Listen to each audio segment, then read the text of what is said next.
Well, what a way to get us energized this morning.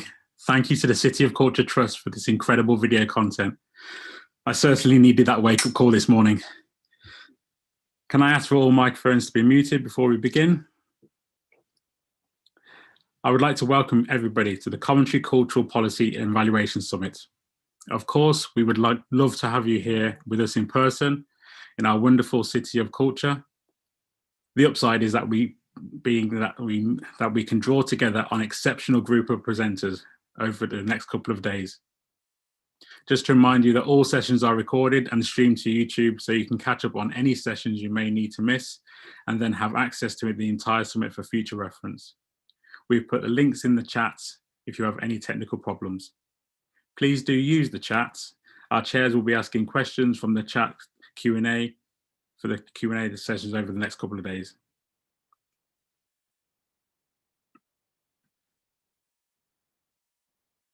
Please use social media throughout the day. Links will also be in the chat. I will be your chair for this morning's program and look forward to introducing the presenters, keeping them on time, hopefully, and asking your questions. Thank you all for joining us today.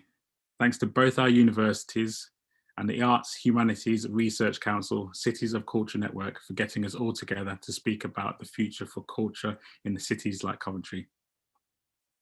Thank you to all our brilliant presenters and chairs for their time and generosity in making this summit so special at this moment of recovery and hope. Thanks also to Coventry and its people who are celebrating this year's UK City of Culture 2021 and who have made this moment possible. So why am I here? Why am I presenting to you all? I was born in Coventry, grew up in a block of flats in Willenhall. I had no idea what my career path may be. I just knew I wanted to be creative. I studied graphic design in Northampton, but travelled back and forth daily with my friends because I didn't want to incur all of the expensive living costs from university life. I then came back to the city and looking to get jobs within the industry. It was a struggle. It was a real struggle. And so I did, like most of my fellow graduates, I went into part-time employment. I worked in retail, in Topshop. I knew I didn't want to flip burgers, no offense to any burger flippers.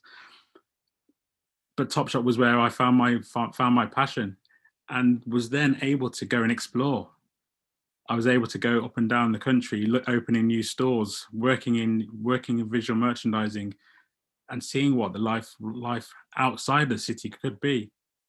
This was a creative life. This was a positive step for me.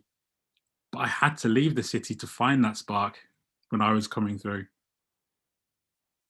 It's one that I'm hugely proud of, and it's taken me all across the world.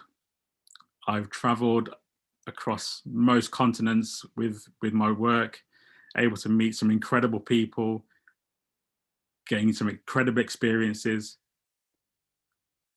But the one thing, and that's what most people will say about Coventry, it draws you back in. It will just keep hold of you, and it will keep you connected to the city, to its people. It obviously helps having family in the area, but there's something about the city. And that's what I see that is different today. Today, I see a city of hope, opportunity, and passion. The city has been seen as underrated by its people, undervalued by the UK, but that is exactly why it also makes Coventry a special place. The first of our sessions, we'll be talking from 9 till 10 with introductions from Laura Nyahue, Martin Reeves, Martin Sutherland, and Franco Bianchini. But first, I just wanted to delve into a little bit of where I am currently within my sphere. I'm one of 15 incredible leaders selected to join the Cultural Leadership Programme as part of the 2021 programme. It's been a great opportunity to engage with creators from around the city, with different cultural sectors within the city, one that it's been obviously a challenging year for many of us with Zoom fatigue, lockdown and everything else. But we've been able to engage in a really, really positive way. And I have to thank the Trust and for everybody who's associated with that program as part of this to keep us on the track and to keep us moving forward. We want change as the 15 leaders that are on this program. We want change. We want to be involved. We want our voices heard. We want to be at the seat of the table like this. We want to have an opportunity to share because we have lived and vast experience, not just because black faces, female form, anything like that. We need this because we have fantastic lived experiences and have a lot to offer.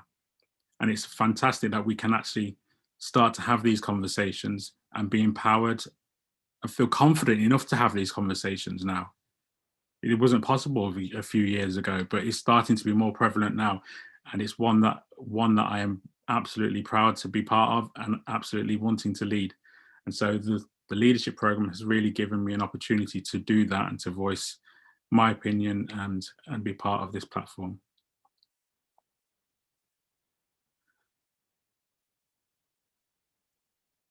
I also wanted to just share a little bit of,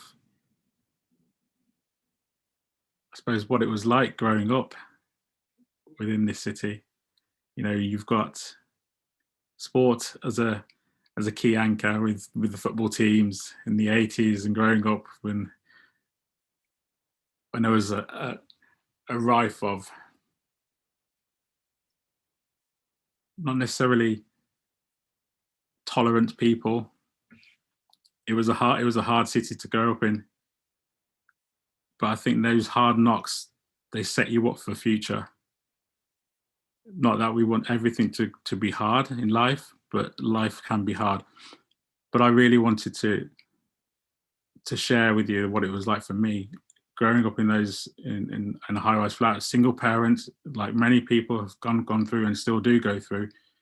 It was tricky, but I had fantastic support, fantastic mentors, role models, and this is what I strive to do now for my kids. First and foremost, I want to inspire them and empower them to be confident and free to engage and to create, dare to dream even. And so it's really important to me to be able to share that message. Creativity, curiosity, opportunity are three things that I really try and instill with my kids. It's something that I had when I was growing up, to be confident as well. And through confidence and finding those support networks that will help guide you, steer you through life and through life's journeys and troubles is really key. And creativity was my way through this.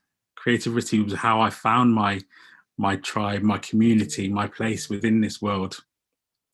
And without that, I don't know what path I would be on.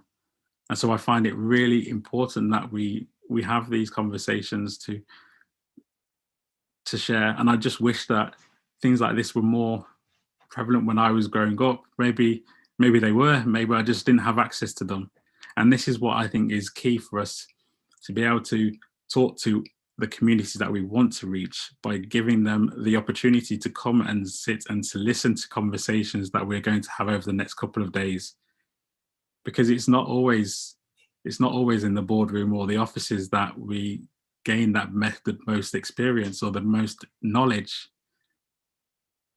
So I think it is going to the people, and I think with what City of Culture have been doing, it's been going to the communities and working within those areas where there is an opportunity to reach a new audience, a new target group, the new cultural leaders of the future. And it's one that I really am really mindful that we tread on this path together and really listen to each other as we go through.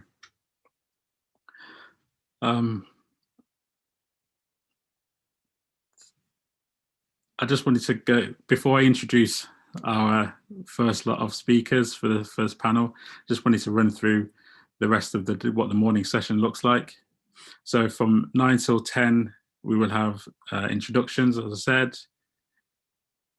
From 10 to 11, we will have opportunities for cultural-led growth. Excuse me, I haven't had coffee this morning, so it's taken me a while to get my teeth into gear. So that session will be with Julia Goldsworthy, Laura Dyer, and Moira Sinclair. We will have a break then, so I can get another cup of coffee. We're back at 11:30, where we will finish up the session with what a difference a year can make, and that will be with Phil Batty, Carrie Cook, and Claire Coghill. Before we then close for lunch, and then back at 1:15, and I'll be handing over my coffee to Priya. So, as part of this first session, we're slightly ahead of time. It's probably due to my ramblings. But first session is the road ahead. What is distinctive about Coventry UK City of Culture 2021? And what a difference will it make to the people, economy, landscape for the future of the city? I'd like to introduce you to the first group of leaders. Laura Nyahue, Creative Director at Maokwo Arts, Martin Reeves, Chief Executive, Coventry City Council, Martin Sutherland, Executive Director, Coventry City of Culture Trust, and Franco Bianchini, AHRC Centre for Cultural Value, University of Leeds. There may be some bias here. You can make your own assumptions, but it gives me a huge amount of pleasure to announce one of our first speakers, a woman who's so inspiring, who has become one of the modern day Lady Godivas, one of the 15 cultural leaders selected to be on the cultural leadership program along with myself, an artist, an activist, a mother, an entrepreneur, guest speaker, performer. The list could go on. I mean, this whole session could be just about this one incredible woman. But it's amazing, and I'm really glad to invite to the stage Laura Nyahue from Maokwo Arts.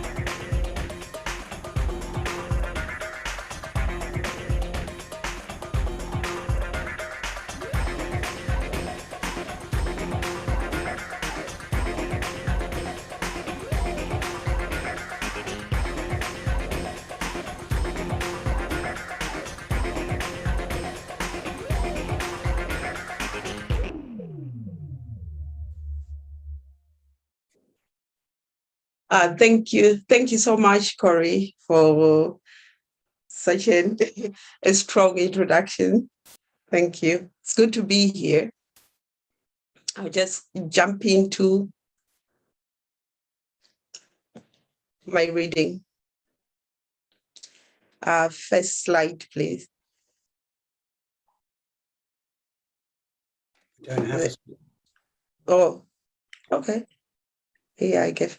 Okay, it's all right. I'll just read. Okay. Love, it's entitled Love at First Gaze. I was the prey.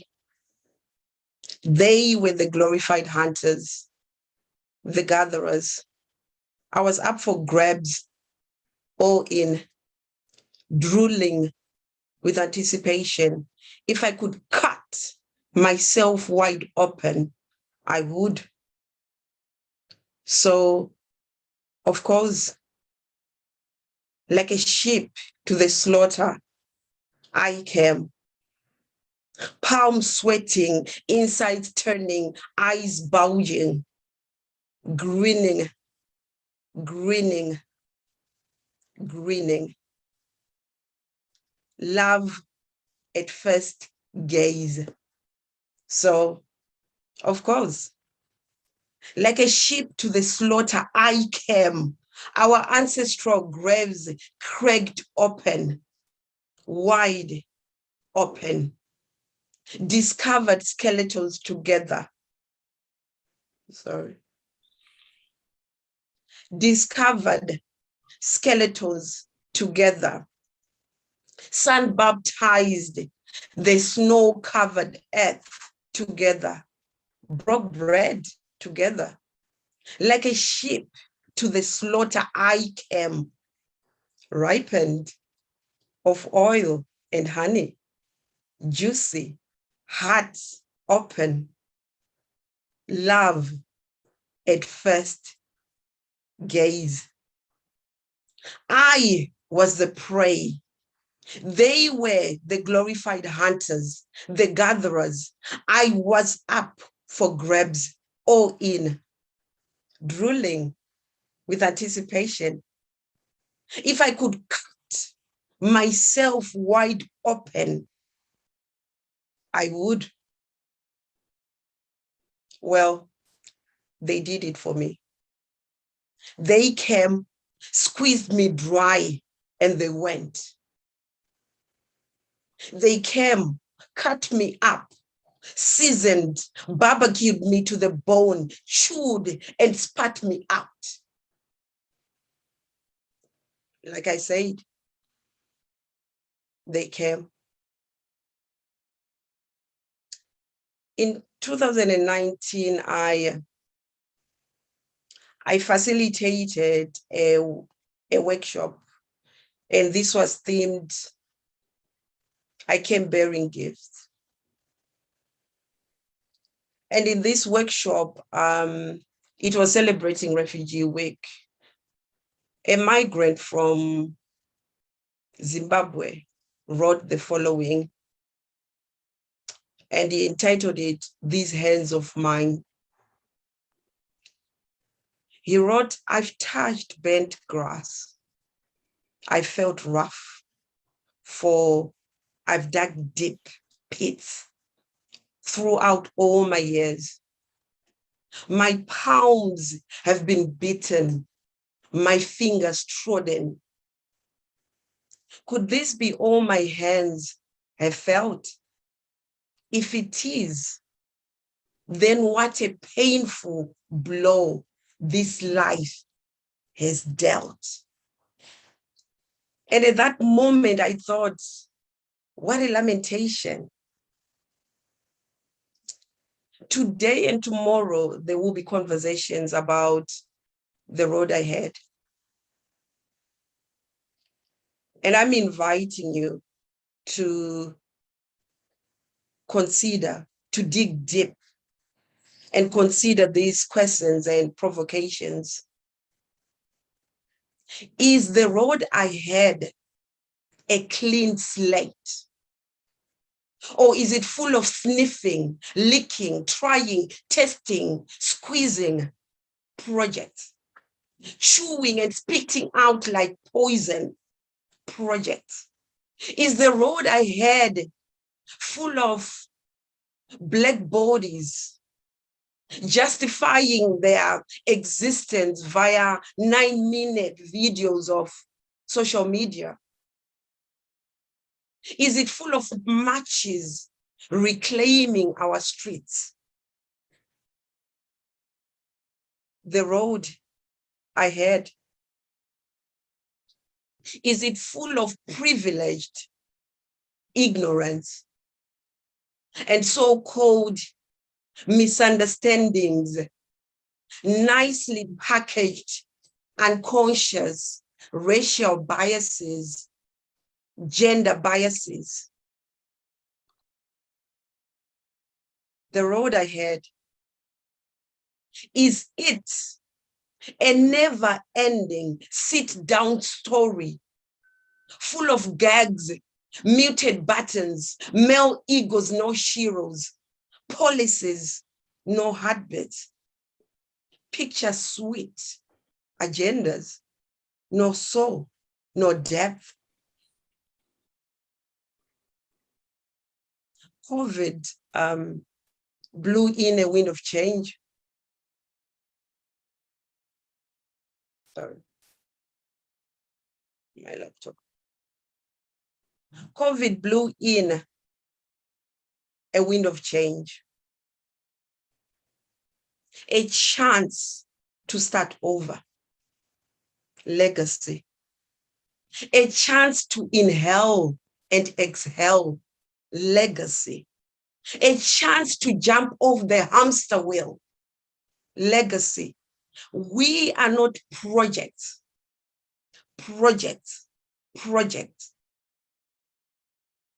This is life. This is culture, sustainability, infrastructure, legacy. Are you ready for tangible change? Not just on paper. Thank you.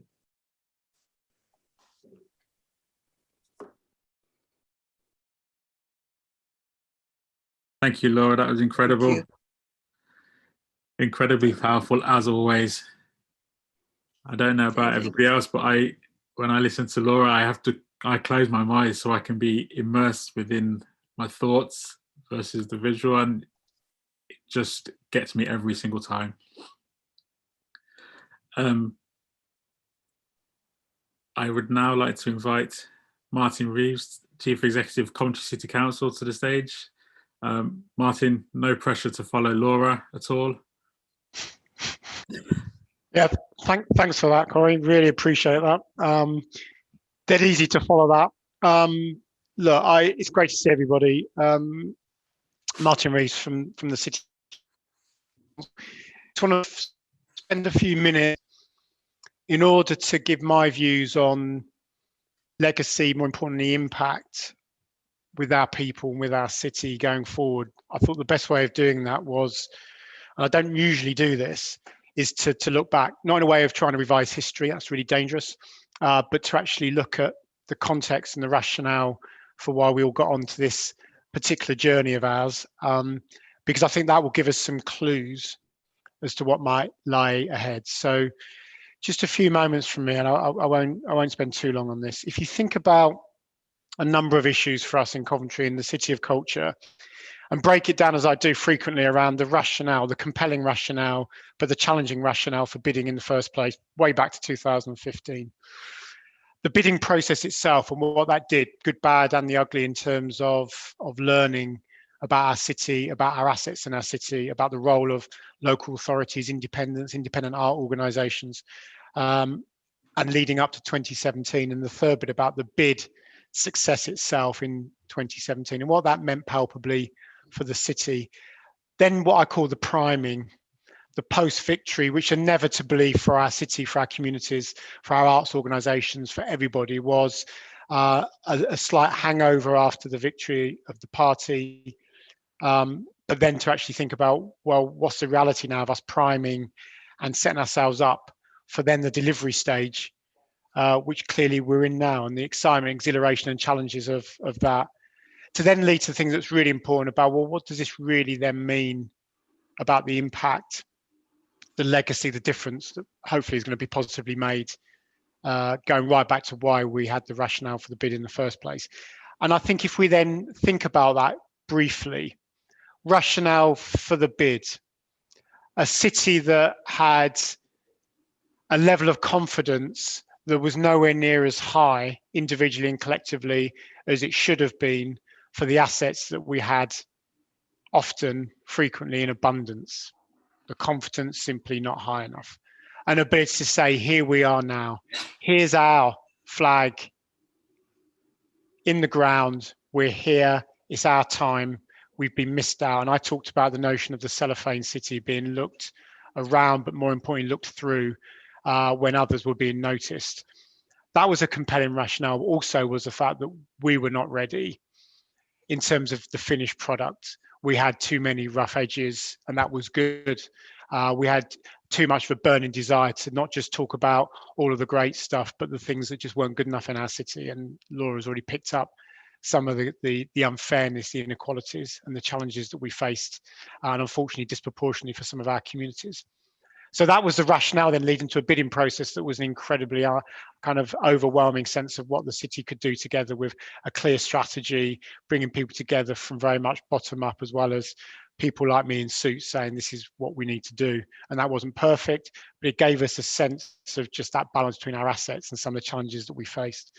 And obviously the victory and the ability for the city, and I said on the evening of that announcement that we'd be UK City Culture 2021, something changed in Coventry. It's changed for the better, it changed forever. But I think, and I know that the reason that was so compelling as a change moment was because everything that had gone before. And then of course the priming and understanding of not letting people down, keeping people with us on that journey, which was still going to be long, to get ready to the point that we are now of delivery, and all the challenges that have come at us, which have been well rehearsed because of COVID and financing. So if you think about that, I just want us to think about that period of, in effect, from when we started the rationale to where we are now, a period of 5 or 6 years. Just think about the absolute, what I call tectonic plate shifting changes to environment, society, politics, individual and collective consciousness, inequalities, the way in which communities are understood or not in great cities, but also challenged cities like Coventry. Just think what's happened in that period, and then just fast forward another 5 or 6 years and see some of the dramatic change that we will see again. And our opportunity here, through the final stages of impact, through this delivery through to full outcome and legacy, to try and make a difference in the areas that we know, is in front of us, eloquently put by Laura. But if that wasn't sufficient in terms of all of the opportunities and the challenges that we've got, the pandemic came along. And in that timeline and in that reflection of where we've been as a city on 2021 journey, the pandemic has done so many things. It's provided a huge amount of, in my view, creativity, innovation, pragmatism, resilience, kindness, love, and a raft of other things that we knew would come out in abundance in Coventry. But what it's also done is taken a massive coach and horses through those existing structural inequalities that were in existence pre-pandemic. And remember, the very reason why we wanted to use art and culture as a way of actually lifting all of us as a city to think about those that had not been connected to these opportunities in the past. That's why I took us back to the rationale for the bid. So here we are now with so many reasons to be cheerful, so many opportunities in front of us to deliver something which is life-changing in areas that we've never been able to touch before, but with some of the biggest challenges that we've ever faced. So I would argue this is now, as we think about what will be different and what does the future look like, is our sliding doors moment as a city. And I can't be more eloquent, I can't be more impactful than Laura, genuinely I can't. But what I do know is that I'm not interested, as one person that cares deeply about the impact and legacy of 2021, I'm not interested in recovery. Recovery, by its definition, through this amazing opportunity that we've got, suggests that we go back to where we were. That's unacceptable for Coventry. It's unacceptable for our people. Where we were was not good enough.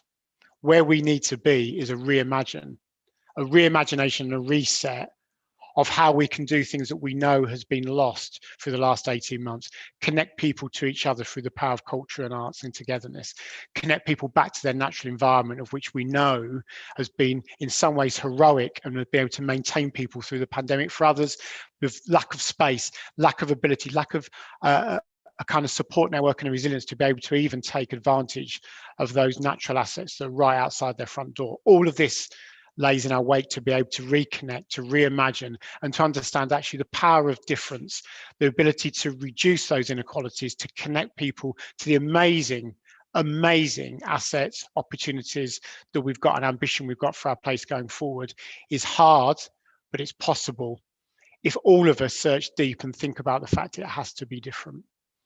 And I would certainly urge now us to reflect on how authentic we want to be now, for the reasons that we wanted to bid, and there were many people that felt that wasn't our time, as to why we've created the programme through Martin, Shanine and colleagues in the way that we have. That do I think this year, as we go through that delivery phase, will be special? Yes, I do.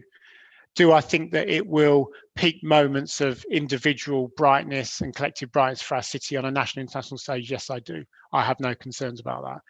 But what I think we all need to do together, and certainly those cities and others who are determined to put their hats in the ring for 2025, is do the following. Stand up and take responsibility for the fact that through the power of culture, arts, identity, and some of the most difficult but necessary conversations, with the power of activism and asset bases rather than deficit and liability, we have got an opportunity to lead the UK. Over the next few years, as we think about landing these changes, hardwiring them into our organisations, into our infrastructure, and to remind ourselves this is not about shiny new buildings, this is not about shiny new infrastructure, this is about building the social power, the social infrastructure of our people, of which I've always had no doubt at all that we are more special than anywhere else, because places are special and they are unique.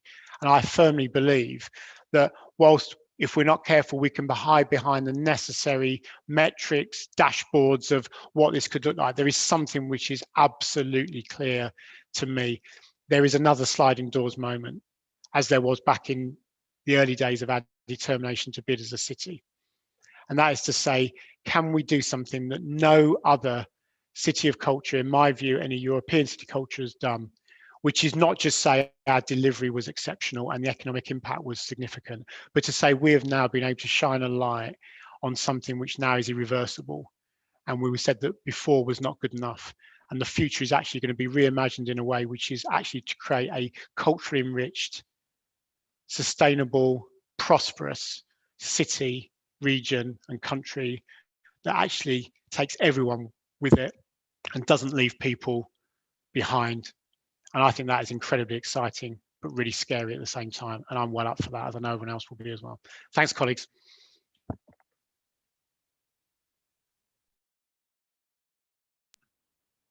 Hi, Martin. Thank you very much. That was incredible. Very passionate, very from the heart as well, just like Laura, in very different ways. I love what you were saying about the building moving forward. I'm up for it as well. I think we all are up for it, especially on the leadership program. We are up for it and we are willing to go on that journey with you. I'd just like to introduce now Martin Sutherland, Executive Director, Coventry City of Culture Trust. Thank you very much. I've got a few slides actually, but don't worry, we're not going to do PowerPoint, death by PowerPoint this morning. So I always like to start. So thank you for the invitation to speak. I am Martin Sutherland, I'm the Chief Executive of the City Culture Trust, and kind of privileged to be delivering the year we're in now, but working with Martin and indeed the leadership program and the city to imagine what comes next. I love Laura's notion that we need to inhale and exhale legacy. That's absolutely going to steer me forward as this next period. So first of all, I want to acknowledge that we are finally the UK City of Culture, and to thank our partners for getting us to this point, to our citizens, to our artists, to our communities, to get us to this point. It has been some adventure, somewhere knocked to the side, I guess, but we are fundamentally UK City of Culture, and we are not going to lose this opportunity to make the change that Martin and Laura articulates. So today I've been asked to consider how does the Coventry model of City of Culture build on and progress UK Cities of Culture tradition. And I guess what I would say is I don't really think there is a tradition of UK Cities of Culture. There have been, this is the third one. There is no blueprint. Each of the cities have to imagine what the impact of the designation will make for them. And each of the three cities that have had very different reasons for being City of Culture. So context and purpose are really, really important. In London, Derry, the first UK City of Culture, coming at the end of the Troubles, the start of a peace process, a chance for communities to heal, a Northern Irish city. Hull, a northern coastal city, absolutely determined to reignite civic pride and put its place on the map. And in Coventry, a diverse, urban, youthful English city which has set culture as part of a longer term change process, a strategy in the city which seeks to make it a fairer and more creative city in the future. City of Culture comes at a halfway point during that strategy. It wasn't the start of it, it's a way of accelerating the progress, but fundamentally focused on making social change, as well as making of obviously some short-term economic benefits too. If we move on to the next slide, please.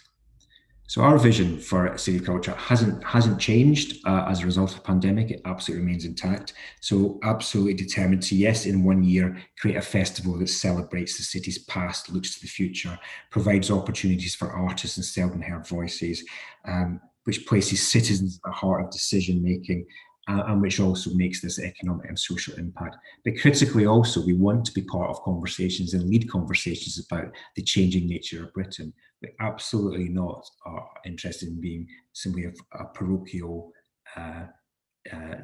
Coventry-based project. This is about encouraging the UK to make longer term change. And as Martin says, we can be part of the leadership of that. So our approach, if we move on to the next slide, please. I'm going to get a bit practical here now in terms of what we've actually done. So our approach is to be a values-driven organisation as the Trust. So we're an independent charitable trust working with a network of amazing partners and stakeholders, really complex network of stakeholders, but absolutely determined to deliver that singular vision. We're values-driven. Those values are creativity, collaboration, activism, care, and ambition. And so I seek for my team to live those. We seek for our partners to live those, as we all work towards delivering the story of change. So amazing partnerships with the two universities, particularly University of Warwick, leading our work around monitoring evaluation to articulate a story of change in which we have articulated 4 longer term impacts for the city, which are not about necessarily cultural investment, cultural infrastructure, or making art. They're about the change the city has decided it wished to make for itself. So this is about citizens making the change and influencing the shape of their city. It's about culture making a social and economic impact. It's about Coventry remaining and building its global and connectivity across the world, and also about positioning Coventry as a pioneering city of the future. So we as an organisation focused on delivering against this story of change. Every activity, every project, every investment has to work hard to deliver these longer term impacts. So there is the key to legacy. This is not about short term investment. It's about how do we make longer term change. So any programming work decisions that Shireen, our creative director, will make has to work hard to deliver those longer term impacts. But also our approach, which potentially is different from our predecessors, is the balance between economic and social value. Absolutely, of course, there is a short-term direct economic boost for the city. Tourism, infrastructure, new money, potentially displaced money coming into the city, but the money is coming to the city all the same. But we are equally interested in how we are measuring, but also realising real social change. Later on through today and tomorrow, you'll hear about some of the major social inequalities in the city and the work that is being done to try and address that by us, but also critically by the City Council, by universities, the health authorities, and of course, the voluntary and community sector across the city as well. Another, I guess, difference to our approach is the notion of co-created programme, which is seen as having producers embedded in communities across the city, embedded in charities and host organisations, co-creating activity. Yes, there is an events programme of some spectacular, but critically, most of our programme has been made by and with communities across our city. Because we wish to tell our story more broadly, we also have a very comprehensive broadcast programme, which is much more than just news cycle. So commissioning artists to create work for multiple broadcast channels, amazing partnership with the BBC, but also the Sky Arts, with Channel 4, with Amazon, multi-platform. These are new opportunities that didn't exist for other cities of culture.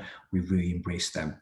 And building on the city's extraordinary heritage, the city that created the twinning movement after the war, the city which continues to welcome people from all around the world. It was important that we reflect our international connections, but build new ones. So a partnership with the British Council has been really critical in terms of us building new international relationships, particularly 4 youthful cities that have been partnered up with us during this period. So a strong opportunity for us to continue to grow those international reaches in the future. We also have responded to the opportunities that are on our doorstep. Digital, again, perhaps maybe not as prevalent in previous cities' culture in terms of the output, but also the way of working and the way of communicating. Coventry being a 5G testbed provides us multiple opportunities, being on the doorstep of Leamington Spa and this world-class gaming cluster, but also our team being really mindful to ensure that we're using tech for good and not just for broadcast. Again, going back into our longer term impacts there. And as Martin says, you know, this is an opportunity as well for us to encourage citizens to explore their biodiversity in their backyard, to get out and to breathe, to inhale, to exhale. And so an amazing programme of work being developed in partnership with National Heritage Fund, but so many other funders, which sees us exploring the biodiversity, sustainability of our city. This wasn't even something that was asked of the city during the bidding process. It wasn't even a question during the expression of interest about sustainability. It's unimaginable that the next cities of culture will not have green future sustainability at the heart of it. But Coventry decided it needed to do this, and Coventry is doing this through this extraordinary Green Futures programme. Big passion of mine, a big emphasis for our investment has been about the skills programmes that we've been developing.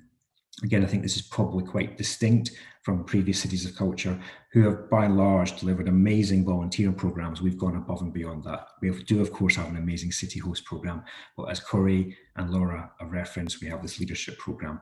It's really important that we're investing in the extraordinary talent in our city and ensuring that they lead it forward.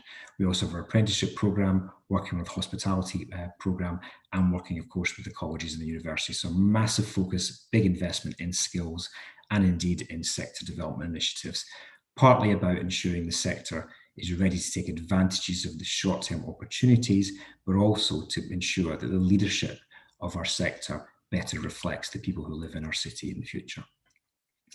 And then finally, looking towards kind of legacy, building back is not enough. Martin said it earlier, we are absolutely not going back to what we were. We have to ensure that we put our resources into initiatives which will provide platforms, opportunities, money for seldom-heard communities, for artists who are under the radar, for new voices that need to be heard.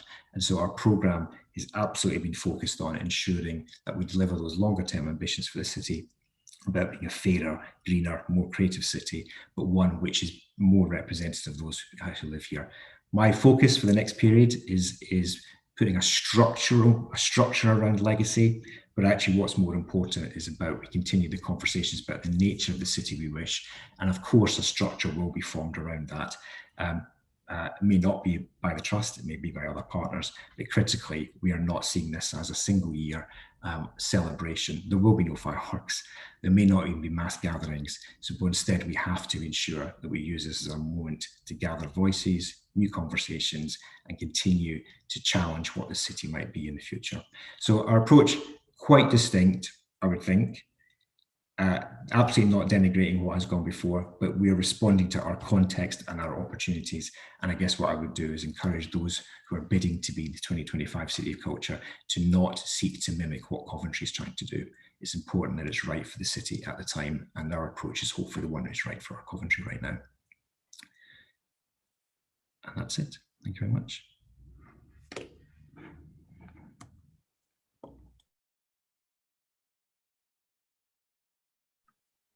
Thank you, Martin.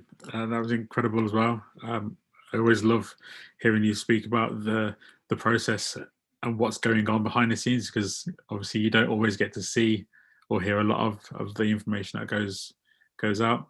But it's really, really impactful and powerful that you've taken so much thought into where we are and what we need to do to try and achieve moving forward as a city, as a cultural city and a cultural community. So thank you for that. I'd just like to introduce our next speaker. This is Franco Bianchini from AHRC,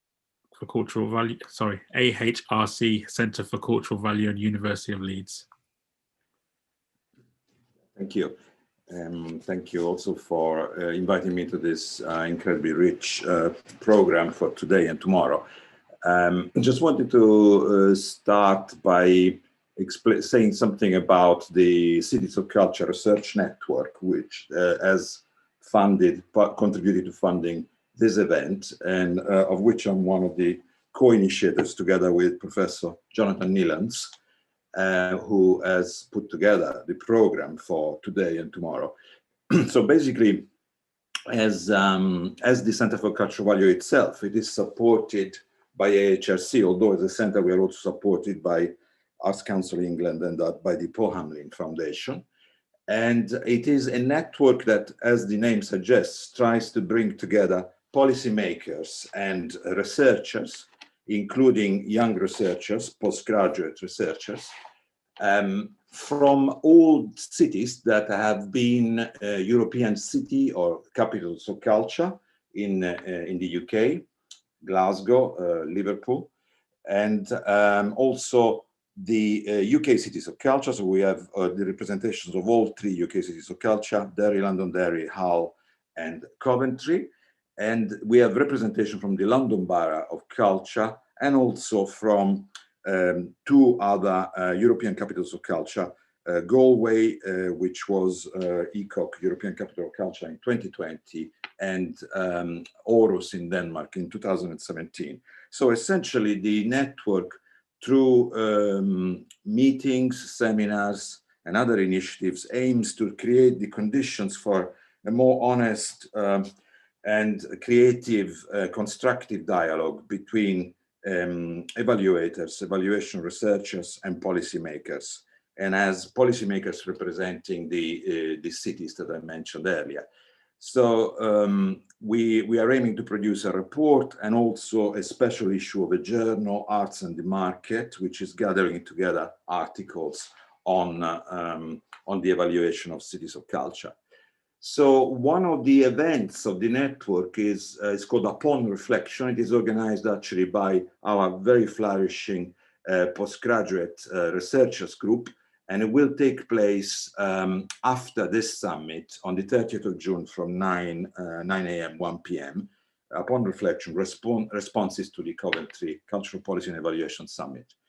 And the important thing about Coventry, I think, is already been highlighted in the contribution so far, is that perhaps what we are seeing here is the first type, certainly in the UK, I would say, of a new type of city of culture with still, of course, a focus on economic development, but less, I would say, on traditional approaches to economic development based on attracting inward investment and cultural tourists, a much greater focus on social capital, social impacts, human rights, intercultural dialogue, diversity and equality, young people, health and well-being. So in a way, something most similar to Rotterdam, which was European Capital of Culture in 2001, very strong theme on diversity and young people. Also Turku in Finland, 2011. So there is this nice symmetry between these 3 dates, 2001, 2011, 2021. Turku, which focused a lot on health and well-being. So some key challenges for Coventry 2021, learning from the experience of both UK cities of culture and European capitals of culture since 1985. Can I see the next slide, please? So one of the big areas of issues concerns cultural leadership and sustainability. Generally, there's a trend in European capitals of culture towards much greater importance for participation, participatory governance, co-creation, and citizens' involvement. Very visible also in Matera, European Capital of Culture 2019, in which I was involved. We also, I think, increasingly know that this individual hyper leadership is important, but it's not enough. We really need to create a leadership group involving the empowerment of young people for the long term. It's important also to be honest and to be careful about using certain terms like world-class, unforgettable. We need to perhaps resist in the future more the temptations of hype and spin. Of course, it is always tempting, though, to use that kind of language. The team needs to be balanced. It's important to have very good event managers, fundraisers, project managers, but equally important to have in a team people who know about legacy and policy, because legacy has to permeate the whole project. And there are signs that it is doing this in the case of Coventry 2021. obviously sustainability is very difficult if there is no commitment to a long-term investment by politicians, and it is also particularly difficult for cities like Coventry that need investment to improve the audience development capability and the marketing capabilities and fundraising capabilities of the local cultural sector. The next slide, please. So some evaluation problems. Always difficult to get the views of socially excluded groups in evaluation. Aarhus 2017 in Denmark did very well, or relatively well, in terms of that.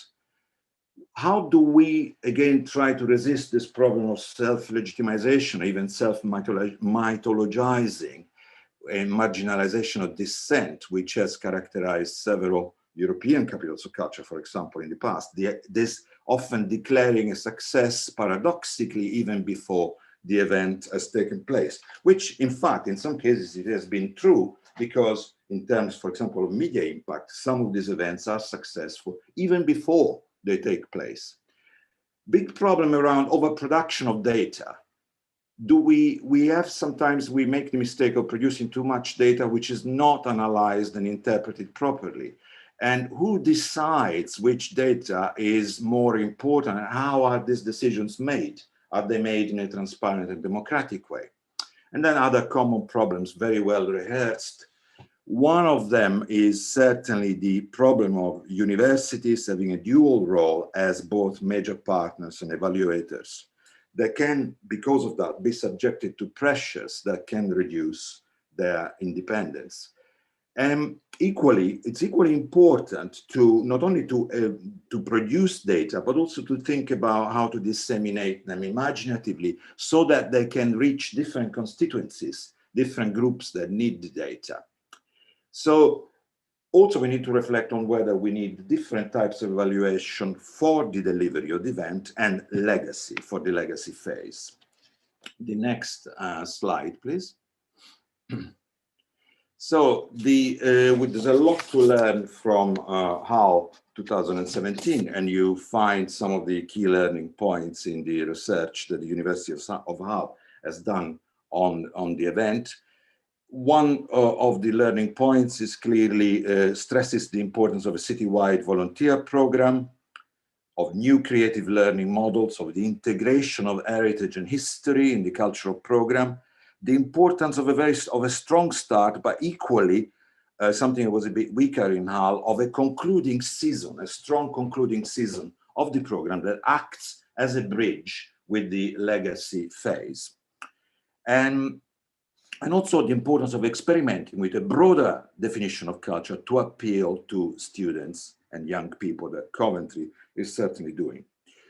So there are different approaches to legacy in different cities. Perhaps some of the best ones are Bruges with its long-term investment in culture, Bruges 2002, European Capital of Culture, Lille 2004, and Essen 2010 that created a cultural center that was for the development of the cultural industries in Essen itself and the Ruhr area.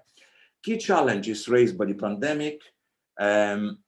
First one is perhaps learning from European capitals of culture like Novi Sad next year in Serbia and Eleusis in Greece 2023 that are rethinking their funding to support freelancers and small cultural organizations that have been hit by the pandemic particularly hard.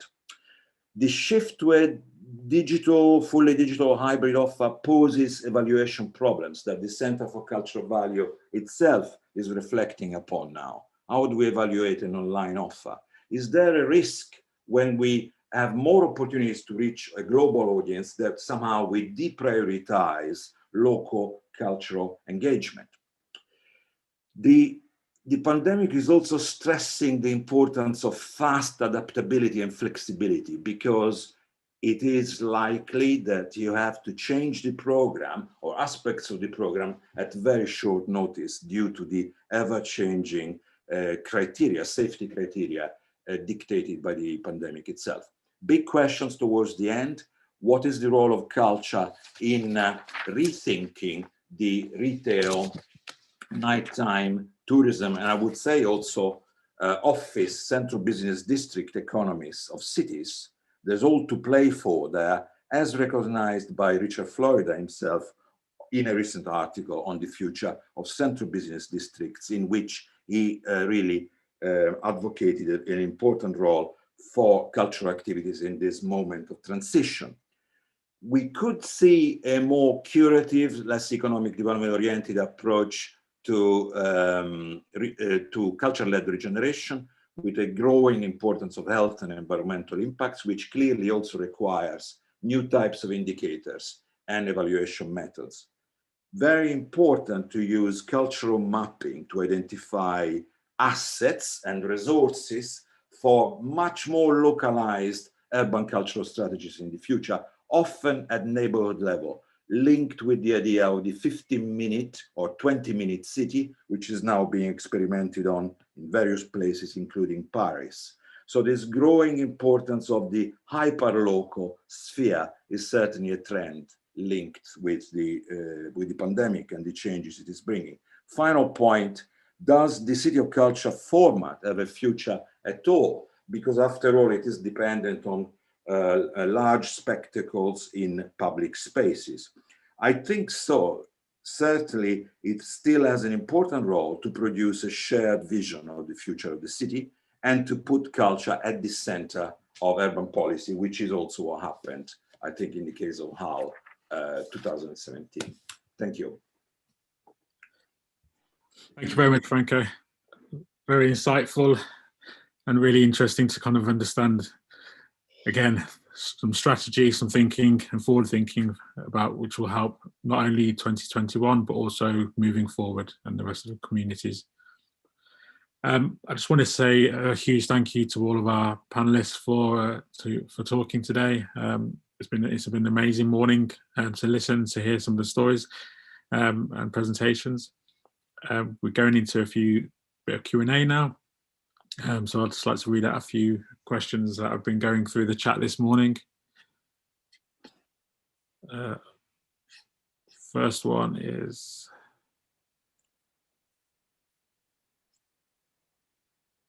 how is COV 2021 helping to build new types of social infrastructure that will be the foundations we build on in the future? I'd like to throw that over to both Martins, actually.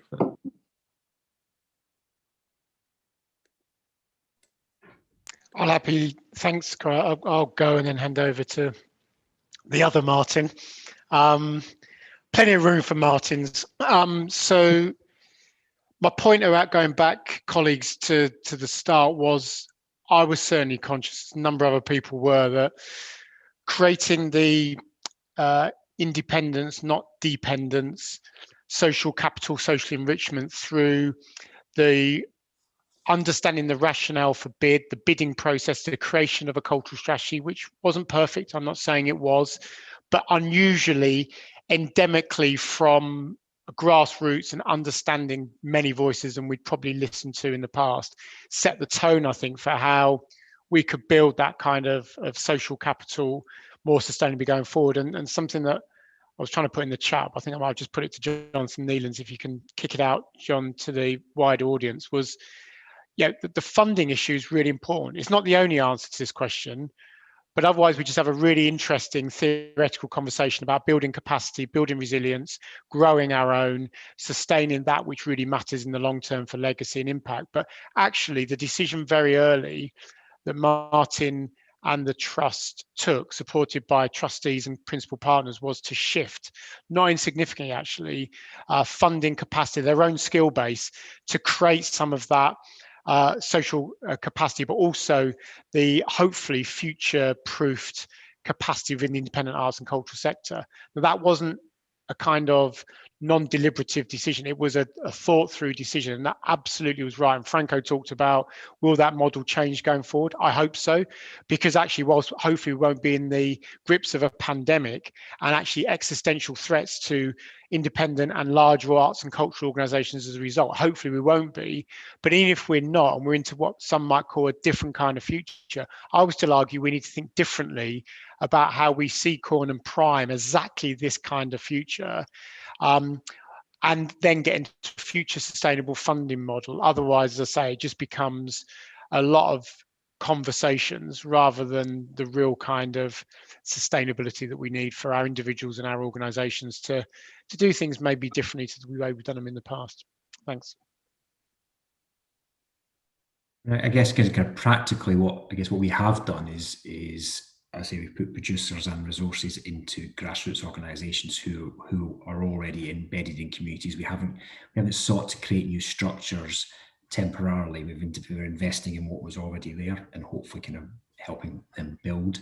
Clearly, they've been distracted is probably the most modest way to describe by the pandemic. And in a way, our investment has gone in almost with no strings attached to those organisations, just so they can continue to deliver in the frontline services that they were intending to do, working with young people at risk of exploitation, working with Grapevine with young people with mental health services, the Refugee Migrant Centre, and indeed with the Law Centre, those experience homelessness. So there's some real social issues that we've attempted to help support, but what we are not doing is creating a series of activities only about those issues. It's about supporting the organisations who are working with communities to enable them to create for the programme, but also to help jostle and agitate for change in the city as well. So I guess we're not leaving it to accident that we are providing some resources to those who need platforms, seldom-heard voices to help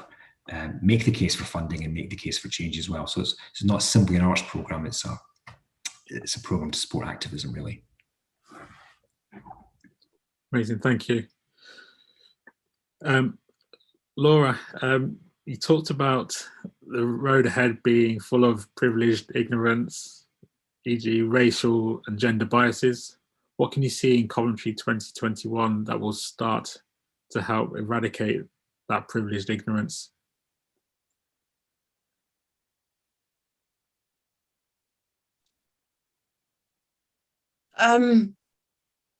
I think I'll tie the answer with, there was a question on there that was to do with resilience and sustainability. I think it's to do with what I see is tying it with projects. Let's say the issue, let's say with the George Floyd story that happened during the pandemic, right? That was really something that shifted things on the surface. And it feels like, it felt like, okay, change, but is it really here? How can that, is it just like this surface wake up call of like, okay, we are now supporting Black humans to produce projects rather than actually digging deeper, going to the core to say, okay, what do you need? Making the foundation more stable rather than like icing like on the top to make it look good, talk about Blackness on the surface, like, or supporting, but what is it really that's being supported? What's being supported? Because for us, yes, growth, City of Culture has brought us visibility. We existed before, but it has brought us visibility. However, it's not yet bringing us sustainability because we are growing on the surface, but underneath we are not secure. So because of that, we are worried about, okay, What does that look like in 2 years from now, a year from now, when Seat of Culture has come and gone? Because we are doing what we're doing, we are growing, but there is no real support, there is no core support for us. So that basically answers that question, the one in there, and then the one that you've asked, Cory. Yeah, that's great. I was going to come to that afterwards, but you merged the two questions together, so I think that works really well. Thank you for that, Laura. I have a question from Kat Pearson for Franco. How can we identify ongoing change? How can we identify ongoing change once the research infrastructure attached to the event itself moves on? Yeah, excellent question. Well, there has to be a commitment to research infrastructure. That's, I think, is part of legacy. To do some longitudinal research. We have a good example in the case of Liverpool, which has been, I think, the first capital of culture to have produced a report on the changes 10 years after the event, the Impacts 18 report. And Liverpool is interesting also because it was the first city to look at impacts across the board, 360 degrees, looking at something which is now taken for granted, looking at educational impacts, image impacts, social impacts, not only cultural and economic impacts. So we have that. Obviously, it requires investment, but I think it should be part of the work of the partnership that has supported Coventry 2021 going forward. But as I said earlier, it's very important to have some kind of democratic oversight over the production of data and what happens to the data. How are the data actually made intelligible, easily understood, not only for academics and technocrats, but for everybody. I think it's really important to have a strategy for a data roadshow where the importance of this data for different community organizations in the city and cultural organizations at all levels are explained. So that in an ideal world, I know it costs money, but that should be part of the medium long-term legacy strategy to keep the infrastructure going. Thank you.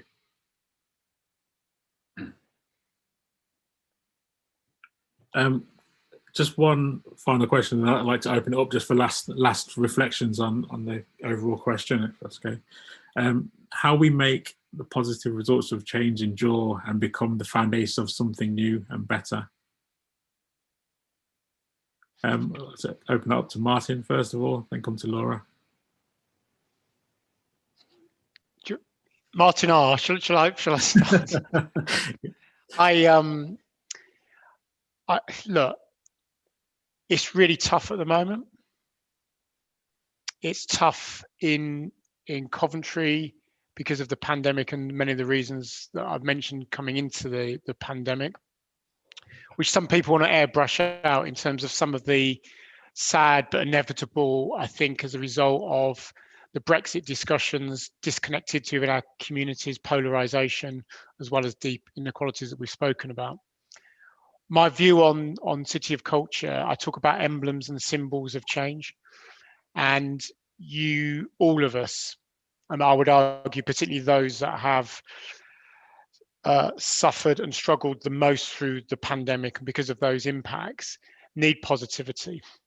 Doesn't make all those social challenges go away, doesn't make the answers easier, but what it does is give us all, I think, the confidence to be able to try new things, to be disruptive, to be innovative, to challenge each other from a position, listening to Laura really carefully, of allyship, about not understand. I can't possibly understand from the eyes of some of those colleagues in the city that are struggling, but I want to understand. I want to be educated. I want to understand how this amazing gift that we have, which was a gift back in 2017, and I would argue is a bigger gift now, has a heavier responsibility to get right and to land than ever before. And I think there is something very powerful actually about movement and powerful about actually positivity and confidence, providing, and this is the point, and Franco, I picked up you on your points, let's not cheerlead, let's not say job is done. We can all do that. We're all clever enough already. You know, I'm an economist by background. I can sit down with Jonathan for a couple of hours and work out an econometric impact already of the capital build, the infrastructure that's coming as a result, 2021. That's not the job. The job is not to cheerlead based on falsehoods and things that are cursory and, as Laura said, at the surface. This is about saying, are we doing things now confidently that start to sow literally the seeds for change that this city, I think, can lead? And I really mean that. And I think that for me is not misplaced. It's not pop. I think that's an inevitable part of priming and putting the preconditions for a very different kind of reset for this city. Thank you. Laura?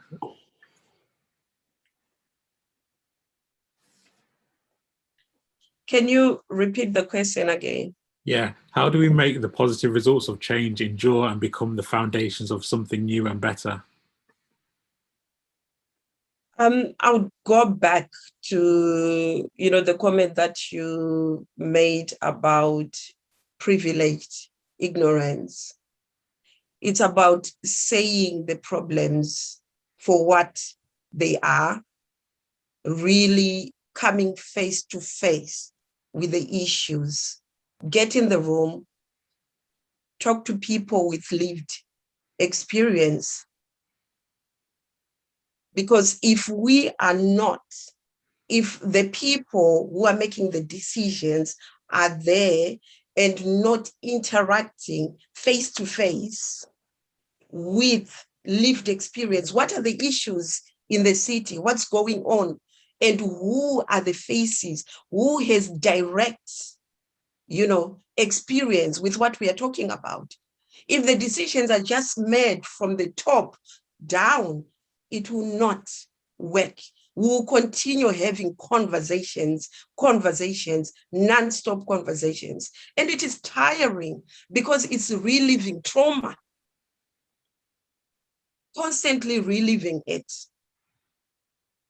So change comes by gathering together with the ones who are wearing the shoes. What is the problem?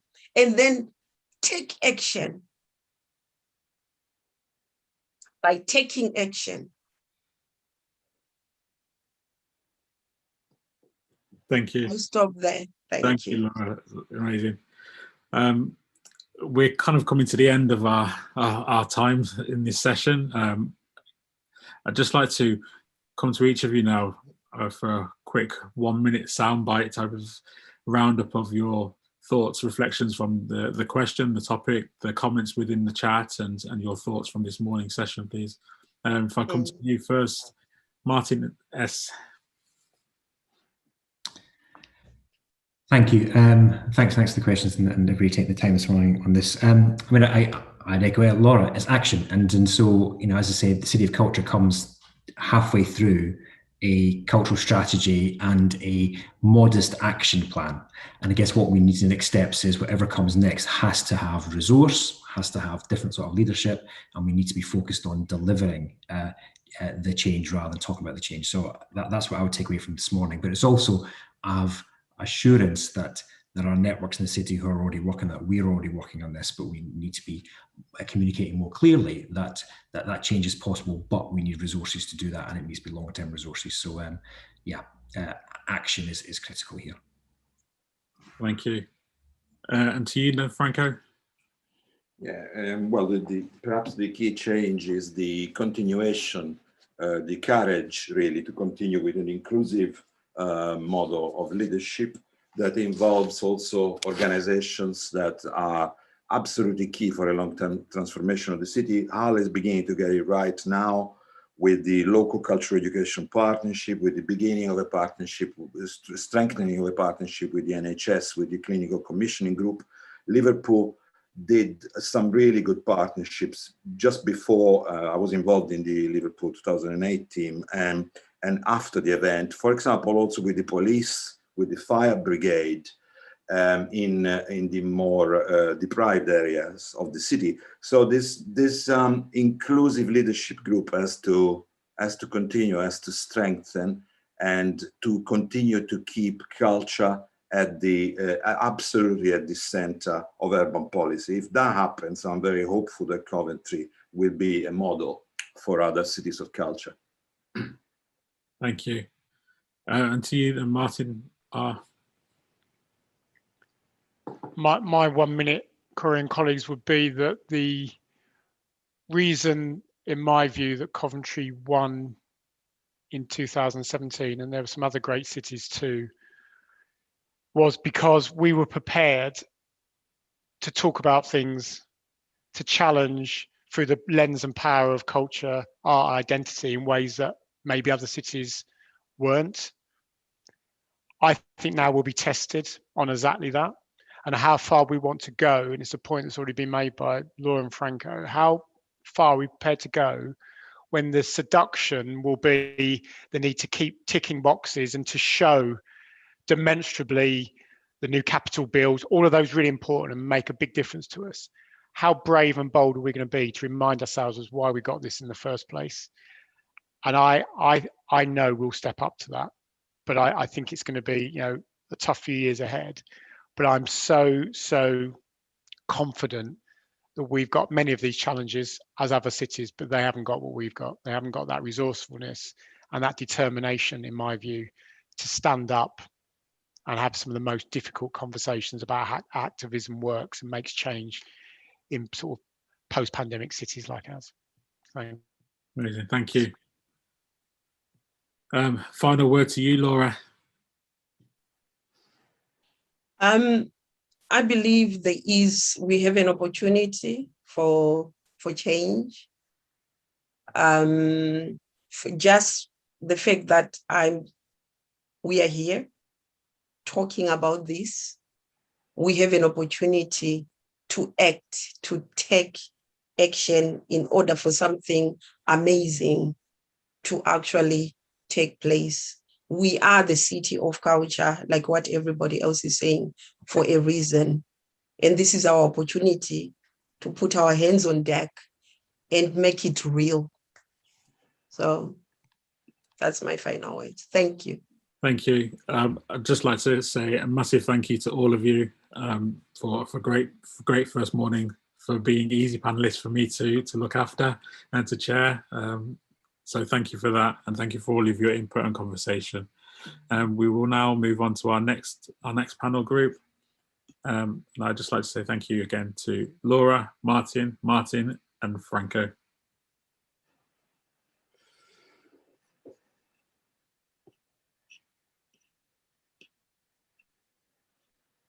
Our next session, which starts imminently, is from 10 till 11, and we're discussing what are the opportunities for cultural-led growth.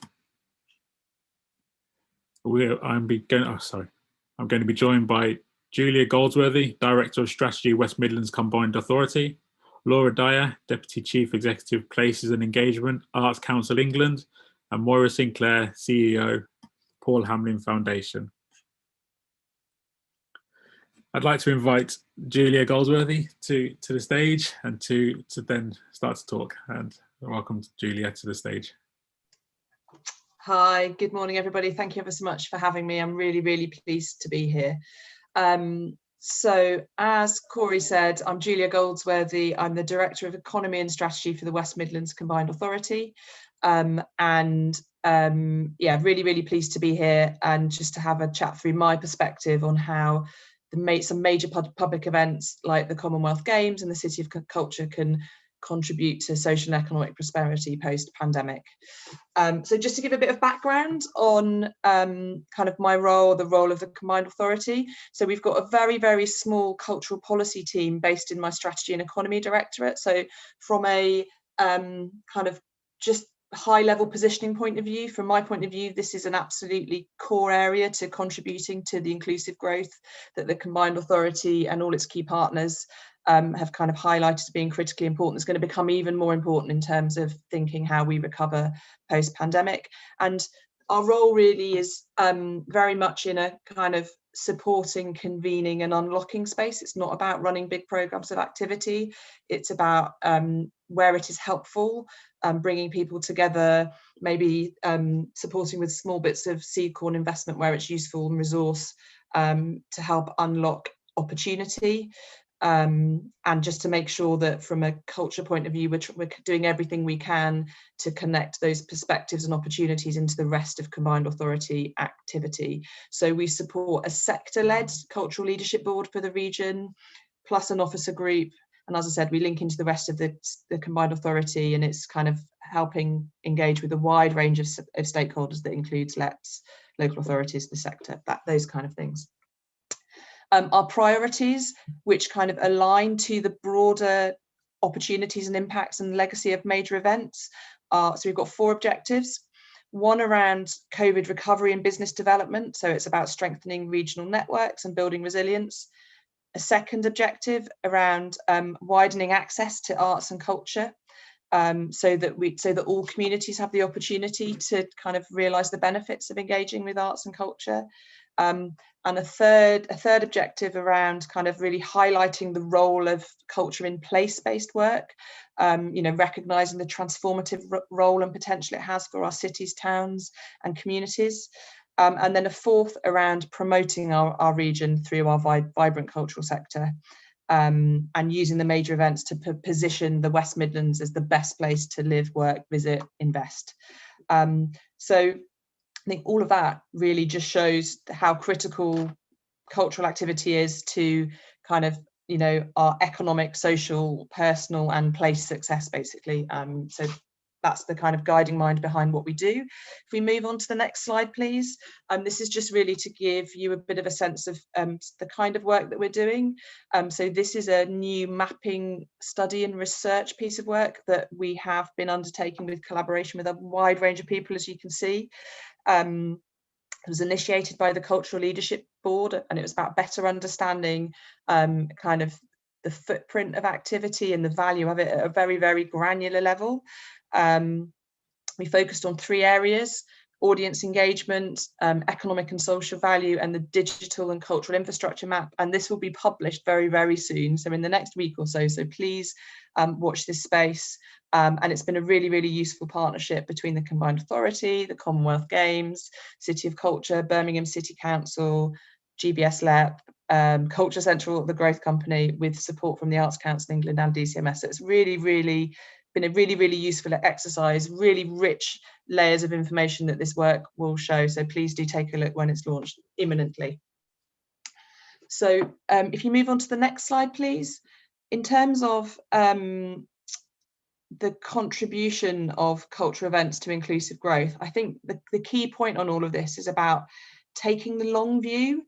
You can do individual evaluations on specific interventions and understand the value add, but actually there's a bigger picture piece here about changing perceptions and changing mindsets that will open up much wider opportunity that it's much more difficult to measure. It is possible to measure, but it's much more challenging. And I suppose it's just about making sure that economic and social benefits are valued equally. And I suppose the big thing here just to flag is that this is like the combination of the Commonwealth Games and the City of Culture is just such a massive, massive opportunity for the region in terms of giving us a real springboard in terms of our recovery from the pandemic. So there's a kind of responsibility for all of us in whatever our roles are to make sure that we're taking full advantage of that. So yeah, confident, like more like with economic prosperity more generally, it's the animal spirits. It's how you create confidence in a place that isn't just about the perception of a place externally. It's about how people feel about the place themselves and how confident it makes them in going after opportunity. And I think that we absolutely mustn't lose that from these 2 major investments. They are going to give a huge profile to the region, both nationally and internationally. Really important kind of soft power, basically, that we need to make the most of. And although both of these events are kind of really, really firmly located in places, there are going to be significant spillover benefits across the whole region. So we just need to take the most of this opportunity to collaborate and be ambitious and think about how we can work in new ways together. So there's a big regional opportunity, even though these are events for Coventry and for Birmingham. If we then move on to the next slide. So I suppose kind of, zooming in a little bit more, these kind of events are a massive opportunity for our cities and towns, thinking about how they reposition them, how they improve pride of place, how they create key narratives for our places and reinvent our place. And obviously, it's the opportunity to improve infrastructure that kind of has a much more catalytic effect across the whole economy as well. So these are massive opportunities for our places. And moving on to the next slide, so zooming in again, for individual businesses, these are really big opportunities that aren't just directly linked to kind of the public resource that gets directly invested in those events. Anyone should be able to take advantage of the shop window that they create. So, if you look at the evidence from Hull, entrepreneurs were really, really big winners. They didn't get any direct financial support from City of Culture, but it created an environment that they were able to take advantage of.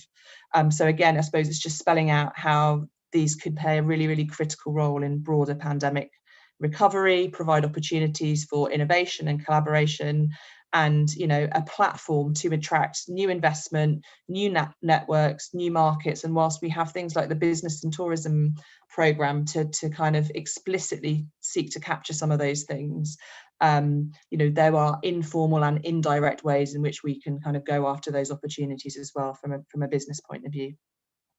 And then just finally, they create huge opportunity for our people as well. It's an opportunity. So just onto the final slide, please. So this is about creating opportunity for people that will boost grassroots activity. It's an opportunity to give people a role in shaping their future in the places where they live, and to think about where their opportunities are to engage, their aspirations to make their lives better, and how these events will help kind of crystallize and articulate some of those opportunities.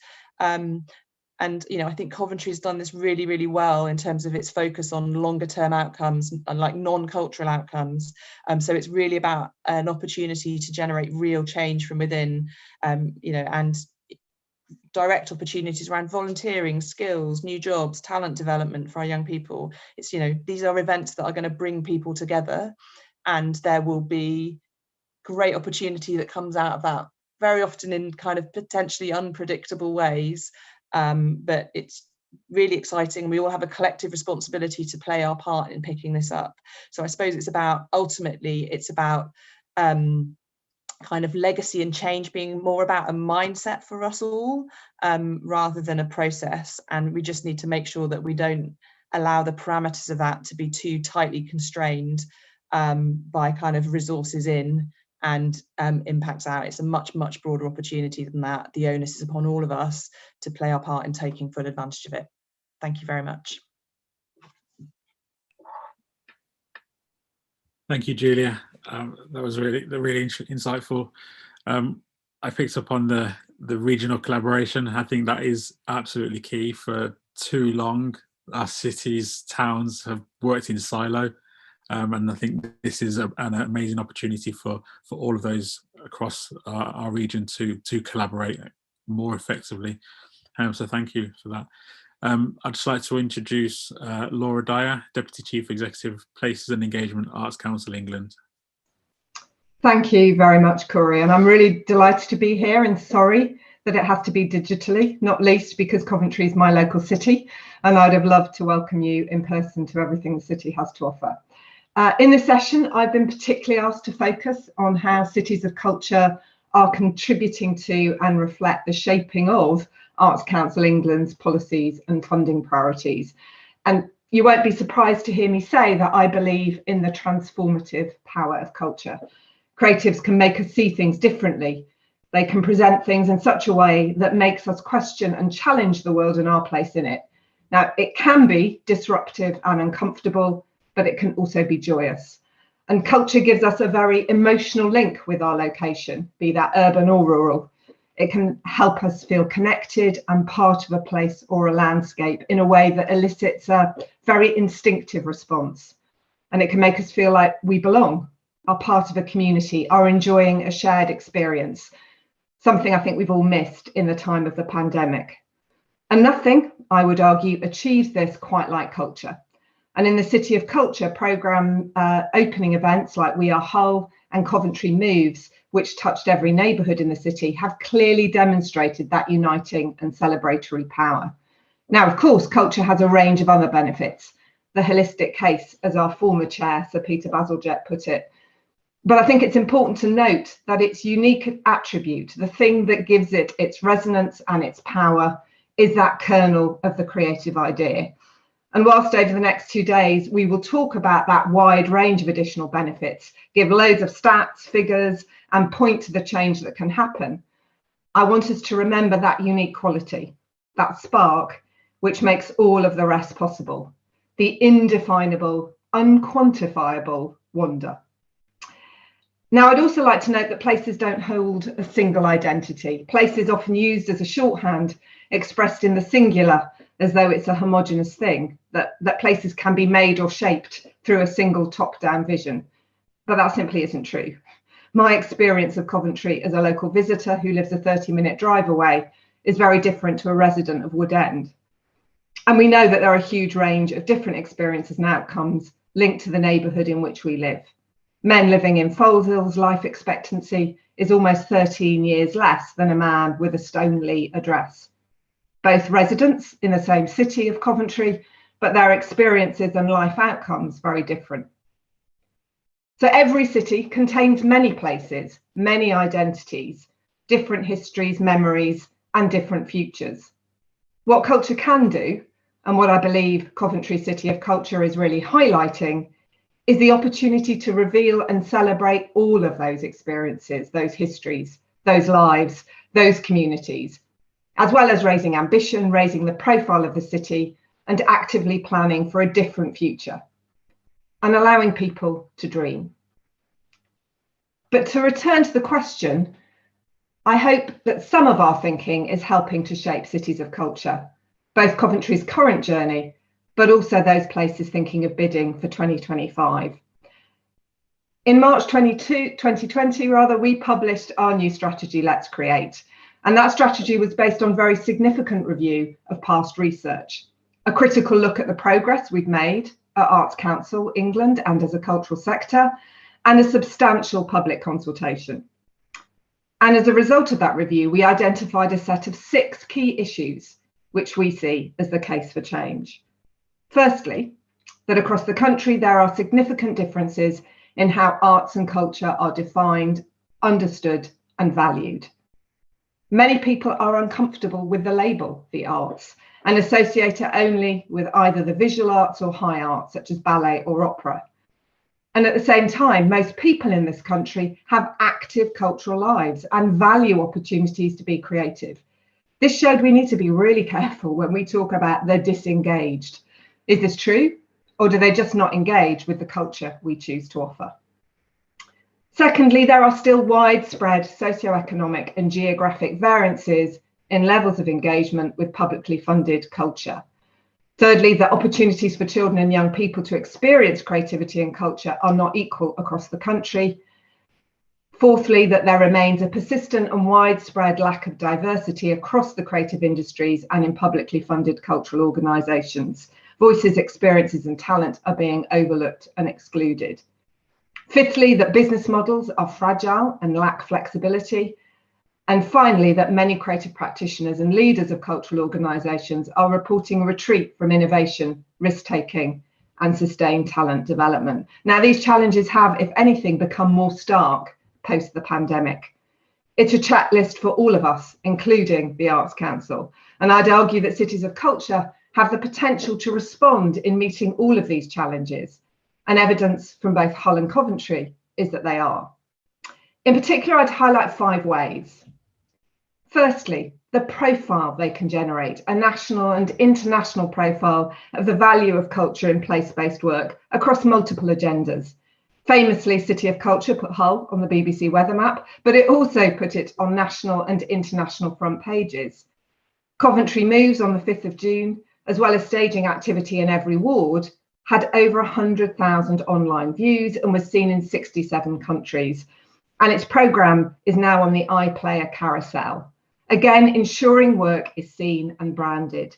City of Culture can use this profile to validate and recognise local cultural traditions. Examples like the Land of Green Ginger in Hull or the two-tone movement here in Coventry. This is helping us to recognise and redefine what is seen and valued as part of a cultural experience worthy of attention. And Cities of Culture, past, present and future, can help people see their own sense of culture reflected and given importance. And it creates new partnerships, pulling together people from across different sectors under a shared vision, providing a showcase for change and opportunity for new approaches. Of course, it's not that this hasn't been done before, but coupled with the profile and boosted investment, it makes it more visible and impactful, and so can be a real catalyst for speeding up partnerships, redefining the way a place works. And it's not just true of those who've been successful. Other cities, like Leicester, have pointed to the bidding process being a catalyst for a different way of working, boosting their ambition and giving the local authority a degree of ambition and focus. Although winning the Premiership and finding a buried king also helped. Although note, both of those are cultural events. It can also create a focus for investment. It provides a spotlight and an opportunity for partners to invest at scale.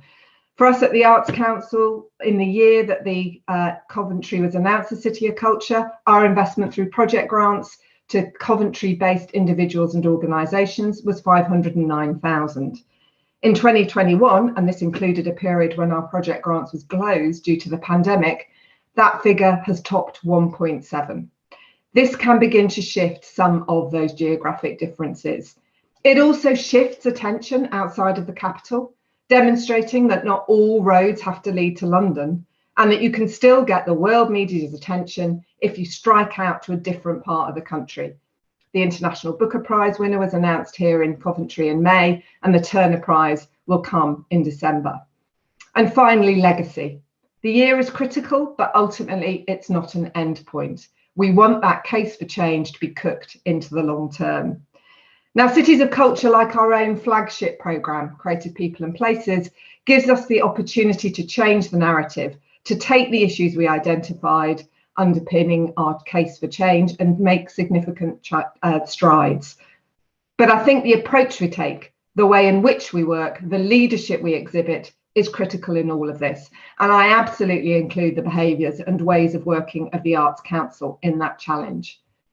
Our Creative People and Places programme have created a very different relationship with their communities, one based on trust and listening.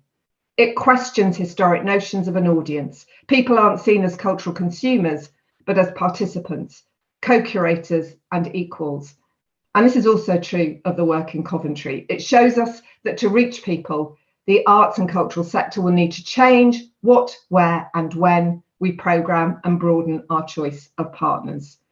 And if I was going to leave you with one key challenge, it would be to ask what type of leadership we need for the future. This is a critical issue for us, and also anyone involved in culture. And by way of illustration, I want to leave you, as all good arts people should, with a story. It was told to me by Patrick Fox, the director of the Heart of Glass Creative People and Places in St Helens. The partnership in St Helens, when it began back in 2014, was being led by St Helens Rugby Club, and the director of the Saints Community Development Foundation was meeting with Patrick just after he'd been appointed to talk about how they should establish the programme. They were walking into the rugby stadium and there were a queue of about 15 people outside of the front doors. "Are they here to buy tickets?" asked Patrick. "No," said Gordon. "They're waiting to see the coach. We lost the game last night, so they want to talk to him about where we went wrong." Incredulous Patrick asked, "Will he see them?" "Oh yes," said Gordon. "This is their club. They want him to get it right. The coach understands that and will want to hear what they have to say." So that's what I want for culture and growth in all of our communities, that sense of passion and ownership by our people and leaders that recognise, value it and listen. Cities of Culture, with their moment to build something at scale that is truly inclusive, are a great catalyst for that change, to build something that responds to all of their communities and, most importantly, builds a better future. Thank you.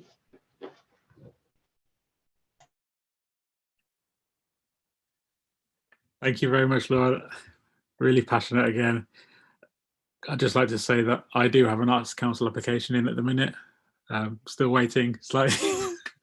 But no, thank you very much for that. I really appreciate it. I'm sure everybody does as well in the chat. I'd now like to move on to Moira Sinclair, CEO of the Paul Hamlyn Foundation. Hello, everyone, and thank you very much for having me here. Thanks, Cory, and thanks very much to Laura and Julia. The question that I was asked to particularly address during this session was, what will the post-pandemic priorities be for trusts and foundations that support cultural mega events? So I share with you that trusts and foundations spend about £6.5 billion per annum. Only about 90 million of that is going to arts and culture. So the trusts and foundations world is complex, and we all like to think we're very different. And I'm going to try and pick up on some of the themes that I think go beyond arts and culture, which may then have an impact on the way that people can access funding from trusts and foundations. But I'm also going to assume, for the purpose of my 10 minutes, that we're talking about trusts and foundations like Paul Hamlyn Foundation, who believe in the power of arts as a force for change, and one that enriches people's lives and communities' lives as well. Laura and I can, as old friends, can speak about that passion personally as well as professionally.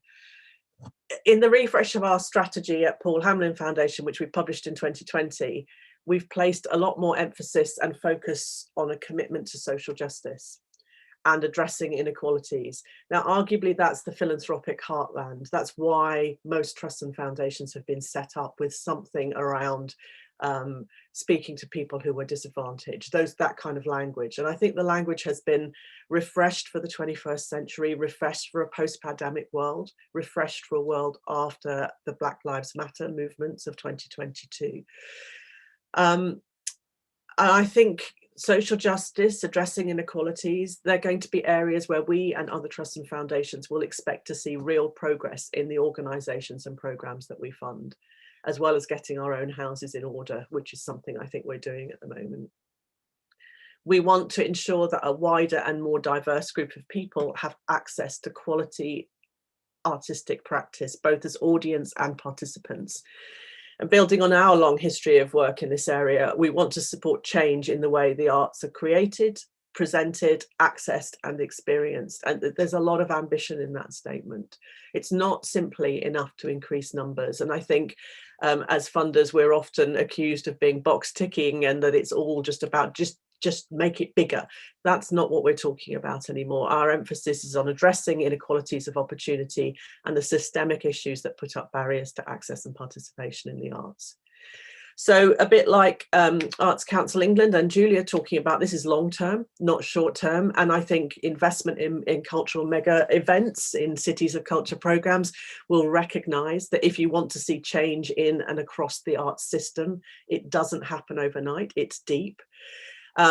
We want a wider range of arts and cultural organisations, practitioners and artists to undertake meaningful work with different communities. That means an ecology of arts provision that works better individually and collectively for all kinds of people and communities. Cory, I think, talked about cities in the last session, about towns and cities and needing to collaborate more in the region. I would argue too that we want to see arts and cultural organisations collaborating much more effectively at both the local and national level than they've done previously, and bringing all of the richness that they have into that situation. The opportunity for mega events then, for cities of culture programmes and the like, to work across and throughout the system is clearly there, especially for those with a strong geographic focus. But a note of caution, I think one-off events, more ephemeral events, will struggle to get the support from trusts and foundations that they may once have got, as the evidence of long-term and sustainable change is harder to offer for those events. I think we're also interested in place-based approaches and systems change. In trusts and foundations terms, I'm going to use a quote here, that means a range of approaches from grant making in a specific geography to long-term, multifaceted, collaborative partnerships aimed at achieving significant change. In most cases, what trusts and foundations are talking about is more than just the target location of the funding. It also describes a style and philosophy of approach which seeks to achieve joined up systems change. And that's a conversation I'm having with my peers across the trusts and foundations world. So post-COVID, we're thinking about what it means to build back better. And we would want to be sure that cultural mega events see the contribution they might make to some of society's most complex challenges, and crucially understand the levers of change and the partnerships they need to develop that too. I think Coventry is doing a really great job here. Many of my peers are concerned about deep divisions in society. We might expect cultural mega events to show an appreciation of how those are manifest in their context and what role culture can play in creating joyful spaces, as Laura said, for people to come together and in representing all the communities in which that activity is taking place. So that then leads to my next point, which is that we're talking about shifting power. Where communities are empowered to make decisions about their cultural lives, and they're able to access the resources and partnerships they need in order to pursue those ambitions. And I think the previous panel started to talk about this too. For us, we've heard a lot from the organisations that we support that work with young people and with migrant communities about how valuable for outcomes it is for people and groups to be at the heart of efforts to design and lead change.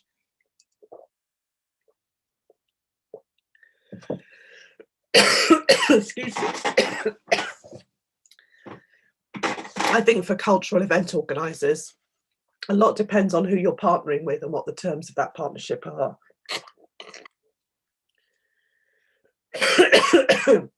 We're increasingly interested in devolved grant making, as well as approaches such as co-production and design. Who are the trusted intermediaries in the area? If you're engaging with civil society, are you ensuring that the assets they bring are absolutely valued by you? How do you guard against being extractive in that situation? What skills and capacities do the artists need? Indeed, who are the artists and what is their relationship to the place in which you're creating the work? And what does cultural democracy mean in this context? I think that leads us to a diverse and inclusive sector, where the arts and culture system is more diverse and inclusive in its leadership and workforce, with many more people in those roles coming from the communities which currently experience inequality and discrimination. Inclusion doesn't just happen. We need to design for it, and we need to see that cultural mega events are designing for it too. Whether that's making venues accessible or creating programs where people can see themselves and their stories and their lives. And I'm learning the debate is moving on. Treating everyone equally arguably maintains inequality. Equity asks us to acknowledge that everyone has different needs, different experiences and opportunities. What does that mean for programme and for employment? We've all seen the terrible impact on freelancers during the pandemic. We're a living wage funder at Paul Hamlyn Foundation. How do we make sure that the opportunities offered make the field I've loved my entire life feel as enticing and rewarding one for the future and for future generations? So my last couple of points are about investing in young people's well-being and potential. I think trusts and foundations are going to be really interested in this area. Work that's led by young people, where power is shared, where work is developed and developed in partnership with them, where youth voice and experience influences decision making. I do want to leave you thinking about the impact of the pandemic on young people and our responsibilities in relation to that generation. All the data suggests COVID-19 and the subsequent impact on youth services is having a significant negative impact on young people's wealth and well-being and mental health. It's caused social isolation, loss of positive social networks and frustration amongst young people. A recent report by UK Youth talked about this. There are issues with unemployment, increased vulnerability to problems such as domestic violence, and inability to access support services and positive activity. Unemployment has risen, and there are reduced opportunities for personal development. Artists on their own can't be expected to solve that problem, but the question I was asked was about priorities for trusts and foundations, and I expect to see many give much more emphasis on high quality work of all kinds that addresses the reality for that generation. Last couple of things from me. I'm also chair of the CLAW leadership programme, so you would expect me to talk about leadership and echo what Laura said. There's a real challenge for us. What skills, experience and attributes do we need to be encouraging, and what support do we need to put in place to make sure that leadership is truly representative across our sector and within these kind of events? And then Julia talked about long-term evaluation. For us, that's not just about a capture of economic activity. Evidence and learning, where the arts and cultural sector, organisations, practitioners, funders and others continually share learning that's rigorous and reflective in evaluation and appreciates the value of collective understanding and improvement, is really important to us. We want to achieve the greatest possible impact with our resources. We believe that learning is a collective effort, and that to be effective, it's really important to explore what has and what hasn't worked. Thanks. Sorry about the coughing.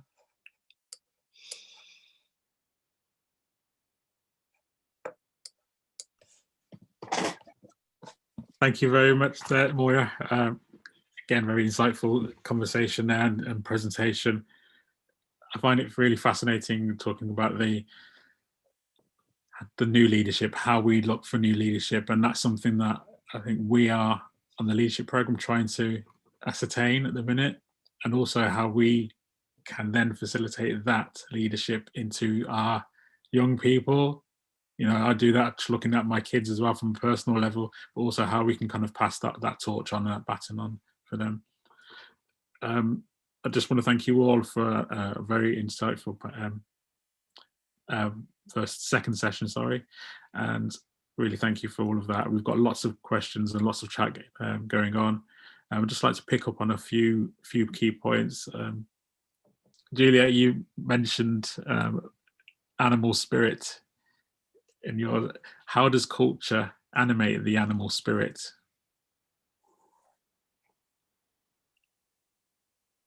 If I could get myself off mute.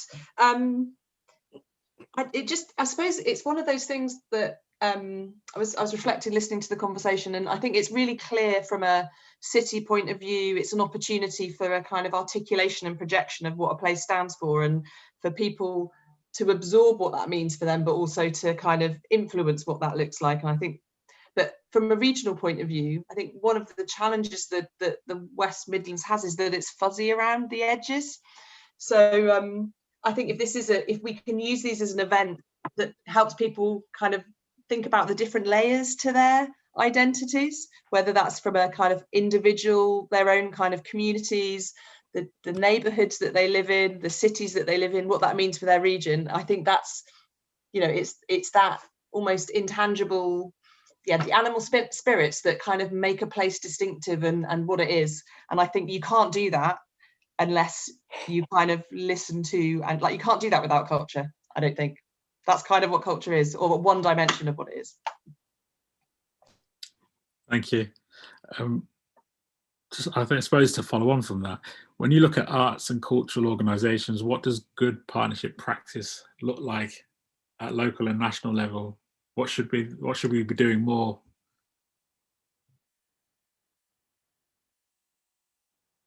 Is that another one for me, Cory, or is that for? Put that to all of you, but I'll start with you as you pointed out. So I think, you know, some of the research that we've been supporting across the region shows that there's still a long way to go to what good looks like, if good is kind of ensuring that the sector is representative of the communities that it's embedded in, particularly at a leadership level. But I think, you know, whilst the pandemic has thrown up huge challenges, I would say it's also showcased kind of some good practice on what good looks like as well.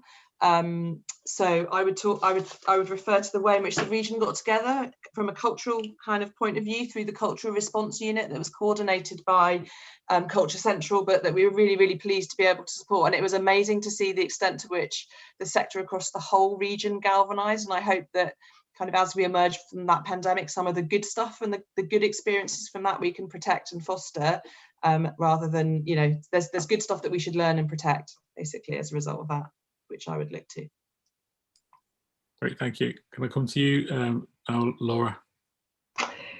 Yeah, I mean, I think it goes to that heart of what kind of leadership and partnership working you want. And I think, you know, true partnership working, in my experience, is quite rare, if I'm honest, because most people go into a partnership for what they thinking they get something from it, you know, for their organisation, for their individual. And I think the challenge is when people enter it willing to give up something. So I kind of think that as a starting point is quite useful. And it's about being willing to cede a bit of power and influence. And I think we've got really good examples of that in many different places. You know, I think we've talked about some of the examples that have been emerging from other places, you know, and I think certainly I'd echo what Julia says around the response of some in the pandemic. You know, if you looked at organisations like Slunglow in Leeds, who kind of saw that as their moment to say, actually, we need to be something entirely different. We're listening to our community and what they need is a food bank. And that's what they stepped up and did. So I think it's about whether you're willing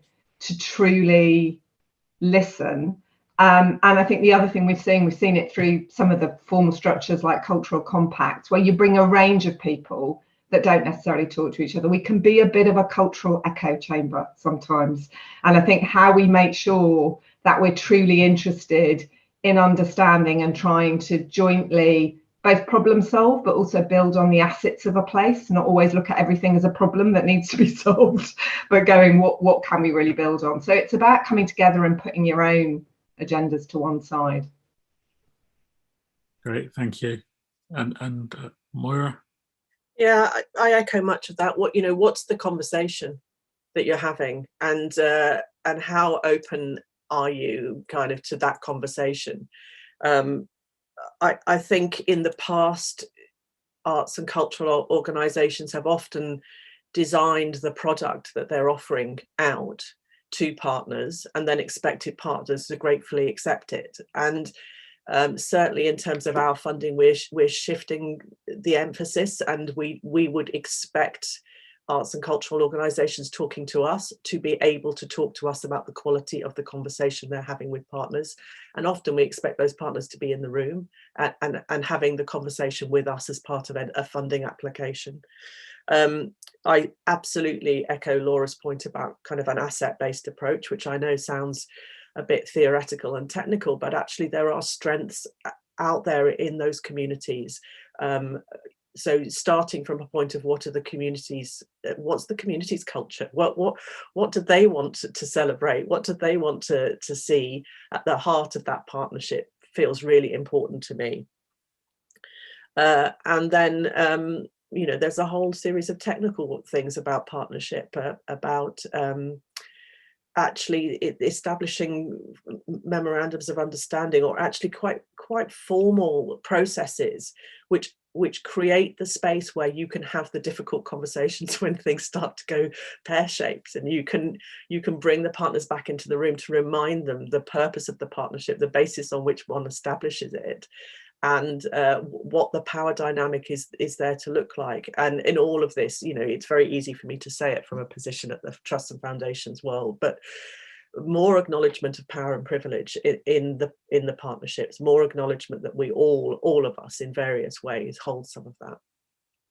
And then you can start to release it, can't you, once you know it's there and you've openly talked about it. Just on that, so how do you make that then more accessible to the likes of the communities, the smaller communities, the new communities that are trying to engage within the arts and to build their own networks? Because there seems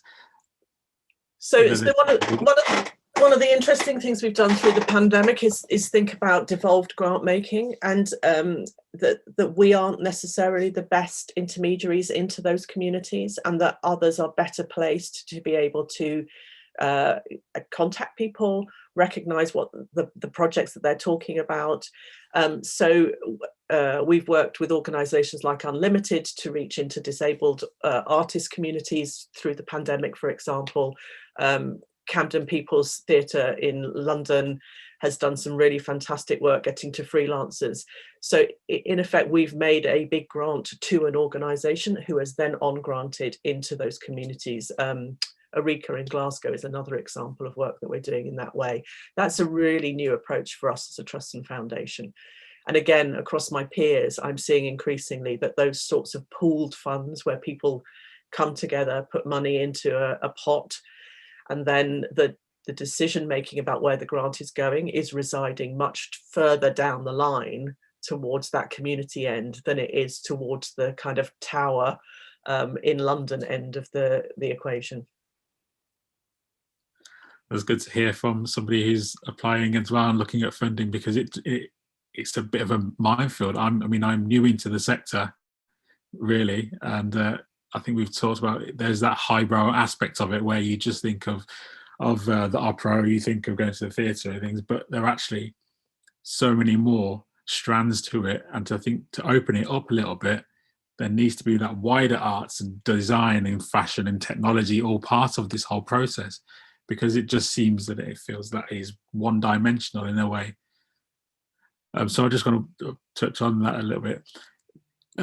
Can the Coventry model we've heard about this morning break the mould? In other words, show how one-off events can provoke a scale of innovation, institutional change, that whilst a one-off event, they trigger the systemic change and new programmatic approaches. What's the litmus test on this? Is Coventry meeting its potential?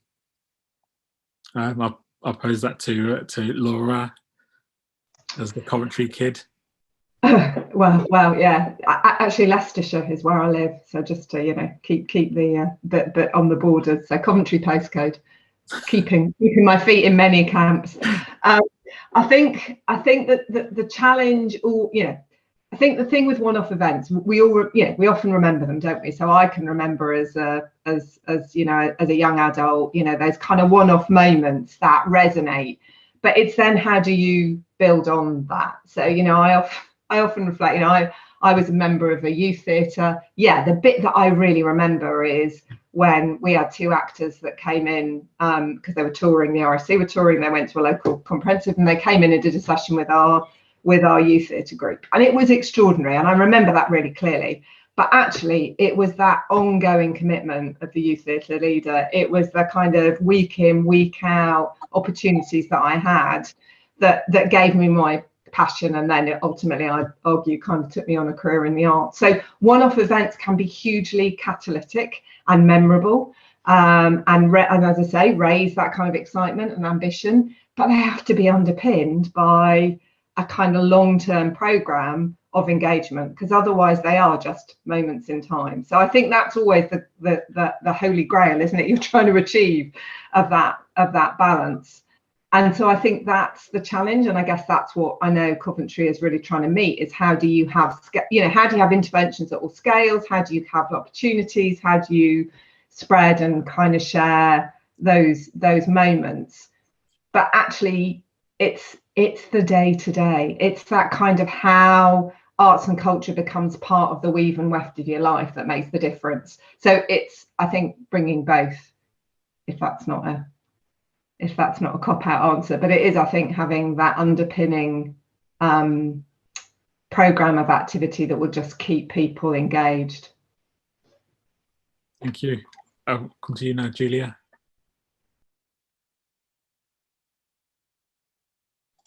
I wouldn't want to speak for Coventry, but I suppose from my point of view, it's like, how can we layer that with the opportunity for Commonwealth Games? How can we build in the broader assets we have across the region, and how can we build that into a longer term kind of shared plan for where we want to be and how we use these things to get us there? So that, I think, that'd be the perspective that I come at it from. Thank you. And Moira? I think the potential for cities of culture type programs to create a shared narrative is really, really powerful. And I think that's where the long-term change can sit. So the ephemeral can do the ambition and the kind of inspiration, but hopefully there's a ton of work sitting underneath that, which is about this shared sense of who are we collectively, and what might we want of our local area? What might we want people to be saying about us in 5 years' time and 10 years' time that perhaps they're not saying about us now? And if you're looking at the underpinning work, which I think Coventry is doing, which is saying who needs to be part of that conversation then? Is it just the arts and cultural organisations who hold that brief, or actually do the schools, do the youth groups, do the the LGBTQ or the migrant support group, do they play a part in that conversation, and what role can they play, and and I think that sense of a whole geography or a whole place beginning to work smoothly, the system beginning to work, and effort and collective effort beginning to focus around that sort of ambition is extremely powerful.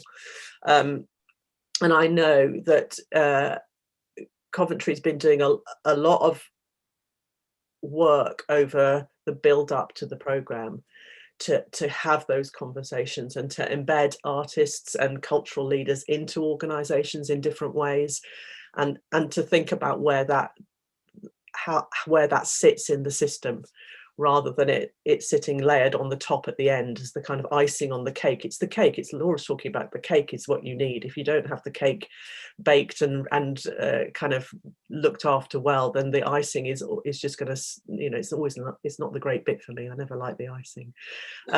Somebody's put in the chat, which organisations, which schools and youth groups have the capacity. I know it's tough, but in our experience, there are plenty of schools and youth groups who are absolutely signed up to this work and feel it is central to who they are and what they do still, and they are making time and they are making space. We're funding a big schools programme at the moment, leadership from head teachers and from not just the arts teachers but others within the school who see the importance of some of the softer stuff rather than the binary narrative that we just have to catch up on academia. It's really powerful at the moment. Yeah, absolutely agree. I have a comment in the chat from Adam J. Coleman about evaluation not demonstrating how good activities have been, but rather about really digging deep on systems change. This links to Martin Reeves' point in the first session on relying on easy advocacy hits to cheerlead in an obvious way. Offender expectations on success part of the problem here. How can we balance out the evaluation ledger a bit more? This is for Laura and Moira in particular. So I think from our perspective, we really want people to challenge and really scrutinise and evaluate. So we've done a range of things like the Insight Toolkit, way of actually making sure that you get a full 360 evaluation. That challenge you with those tools and kind of approaches that we've put out there to help people support that journey. I think it is about being honest. Of course, there's always that balance. We all face many ways, don't we? We're at the process now. It feels like I've been on the longest ever campaign for a spending review because it's been almost constant. So of course, we are constantly facing to government and talking about the paraculture because we see it as our job to get the resource for the sector. And you have to balance that kind of honesty of some of the limitations of what you've achieved with also trying to do that sell. But I think as long as we're honest and clear-sighted to ourselves in particular about where it's going well and where we need to make improvements. And as I said, in our own strategy review, we did that case for change and did quite a strong look at what did we think had been achieved, of which there was much, but also to be honest about where we're failing. I think the other thing is that longitudinal study. We're involved in a number of those, as I know others are too. And I'd point to things like the 25-year talent plan that we're doing in Leicester, which is actually tracking children from babies through to kind of look at what are the interventions that kind of make an impact. So I think it's having all of those things, but recognising there are times when you need the advocacy too, where you do need those kind of moments when you can just inspire. And I'd go back as well to the point when I worked in local government. I worked in a council in London, in Croydon, and I remember the leader of the council saying to me, we had a whole raft of evaluation and data to do with the summer festival that we were doing. And what he looked at me kind of very clear-eyed and said, absolutely, this is really important. But you've also got to make people believe, because ultimately they will always want, if they don't believe you, they'll always want more evidence. They'll always want more data because they don't believe you. So you've also got to take hearts and minds. And I think that's always the challenge. We're trying to face all those ways at once. Thank you. I'll come to you, Moira. Yeah, I mean, I think we try to model best behaviour, and we sometimes get it wrong. But the emphasis for us is on is learning rather than evaluation. Is actually that's the value for all of us. Is what can we learn from what we've been doing, and how do we then use that learning to inform what we do next, and can we get better at what we're doing because we've got some evidence that it will tell us how to do that. I'm old and I've been around the funding system a long time now, and I remember the kind of, there used to be a mantra which was right to fail. Everyone should have the right to fail, and that seems to have gone out of fashion quite a lot. I haven't heard that said for ages, but I think that we do, as a trust and foundation, we do explicitly say that we will fund work that's about exploring and testing new approaches. And we'll do that as long as people are willing to talk to us about what works and what doesn't work in that context. So there is no sense of failure or success under those conditions. It's just we want to try something different. This is what we learned about that approach. And we're also funding the Centre of Cultural Value in Leeds, which I think in partnership with AHRC and Arts Council. And I think there's something interesting there at a slightly different scale, to think about how researchers, academia, practitioners come together to ask some of those bigger research questions in a way, again, which means they can learn.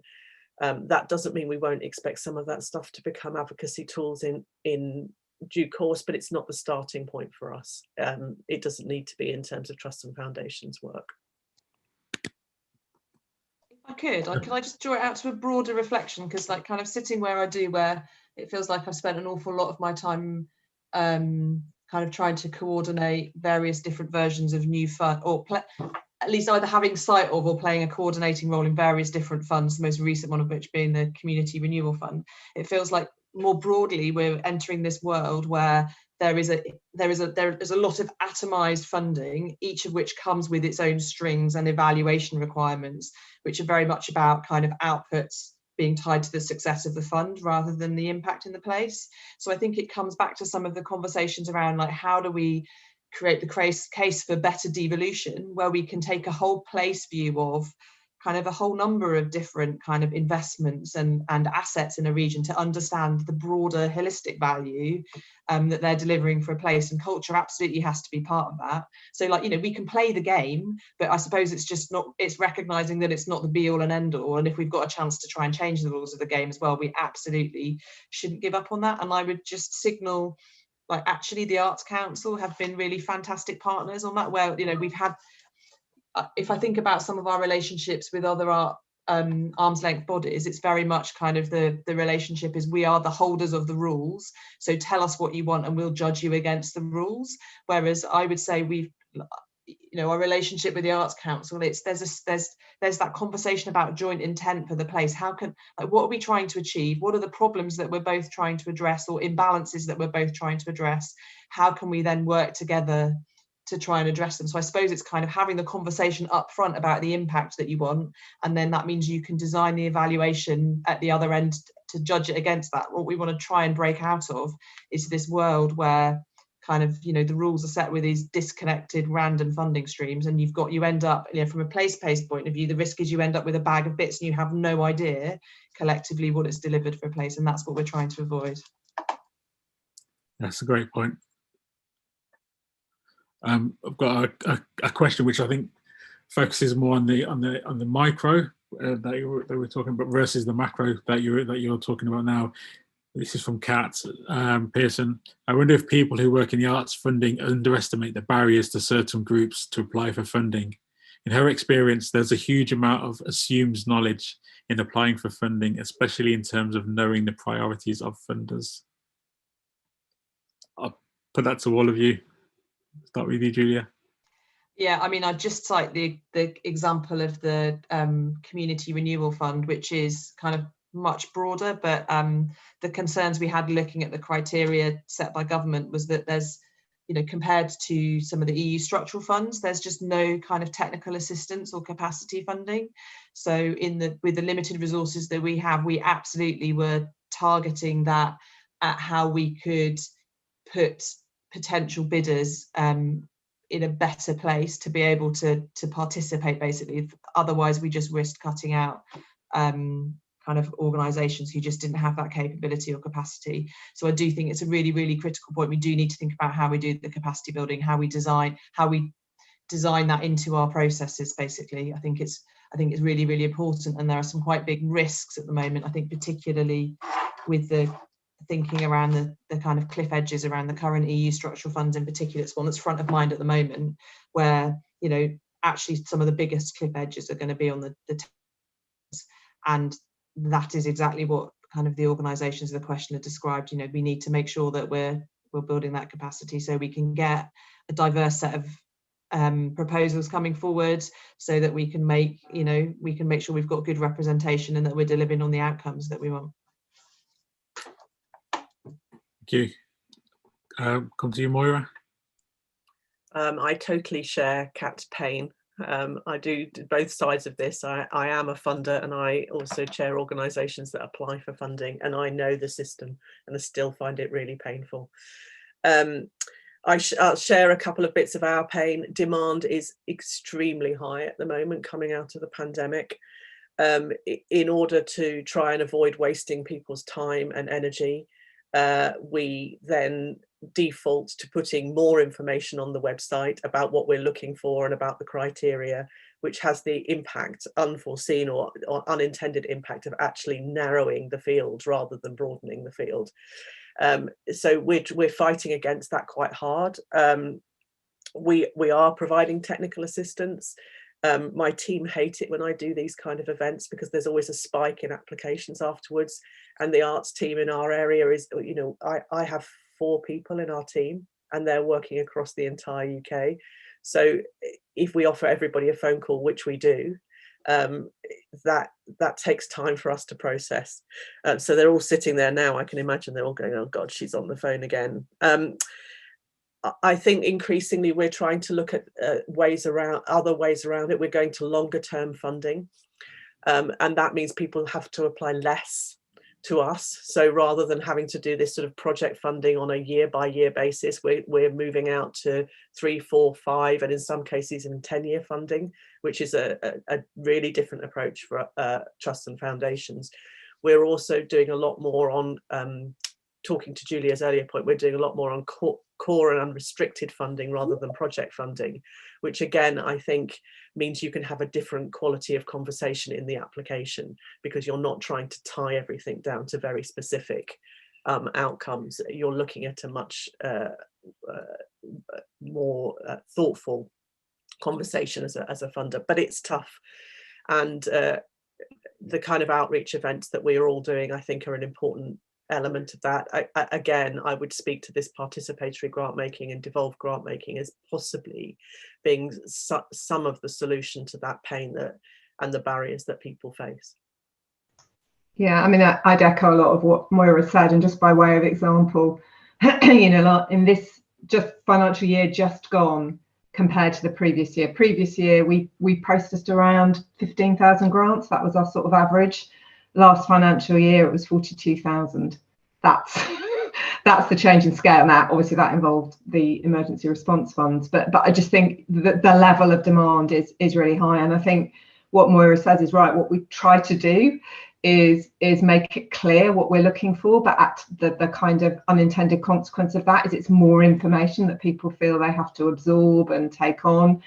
We're really challenging ourselves at the moment, and I don't know whether anyone on this call has been involved, but we have been testing some of our thinking as we do a bit of a refresh of our project grants linked to Let's Create. We've been really testing ourselves on how do we make things as straightforward as possible, but linked to developing Let's Create, because actually the aim is we do want that public money to be demonstrably tackling those challenges I talked about in terms of the change we want to see, and that's always the kind of tricky balance. But also I think for us is a real question around who we do spend our time with.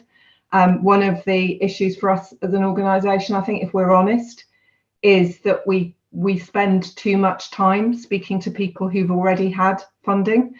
who want, who have the connection with us, who want to talk to us, and often we want to talk to them. It's a good development opportunity, but actually really challenging ourselves to say, actually, the people who we should be giving more advice and time and spending time with are those who haven't accessed funds before. So I think those are some of the ways we're challenging ourselves, and also everyone will be pleased to know, reviewing also Grantium and the kind of process for anyone who's had to use Grantium, which did, I have to say, save us a lot of money from previous systems, but we recognise some of the issues there. So we are trying, but it's not straightforward always. That's great, thank you. Just like to come to you each just for final reflections, just on the questions, on the topic, and your thoughts going forward. I'll come to you first, Moira.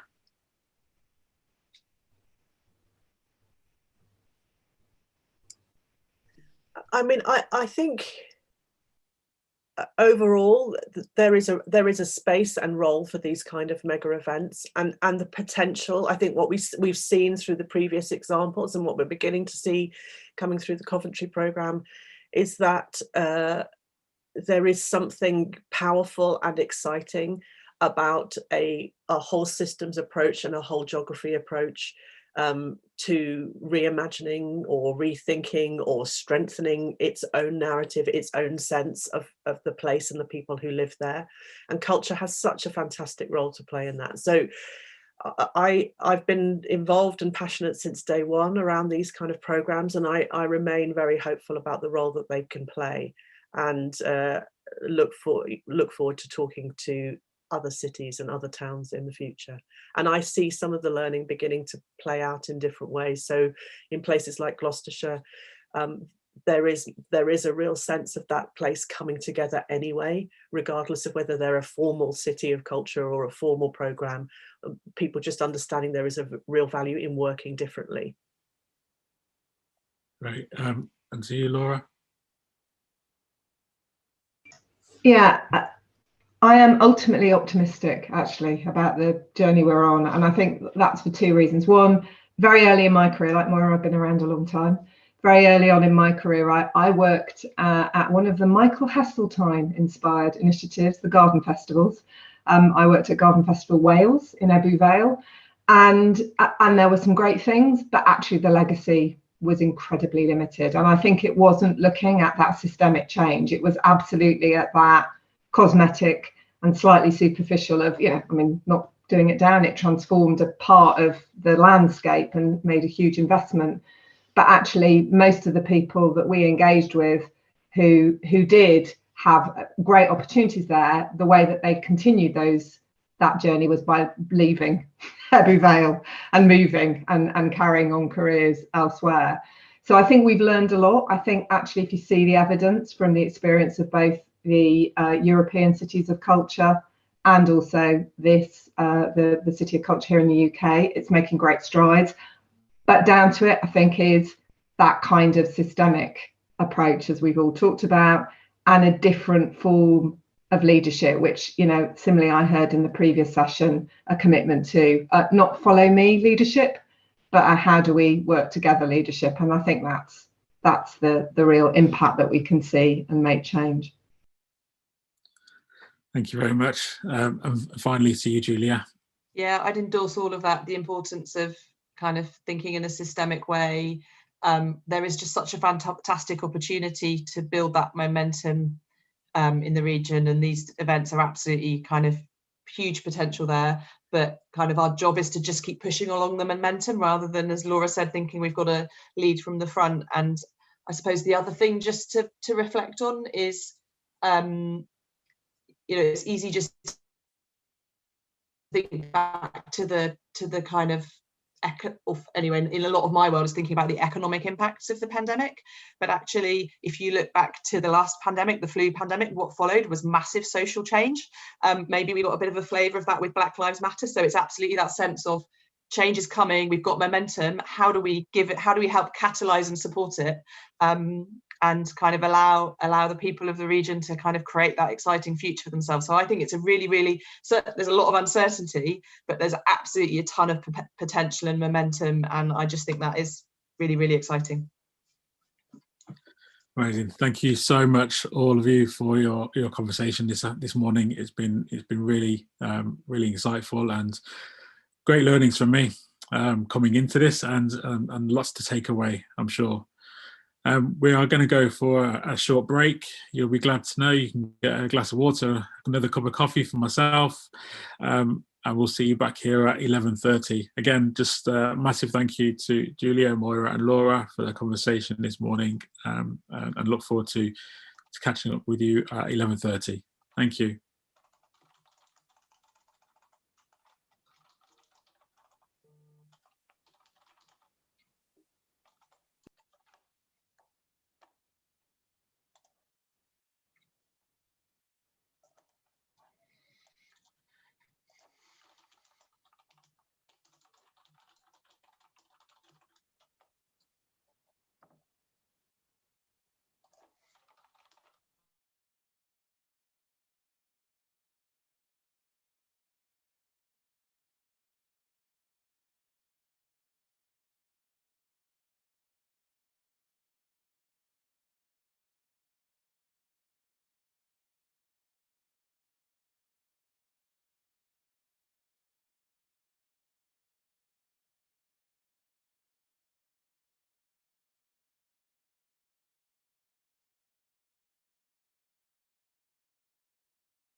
Hi, good morning, and thank you for coming back.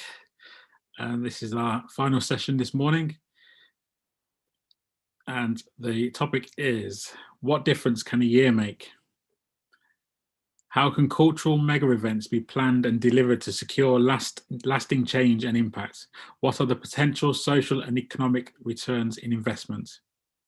I'd like to welcome our three panelists for today. Phil Batty, Head of Ceremonies, Culture and Queen's Baton Relay Commonwealth Games 2022, Executive Director of Festival UK 2022, and formerly Director of Public Engagement, Hull UK City of Culture 17. No, that's not right, I don't think. Sorry, Carrie Cook, Deputy Director, Festival City of Culture and Major Events, Department for Digital Culture, Media and Sport. Claire Coghill, Leader, Waltham Forest Borough Council. First of all, I'd like to welcome Phil Batty. Hi, Cory. Hi, everyone. Thank you very much for having me. It's lovely to see so many different cities, towns, places from across the whole of the UK and across the whole of England here today, and some familiar faces and some new ones. Are you okay if we sort of dive into the first 10-minute question, Cory, and then move on? Yes, absolutely. You carry on, Phil. Well, what a challenge, hey? What a year makes for a project like Hull. Well, for me, it was 5 years. So I think I first got involved in UK City of Culture back when Hull was bidding in March 2013. I looked a little bit less tired back then. It's been a little while since that journey, but it's still one of the most memorable experiences of my entire life. I've got to be careful because I also worked on Waltham Forest London Borough of Culture, and I can see Councillor Coghill looking me in the eye. That was definitely the second best experience of my life after that. But you'll hear much more passionately from Claire those journeys that we had when we were together in Waltham Forest.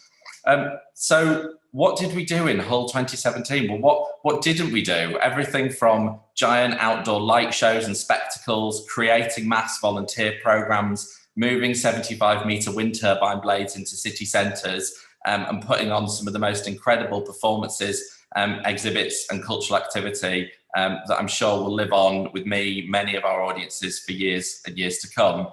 But you'll know that for me, it was a really personal experience. I grew up in Hull, born and bred in Hull. It's the best city on earth. You can take me to the pub and I will argue that case with you for hours and hours and hours.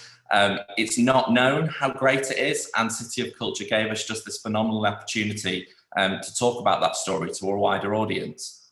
But I think in terms of the question that was posed today and the discussion that hopefully we'll have during the Q&A, I think for me, what UK City of Culture provided was an opportunity to look at my own hometown, my own home city, through different eyes, through a different lens, through different people's stories, through different people's experiences, through different shared experiences that we were having together over the course of 365 days. And then since then, through revisiting, through coming back, through hearing my parents' views on how well it went, what the successes and failures were.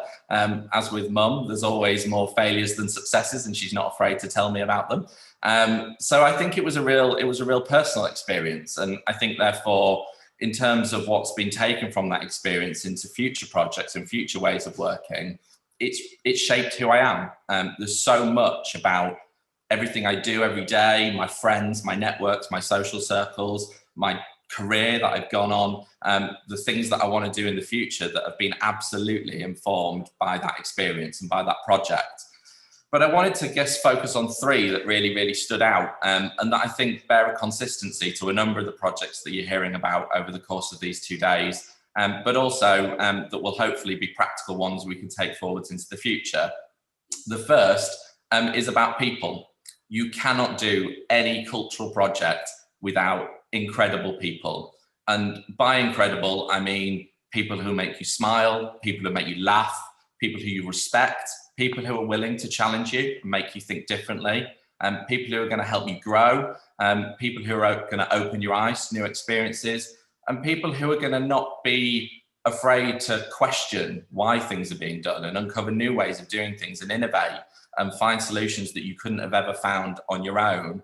And I think what a mega event does, or what a project does, or what a City of Culture or a London Borough of Culture or an event such as this does, is it introduces you to new people from a broad range of backgrounds, lived experiences, but but you've all got this shared sense of purpose. Something has thrown you together. Something has caused you to be in the same space at the same time, with a shared understanding and belief that culture is an amazing tool to transform people's lives. So if you're not surrounded by brilliant people, these projects can't be successful. You can't take learnings forward.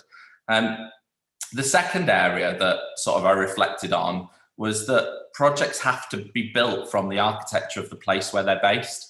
And sometimes that is a building, sometimes that's a city or a town or a community, sometimes that's a region, sometimes that's a country or a combination of nations. Sometimes that's a shared group of people coming together to celebrate an idea, a thought, a value, part of their own identity. But if a project isn't born from that sense of place, that sense of purpose, that sense of a core architecture, it's not going to be able to truly and authentically capture that and communicate that through art, through sport, through heritage, through all these tools that we know have such powerful ways of doing that. But I think one of the learnings I took from my time in Hull, and that time being 5 years, was places change. They're living, they're breathing, they move, they evolve, they respond. And actually a big part of building a project from the architecture of a place is being open to new ideas, being open to listen and learn how a place is evolving as your project evolves with it, and adapting with that as you journey through some of these opportunities.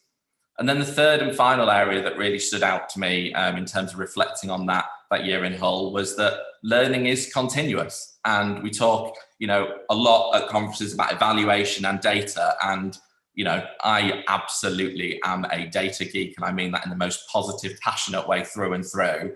But actually, evaluation is just a tool to help you understand more. It's what you do with that. It's what you interrogate about that. It's the way you use that information and learning that's going to make projects better. So in terms of that learning, I think you need to be really open that there are successes, there are mistakes, there is good evaluation, learning and insight and data, and then there is PR and communications, and they are not the same thing.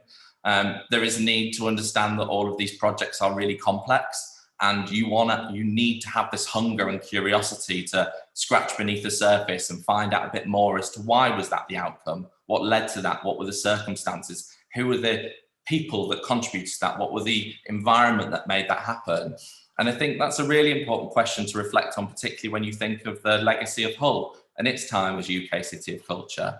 There's many, many discussion points around Hull's time as UK City of Culture. I can look you all in the eye and say it's completely transformed as a place. I can look you all in the eye and say it was absolutely brilliant before UK City of Culture even came along. And part of what legacy has uncovered is different strengths, different characteristics, different partnerships, different individual organisations that are making new and exciting things and building on previous successes and things that were here before. So I think legacy is equally as complex as the projects themselves. And taking that forward in sort of the final few minutes as to where I am now, I'm working on two very different projects. The Commonwealth Games, hosted in Birmingham in 2022 as part of the wider West Midlands, and Festival UK, a nationwide celebration of creativity and innovation across the whole of England, Scotland, Wales and Northern Ireland, really celebrating our creativity internationally into 2022 and beyond. They're both complex projects. One is a multi-sport event taking place in the UK at a time when we're coming out of a global pandemic. So just the sheer logistics of getting 72 nations and territories worth of athletes here to Brum in 2022 is a whole working group in itself and is involving a lot of planning and detailed logistics. And the Festival UK project, it's bearing out in public life. It's got lots of different quirks, lots of different characteristics, and it's evolving very much at pace. But it's got a core purpose. It wants to celebrate and present 10 new experiments in creativity, large-scale projects that bring people together, celebrate our identities, our strengths, our cultures, and do that across the whole of science, technology, engineering, arts and maths. So a really exciting space for R&D, innovation, experimentation. And we all know that if there are going to be successes, failures, learnings and insights, it's the fusion of science, tech, engineering, arts and maths that's going to be a fantastic place to understand that. And in both of those projects, I've taken forward some of those key things that I learned from Hull. I can say I work with some amazing human beings. I couldn't do every day that I do if I wasn't surrounded by brilliant people. And I think sometimes people think that's just the team you work with. Well, it's not. It's the creative, it's the artist, it's the scientist, it's the technologist, it's the university professor. It's all the people that you surround yourself with in a project and that surround themselves with you to make it really successful. Both are absolutely responding to the places in which they're taking place. The Commonwealth Games in the West Midlands, responding to social and cultural issues, responding to the communities that live here, but also really keeping hold of that international dimension, the Commonwealth itself, and actually how that will manifest and present in this place at that time in 2022. And both of them are involving learning. You know, one part of my job is to get a Queen's Baton relay around all 72 nations and territories in 300 days. You can appreciate that given everything going on in the world, there's been some fun workshops to figure out how you do that. But absolutely, with the people and the learning and the professionalism to go, this is a really important part of this Games that connects the Commonwealth. It has to go to every one of the 72 nations and territories of the Commonwealth. How do we solve that problem? How do we make that happen? And that's not just putting it in an envelope and sticking a stamp on it, it turns out, which was my first response to that question. So I just wanted to say that, you know, having the opportunity to sort of come along today and talk also has been part of that learning. It's a chance to reflect, take stock, take an hour out of the day and figure out how we go forwards and how we build that into our future projects. So thank you very much, Cory. Thanks, Phil. I hope Mum's watching now. She's had a WhatsApp, don't worry. Let's go for that pint because I think Coventry is the best place in the UK. I was there on Sunday. Laura McMillan was trying to convince me exactly the same, so don't you worry. The committee's out making the case. Thank you very much. Just like to welcome Carrie Cook to the stage, please. Good morning, everyone. I'm staying neutral on this. Obviously, from DCMS, we think all of the places are the best place, including Birmingham and Coventry and Hull and anywhere else that we go next. So I'm staying very neutral on that. Look, it's fantastic to be here this morning. I am the Deputy Director responsible for the City of Culture Programme and Festival UK 2022 in DCMS. So I have what I consider to be possibly the best job in government. Certainly the most fun, I think, at the moment. And it's really great to be here to talk to you about how these kind of major events work. And I want to build a little bit on what Phil said, because I was going to talk about collaboration. And obviously, that's all about people. And it's all about working together. But it's also about organisations and partners. And I think one of the big things that these major events and these festivals really give us an opportunity to do is to come together. And it gives us a focus to do that. And I was going to talk about sort of three big benefits that from our perspective in government that really gives us an opportunity. And the first is funding, and the second is sort of policy goals, and the third is the sum being greater than its parts. So if we think about funding, I mean, obviously there's a lot of funding sources out there, but things like Cities of Culture really provide a focus and a way for organisations and departments and private funders and investors and everyone to come together at a point where you can really leverage that funding. And we've seen that before. So you may or may not know on this call, winning the title of City of Culture doesn't necessarily actually give you any money. You get the title, but then that's when the work really starts. But to date, every single City of Culture has been hugely successful in using that and leveraging that. So I think Hull, in between 2013 and 2019, unlocked almost £700 million worth of investment. And obviously that's not all because they won the title, but the title helps. Having that year of cultural events makes a difference. It gives a focus. And Coventry's done the same. There's huge amounts of money going in. I think the public sector, between DCMS, some of our other government departments, and some of our ALBs, has put in over 35 million to this year. And it gives us a moment where we can all come together and you get those benefits and you get that leveraging and you can use this funding to unlock more. I was very lucky. 2 weeks ago, I visited Coventry and I walked around, and I mean, what the city has done is just amazing. And I hadn't been for quite a while, so people were explaining to me which bits had been regenerated and the difference they'd made and the social impact that was trying to be made from that. It's not just about making a building look prettier. It's about what does that area then do? If it was an area where maybe it wasn't so nice, maybe it had some difficult issues, what can the investment do? How can you change it? How can it become a positive area for citizens to engage in? And the stories that I'm hearing are just fantastic. And that's really what we're trying to achieve. And having this focal point, it gives you something to rally around to do that. And of course, there's also value in kind. So I know Coventry's got loads of partners. We're talking to the BBC, to GREAT, to the British Council, to all sorts of other people to really come in and give support and make a difference. And Phil's obviously already talked really eloquently about the difference we've seen in Hull. And that's true of Coventry, it's true of Derry, Londonderry, the first city, and I'm sure it will be true of all of our future cities too. So that for me is the first really crucial thing that these events do.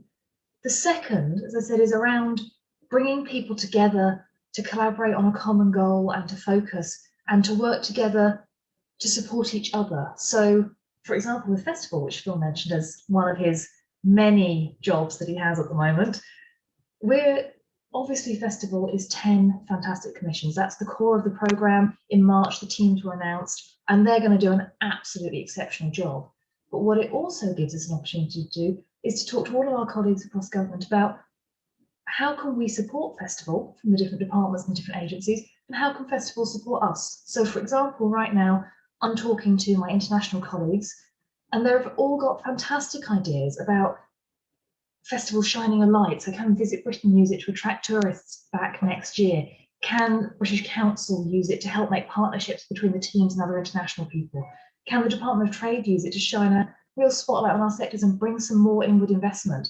And these are all aims that those agencies or departments would have had themselves, but now they can join up and work with festival for mutual benefit. If DIT manages to get to use festival, it's going to shine a spotlight on those artists. It's going to get greater audiences for the people actually delivering the festival, while at the same time helping us as a general level, you know, showcase our sectors the best possible way we can. So it's about coming together for mutual benefit and supporting the widest possible objectives. And we're seeing that across all of festival. It's going to be an amazing event, but it's also going to leave a legacy. And that's another point I wanted to pick up on, is the events themselves also obviously leave an amazing legacy. You know, if you've been to Hull, you know it potentially changed your perception of the city, although Phil, I take your point, it was amazing already. It's even more amazing now. I think 9 out of 10 people surveyed said it changed their perception of the city. I mean, it does make a big difference.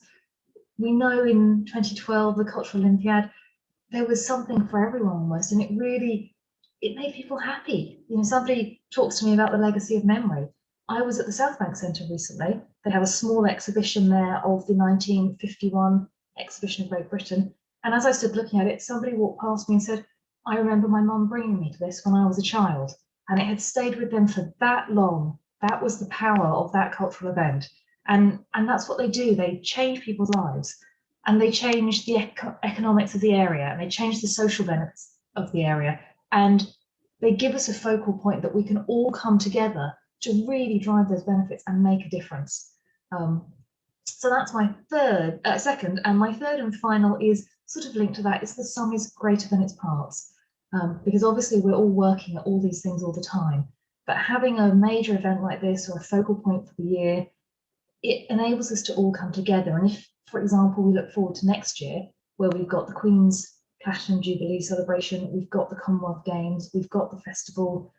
There's also Edinburgh's 75th anniversary for the festivals, the BBC centenary. There is just so much going on. Any one of those events by themselves would be incredible. But you put them together and think about what a year the UK is going to have next year. I mean, it is going to be the place to be, quite frankly. Everybody should want to be here. But cumulatively, we're going to be able to work together, we're going to be able to align, we're going to be able to amplify, and just those conversations drive even more benefits. And so that's what these events do. They give us that opportunity to come together. They give us that opportunity to deliver even more than we would otherwise have done, by unlocking benefits of collaboration, benefits of increased funding, benefits of alignment and amplification. And so that I think is where I'm going to finish. So I'm slightly under time, but you know, I'm sure you'll all have loads of questions to fill up the time. So that's where I'm going to finish, that they're not just exceptional events in their own right, showcasing exceptional sectors, but by bringing us together, they really, really delivered more impact.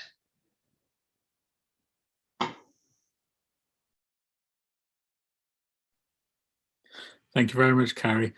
I just pick up on your point in terms of the difficult areas being needed to be improved also. And I think that's the case because a lot of these events don't need to be or shouldn't be city centre specific or focused, because it is the external areas, the wards and everything else where the people actually live. You know, the city centres are hubs where people coming maybe once a week or twice a week, or if they're working, but it's actually within their communities that we actually need to see the results.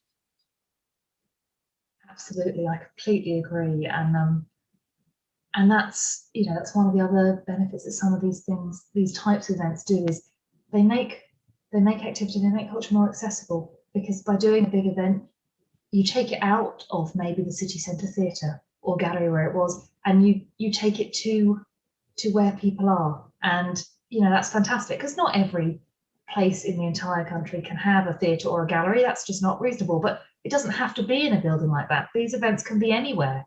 They can be accessed in any kind of way. And I'm sure Phil would speak more eloquently to this, because I know that's one of the aspirations of festival, is how does it reach as many people through as many mediums as well? It isn't just going to a place. It's how do you engage digitally or through media or broadcast or all sorts of ways. And yeah, you're right. It's absolutely not about coming to a city centre on a day and doing something. It's about far more holistic engagement than that. Yeah, absolutely. Thank you very much. I'd just like to welcome Claire Coghill, leader, Waltham Forest Borough Council. Thanks so much, Cory. I can't tell you how happy I am to see Phil. He is an absolute legend. And one of the things that I got to do after we were the first ever London Borough of Culture was participate in the World Cultural Cities Forum. And so I've met all the other Phils from all over the world, from Milan and Sao Paulo, and he's the best. So I'm really delighted to see him today. And I'm so delighted that he's working in my home city to shine an international light on Birmingham. And I just wanted to give a massive shout out to Coventry as well, because it's a very important place to me. I wouldn't be here if it wasn't for Coventry, because my granddad was posted to Coventry from Scotland during the war. And so very important to me. And also the home of one of my own personal cultural formative moments. When I was a kid, I was obsessed with Asterix the Gaul. And there was a film brought out, and there was only one place in the Midlands where you could get to see that film. And my dad drove me all the way to Warwick Arts Centre. So that was this, you know, massive, for me as a kid from Dudley, this massively glamorous and exciting international film experience that was really, really important to me. I was very excited when Coventry got this opportunity, and the fact that you've grabbed it with both hands and done really extraordinary things with it is just fantastic. One of the things I've really loved about being the first London Borough of Culture and becoming part of this culture family, and how we got to meet Phil originally was, you know, there's one of the things that I think unites a lot of us is being underdogs and being places that people have overlooked in the past and overlooked to their cost, and they get to discover through being a cultural focus for a period of time, they get to discover what extraordinary places we are.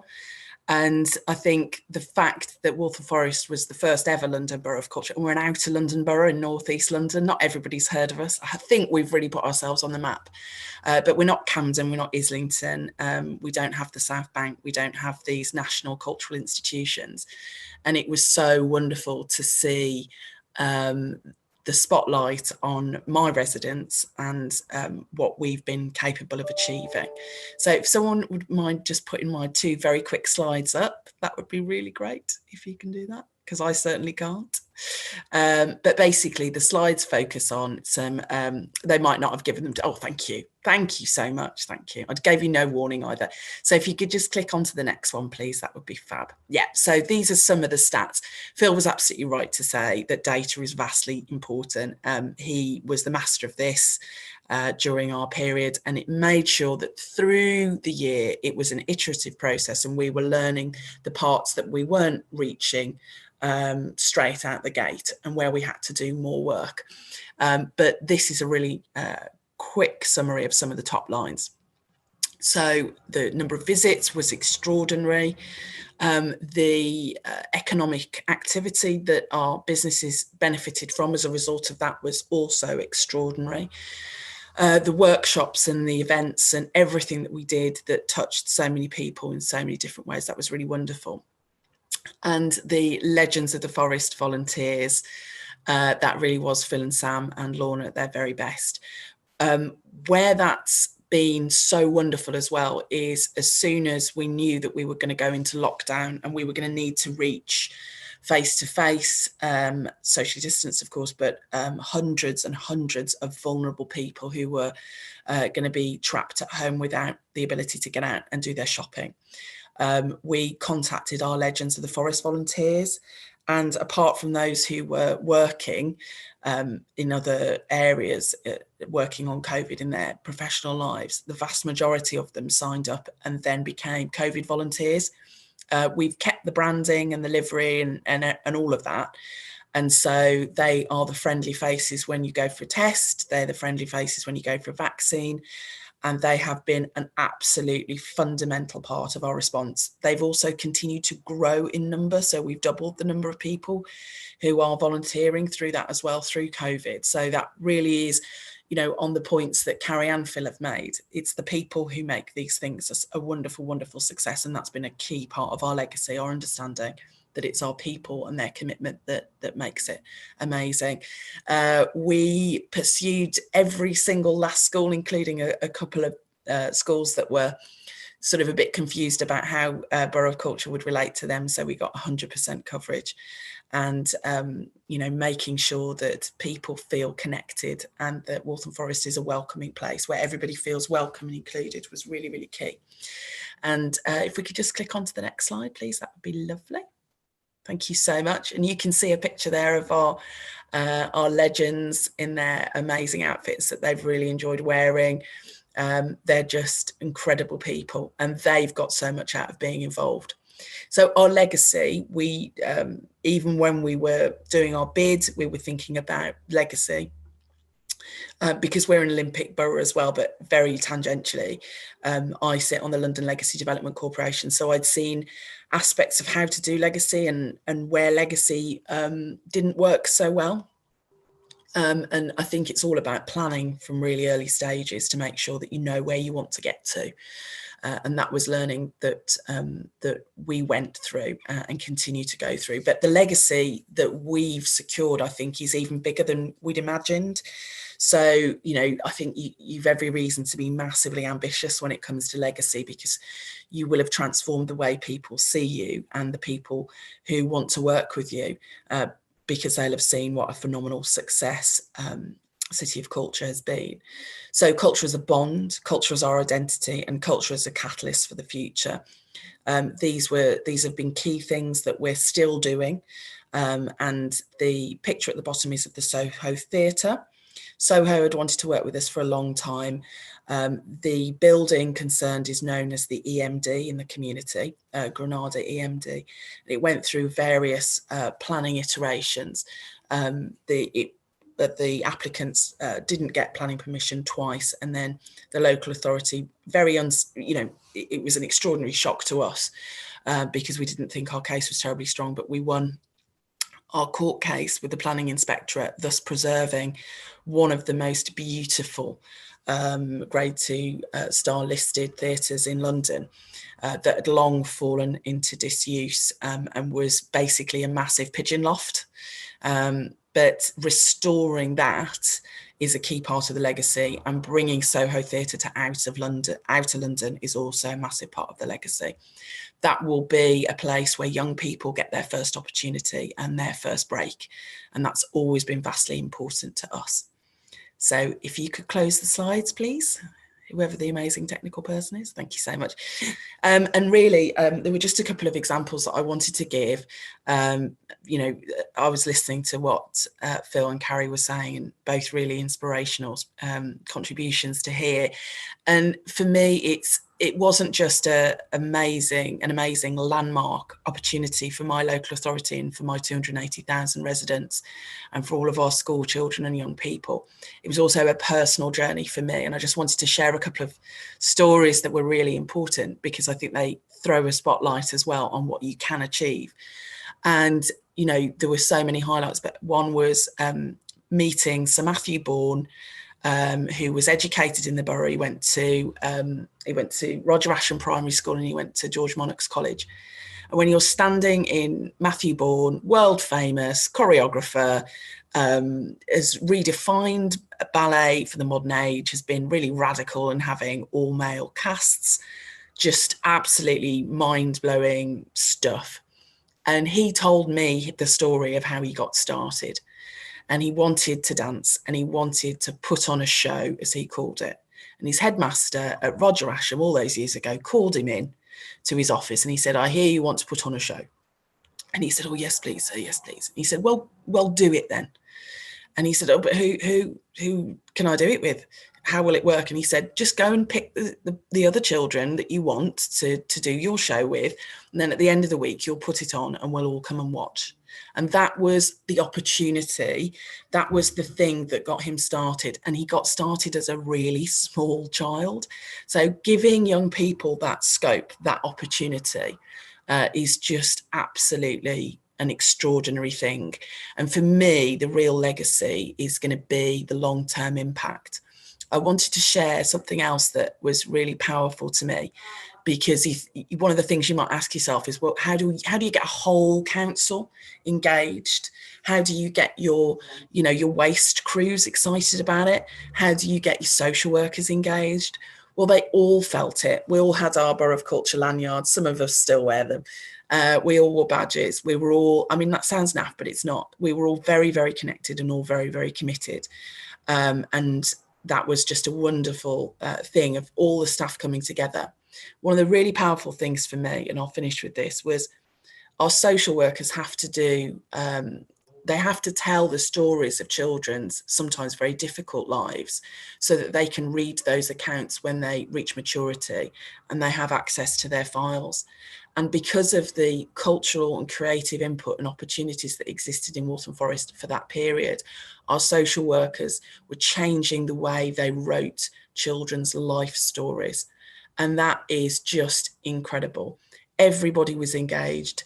We had so many life-changing opportunities, and the legacy for me will be to see the success of our children and young people in 20, 30, 50 years' time when they're taking culture to the world. Thanks so much, Cory. Thank you.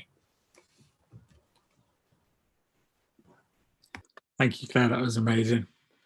I love the personal connection, and I think that's what makes it. It's that the personal stories that inform you as a child, and those memories, which then you can then take on and hopefully thrive. And I love that story about having that the teacher, because you need that. You need somebody to give you that spark. Too often we knock it out of the kids and say, you know, you've got to focus on this, this, and this, and you lose that spark. And it's so important that you continue to shine that light for these kids and the future creatives and me. I loved getting that spark and the inspiration, because it just propels me. I'm like you all, and a sponge, and like to take in new information, knowledge, creative and culture, and I find it fascinating. So thank you all for that insight. I have a lot of questions for you all, so I hope you're ready. Claire, could you just say a bit more about the culture as catalyst for the future? You talked about public service strategy and releasing potential in your slides. Could you say a bit more about what you did and what you learned? Absolutely. So For Borough of Culture to be really meaningful, we wanted everybody involved in it. And what that's meant longer term is putting culture at the heart of everything. And so it's not a nice to have, it's not an add-on. I mean, poor Philly must have heard me say that about 400 million times during our year, but it's true. So, for example, we've changed our regeneration and planning policies. And so developers come along when they want to build homes in Waltham Forest, and they're asked about affordable housing, they're asked about sustainability, and they're asked about what contribution they're going to be making to culture in the borough. And it just totally shifts the conversation, because we want them to demonstrate how they're going to connect with our people and how they're going to offer opportunities to our people. And it's not just through the building site work, but something far more profound. And it's now just part of our DNA and who we are. And that connection is really powerful. What we saw, and the Legends of the Forest are a phenomenal example of this, but how amazing it was to have the entire council all pointing in one direction. So Borough of Culture, we were having these conversations internally. My chief executive and I were having these reflections, and Phil will testify to the fact that Martin is an environmental health officer and not your first choice of person who thinks about culture as the top of his list, but his life was, and his outlook was completely changed by Borough of Culture as well.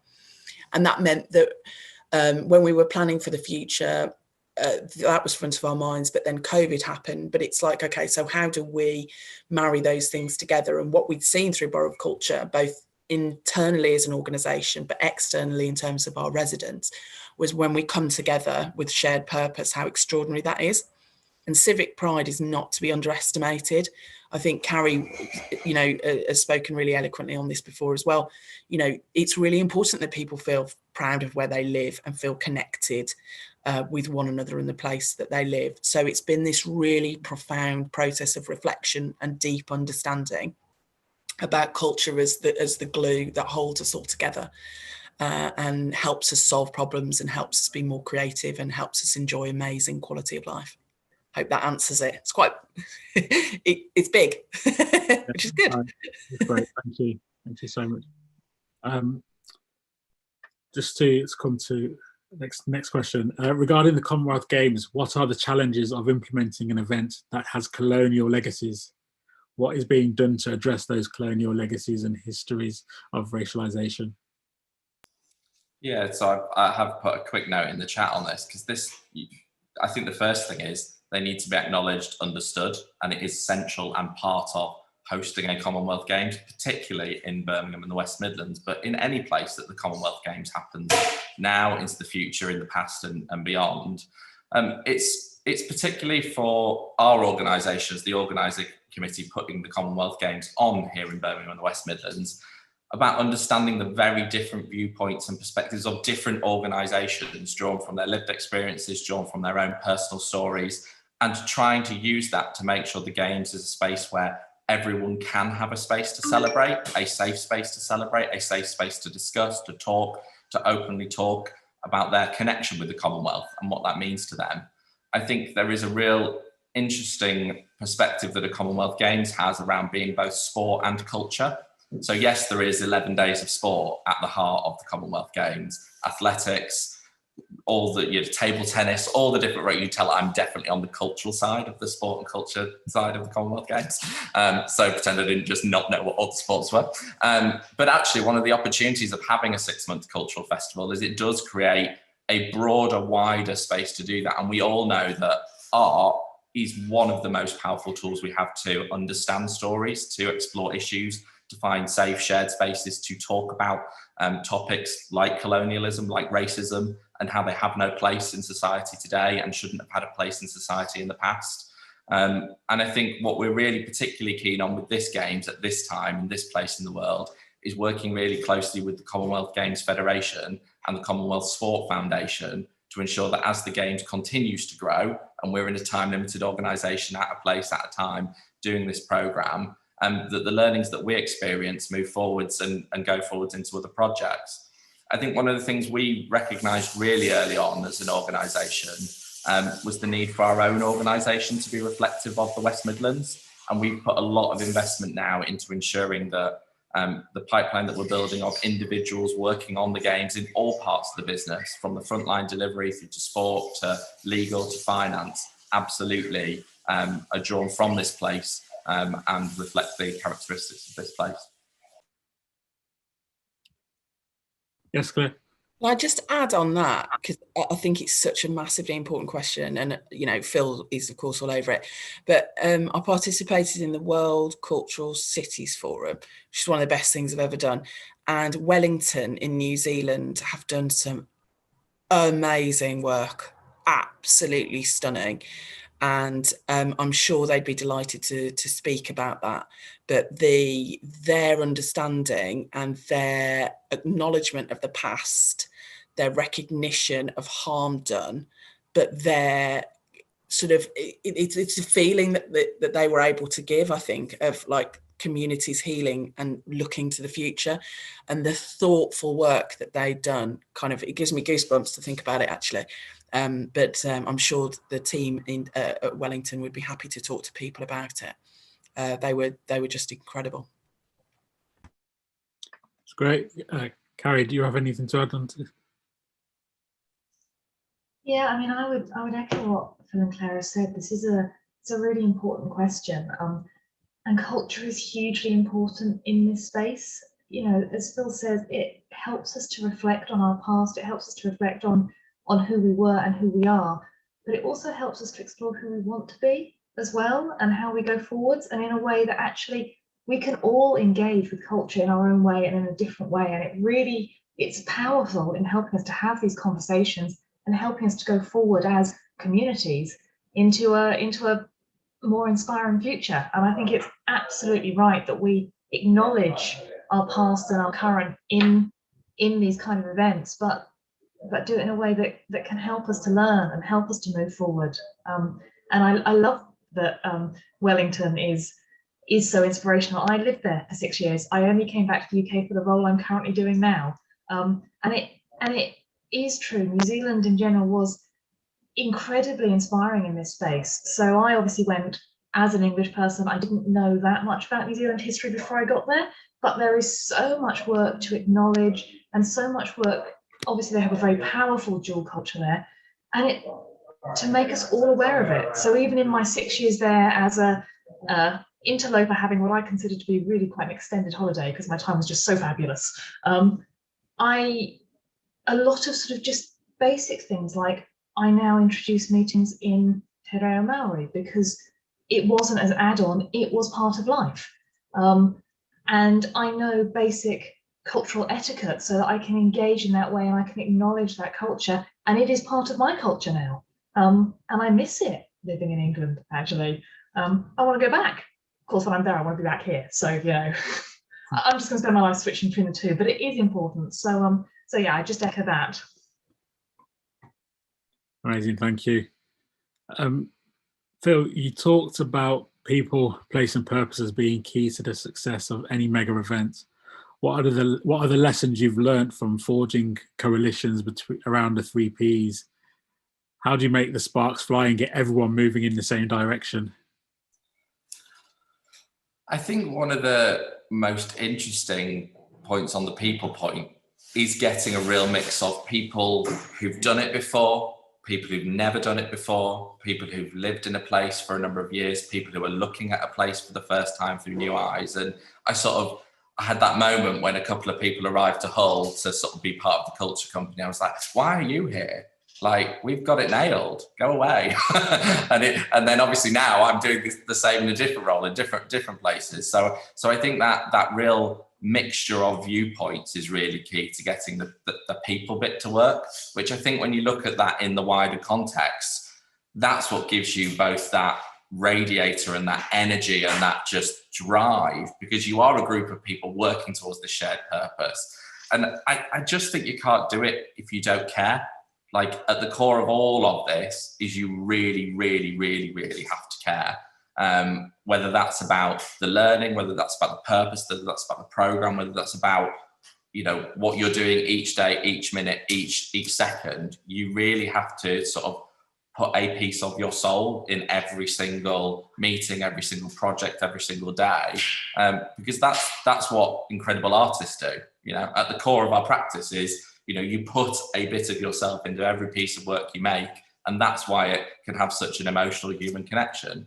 So yeah, and you know, that's equally why it's so nice to see different people on this call, from, you know, everyone like Deborah in Doncaster to the team in Gloucester to Abby in Leeds. You just go, this is a group of people who have passion and who care. Otherwise, they wouldn't be here. So yeah, I think that's the core of it for me. Right, and Carrie, do you have anything in the similar vein to that question? I think Phil's covered that one. He's so eloquent. Right. Got a question from Abigail for Claire. During times of constraint in terms of LA funding, how can we avoid these events becoming a political football at a local level? Such a great question. Because of course it requires political leaders to take it seriously and take it forward. And what I would definitely advise is, if your leader needs to be pointed in the right direction and see the opportunities, then get another politician, and I'm volunteering if you know, party matchup is helpful, but get another politician to talk to them about it. I mean, huge thanks to the whole team. Of course, Phil was part of it then, but we went up and did a day with, we had time with the leader, Stephen, who's fantastic. We had time with the chief exec, and it was an opportunity for learning. Members of the whole team came down to our events, and it was just phenomenal. But use those networks. There's also the local government association has its culture, tourism and sport board. They are a group of phenomenal officers, and you know, this has come up, so I can mention it to Carrie here. But the officers at the LGA are some of the best, and they so want to help. So you can absolutely use them as a resource. They've got all of the data and all of the evidence to say culture, tourism and sport brings these positive impacts, does this for your community. So it's far more profound than just, oh, haven't we had some lovely events? You know, this is life-changing stuff. This is economically huge. This is regenerative for communities, both on the people side and the place side. So I think, you know, absolutely getting those senior people connected with others who've been on the journey and who don't want to talk about anything else, really. We just want to talk about this. Great, thank you. Another question, sorry, just reading now. You talked about how evaluation is continuous learning, understanding the failures as well as the successes. What was the biggest evaluation informed insight you took out of your whole experience, and how has that changed what you do now? That's a question. That's why we're here, Phil. I know.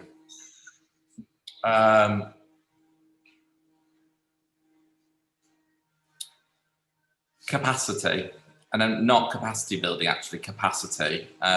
If everybody is giving every cent of their emotion, their being, their huge energy to making a year a success, legacy suffers because people are tired and because they have given everything they could possibly give.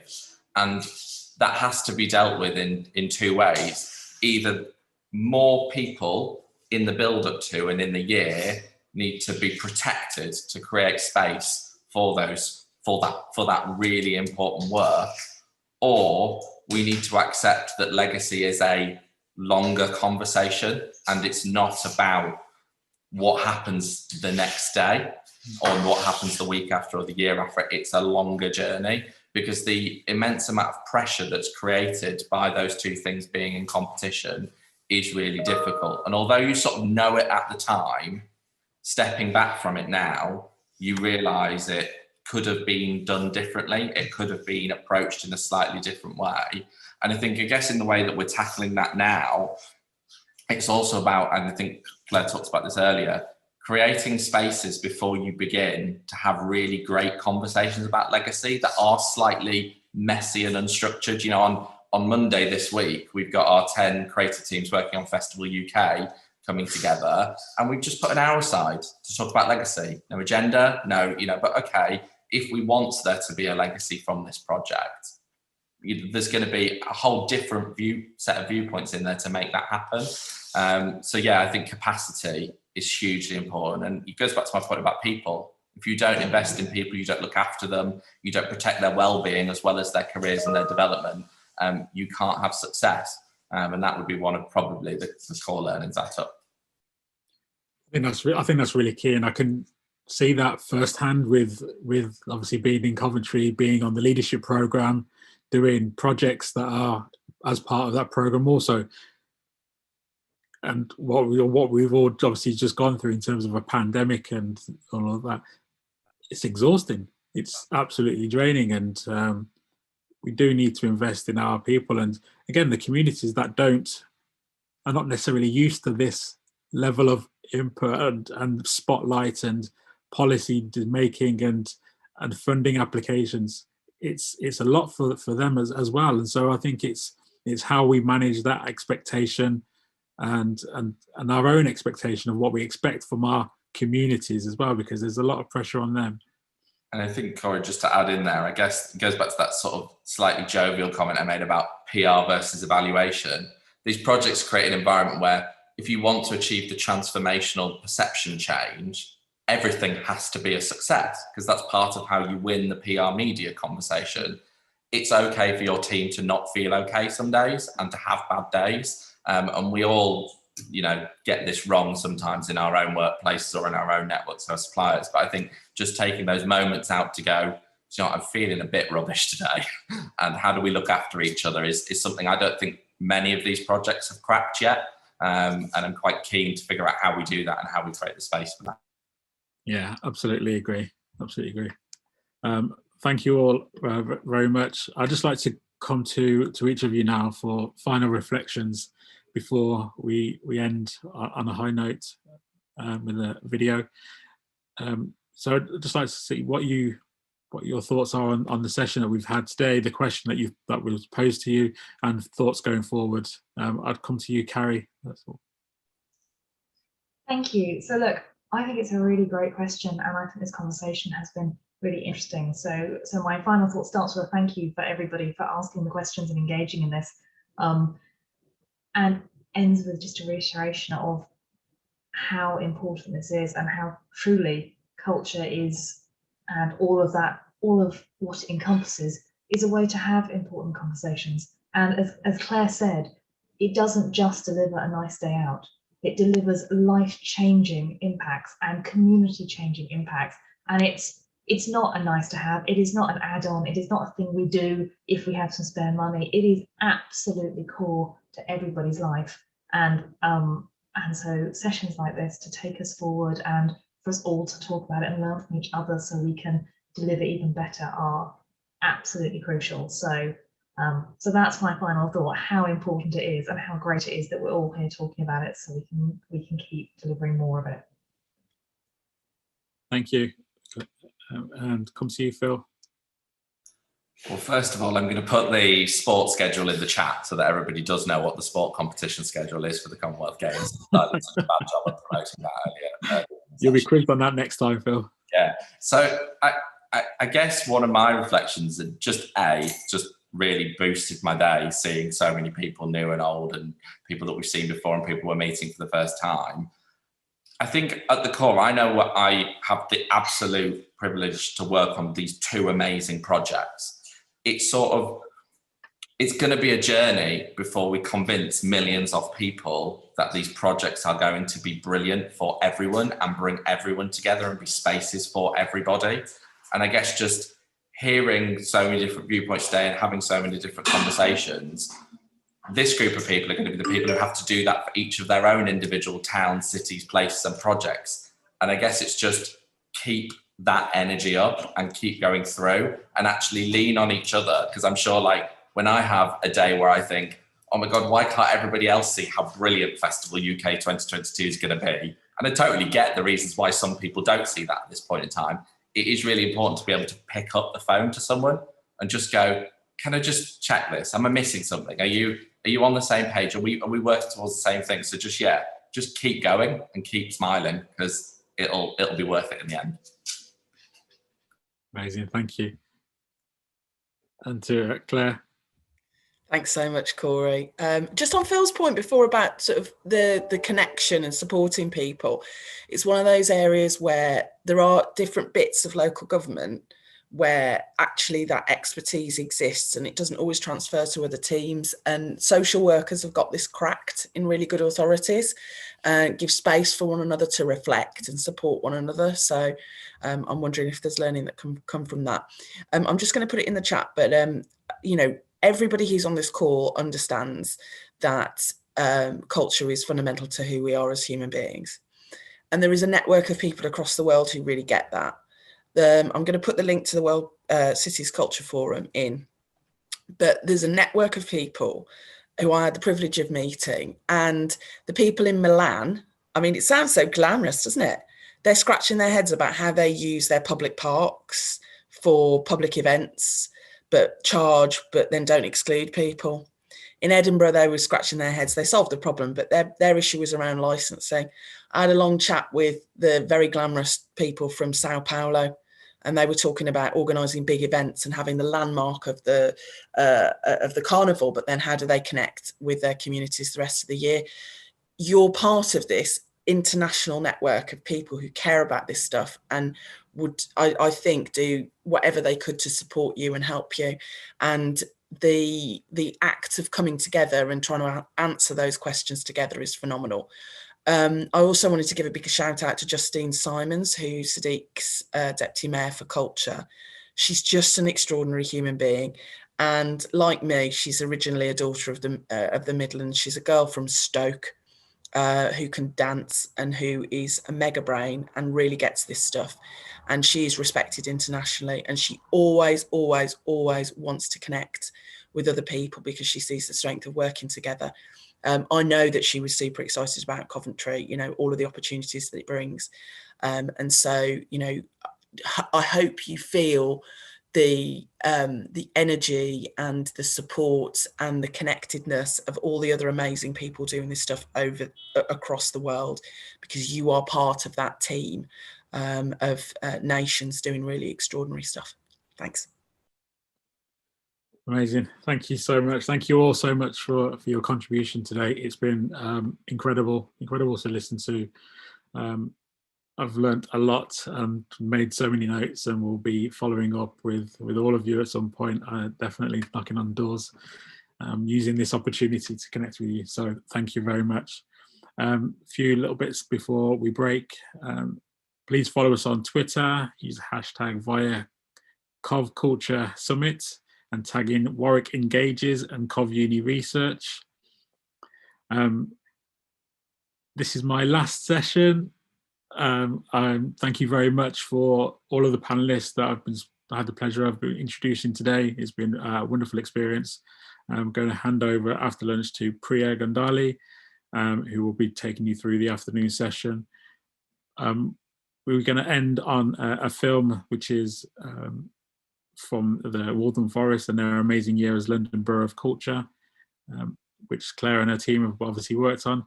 And just like to say, we'll be back at 1:15 with Priya, and thank you very much for all of your time and contribution. Thank you.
You did that, Phil. That was amazing.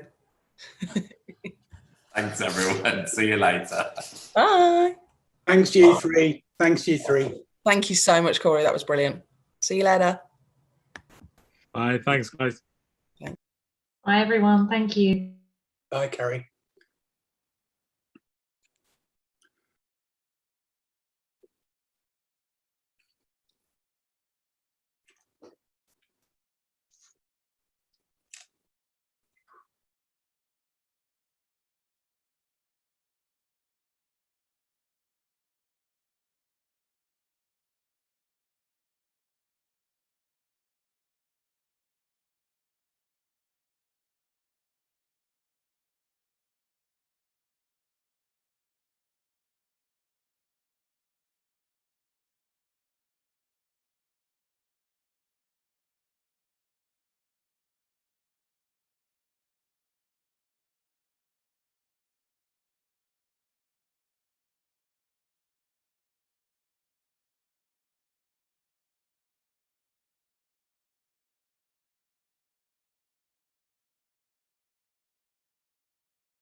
Hello, welcome back everyone. Hope you all had a chance to get some lunch. My name is Priya and I'm a personal development coach, youth empowerment and TEDx speaker coach. I am also currently on the Community Connectors programme, which is a programme with Coventry City of Culture Trust. There's 8 of us who are creating our own projects within the community. I'm currently creating a personal development community in the city. So there's going to be like a community book club, games night, and also some inspirational films nights as well. I'm really excited to be part of the project. We've had so much support from producers and lots of different workshops and trainings. It's been really helpful, and I'm just so honoured and blessed to be here with you all today. I've been listening in on some of the talks before lunch, and they've honestly been amazing. So I'm really glad to be here. So we've got a great afternoon ahead with sessions around social justice and the inspiring city of culture work that researchers from our 2 universities are doing with local artists and communities. I just want to remind you all that sessions are recorded and streamed on YouTube. There should be a link in the chat, so you can catch up on any sessions you may need to miss and then have access to the entire summit for future reference. I also want to let you know that if you need to leave the meeting, you can rejoin at any time using the same link that you have. And you will notice that we have automatically generated captions switched on. So if you find them distracting, you can hide them by clicking on the CC button on the toolbar. Please don't leave your microphones on, no, please do leave your microphones on mute, but do contribute via the chat. Really want to encourage you to do that. We've also put some links in the chat if you have any technical problems. But yeah, please do use the chat. Our chairs will be asking questions from the chat in the Q&A slots, and we will return to these questions in our final plenary session tomorrow afternoon as well. Also, a quick reminder, use social media as we go along. I wasn't here for the whole thing, but there's been some amazing discussions that have taken place, and it'd be really great if you could really shout about it, and we could get more people watching the replay as well on YouTube, so that they can really benefit from the discussions that are being had. So the link should be in the chat. It's hashtag #CovCultureSummit. Also, feel free to tag at Warwick Engages and at Cov Uni Research. That was a mouthful. I got that out of the way. I just wanted to do a few of the reminders beforehand.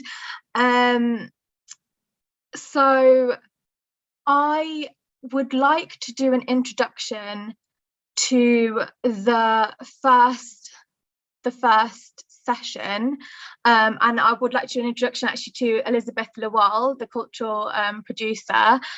She's going to be giving a fantastic talk on how on the topic of how can cultural mega events actively challenge racial inequalities. So without further ado, Elizabeth Lawal. Hello, I am Elizabeth Lawal. I'm 26 and I really believe in the power of young people, creativity, innovation and social good. I have sat on 2 boards since I was 23 and I really didn't realise what that truly meant until last year when I accidentally started a movement within the West Midlands. I was given the question, how will the BLM moment become a movement for challenging policy and funding for culture? Before I explore how, I really believe that it's important to ask why. And that's exactly what I did. And that led me to another question. What happens when you harness the spirit of collaboration? When organizations and individuals come together to take the time to focus on a specific issue, to understand the lived experiences, challenges, and barriers that individuals have faced, some which include, for young artists, having to sacrifice their development and their career progression by not applying for development programs due to barriers such as financial inaccessibility, having to choose to audition for shows that were written about perceptions based on lived experiences, based on a lack of cultural understanding and awareness, and therefore playing roles that are not nuanced and perpetuate stereotypical stories, or choosing to not have that opportunity at all. Being told that you cannot play a fictional character due to your race, experiencing racism within the rehearsal room, and telling no one because you are afraid of either compromising your career or not speaking out, for not speaking out, or being believed, or not being believed, and having nothing happening at all. In the workplace, facing barriers to progression within the workforce, i.e. contributions not being valued, being blocked in terms of career progression, and constantly having to fight to be seen or heard or valued once you've even made it into the working world. Barriers including in the workforce, having little to no representation within senior leadership and governance positions, or on the other side, having limited to little role models at all, and experiencing microaggressions and racism, and again, having the fear of telling no one because you might compromise your career for speaking out, or you may not be believed at all. Again, let's look into audiences and communities. Being followed by security members, members of staff, and walking into a hostile environment, going into galleries, theatres, and seeing no representation bar once a month when there's an influx of shows to see, or being over-consulted for research and not credited or remunerated for the months of time you put in to ensure that the showcase was authentic. You know, these are only a tiny portion of the lived experiences and challenges that our colleagues, our communities, our audiences face within the culture sector. But what also happens when an entire sector commits to making long-term, seismic and systemic solutions, when policies are put in place, when cultural infrastructure is properly invested in, when injustices are properly investigated and action is taken to ensure that cultural institutions become safe spaces for all. What does the future look like? Now, I really want you to think about the future of our cultural sector. What does the future of the culture sector look and feel like for communities, audiences, artists, leaders, change makers, once we have co-created and co-designed our future together? How can we collectively thrive together in order to address and begin to solve the complex and socially nuanced challenges, to tell nuanced stories and innovate and create equitable opportunities for our workers, colleagues, audiences, and friends in order to thrive? What structural support needs to be put in place for that to happen? Now let's look into the present. Last year, after witnessing the murder of George Floyd, I remember feeling an overwhelming feeling of sadness, because I was expecting organizations within the culture sector to do something or say something or acknowledge what was going on. But after a few days, I was saddened because nobody said anything. There were protests happening left, right, and center, staff mourning and hurting, and it felt like we were all suffering in silence. And as I was back then and now, I was terrified, but I used the power that I had to do something. I asked, what are we going to do about this? What can we do about this? And that was the birth of More Than a Moment. We created a 5-step process. We listened and researched. We listened to the Black creative workforce, and we listened to leaders within the cultural sector and requested for them to invite their boards too. We brought people and communities together to co-create and co-design the future. We co-designed a pledge which uncovered the majorities of the barriers that the Black creative workforce were facing in order to find solutions within leadership, governance, programming, organizational culture, recruitment, pay, and accountability. We just dissected every element of our shared sector collaboratively to implement some of the fundamental changes across every level to ensure that no one was left behind.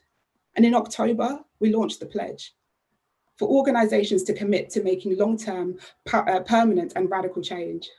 80 organizations signed up to the pledge, including the AHRC, the Hippodrome and Equity, to ensure that across every level action was being taken in support and in solidarity with the Black creative workforce. So that may answer the initial question of how will the BLM moment become a movement for challenging funding, policy and culture, but I wanted to delve deeper into the how. Through the More Than a Moment process, we uncovered 5 key learnings that I'd like to share with you that need to be both taken seriously and considered if ever approaching work like this in order to plant the seeds of a movement. So 1, build trust. And most importantly, be honest, authentic, and transparent. Lead by care and compassion and kindness. And the will to do better than what once was. 2, think about the collective goal. What is the real collective and long-term aim? Number 3, consult, co-design, and co-create, and reflect on our shared process and then communicate. 4, write a pledge with the complete recognition that there is no and will never be a one-size-fits-all approach. And then number 5, reframe, revisit, and readjust, but do not stop. I want to take a moment here to say that this model was used to begin to find a solution within a multi-layered and complex circumstance. I believe that though there are nuances to this approach, it can and should be adopted to try and tackle many major challenges. But the pledge was the starting point. We uncovered both challenges and opportunities. There were major challenges when organisations were actively being held accountable and for injustice faced within the workforce. Fear, and there was fear of getting things wrong, saying things wrong, and being held accountable. But this was the opportunity to reframe and revisit and then implement, because this was the beginning of the rebuilding process to make the sector a fairer and more equitable place. There's now a commitment to education and action and change, which will only further allow space for the cultural ecosystem to operate like a community, which will enable people to thrive within the years to come. Now let's look into the present. What if I told you the best is yet to come? I remember hearing from a mid-career professional during the radical listening research, and I want you to take a moment to digest what she said, what they said. There is no room to be your true self in the working environment. When you bring up the fact that you've been patted on the back after a presentation and told you speak so well, and no one bats an eyelid, each pat on the back, each touch of fear, each time your existence is made to feel small and unimportant, you question everything that you've ever worked on. These organizations stunt your artistry and productivity. They enable you to, they leave you unable to express yourself if you really do, what would happen? If our fellow workers, colleagues, and artists feel as if they can only give a portion of their best due to their current working and creative environments, what have we been missing? Currently, within the West Midlands, there is a cultural ecosystem that is developing. There are much needed innovative organisations and spaces responding to the needs identified by the Black creative workforce and underserved communities. We have Amara Spence, founder of Maya Creatives, that is developing a £2.5 million artist-led hotel called Abuelos, designed to redistribute profits back into the community, grassroots groups, and independent artists. She's also created an artist-led, community-driven safe sanctuary called Yard in a brand new housing estate, which is in the top 10 most deprived wards in the UK. This is why the best is yet to come. Since October 2020, organisations like the RSC, Birmingham Hippodrome and City of Culture have increased representation on their boards across the West Midlands. New commissions, roles have been created with and for the Black creative workforce. This has been a really challenging time, but lived experiences are being considered and taken seriously, which means there's room for collaboration and community building on every level. A new joined up way of thinking and spaces to explore and collaborate in order to move forward. For example, Birmingham Hippodrome have created the Head of Community and Artistic Development role, which means that there is opportunities for organisations to collaborate. Within the West Midlands, there's been a seismic shift within the cultural ecosystem, with real opportunity for infrastructure and policy to be put in place to support this way of working in order to create further collaborations and equitable opportunity. I want you to take a moment to go back into the initial model that I discussed previously, which began the work of More Than a Moment.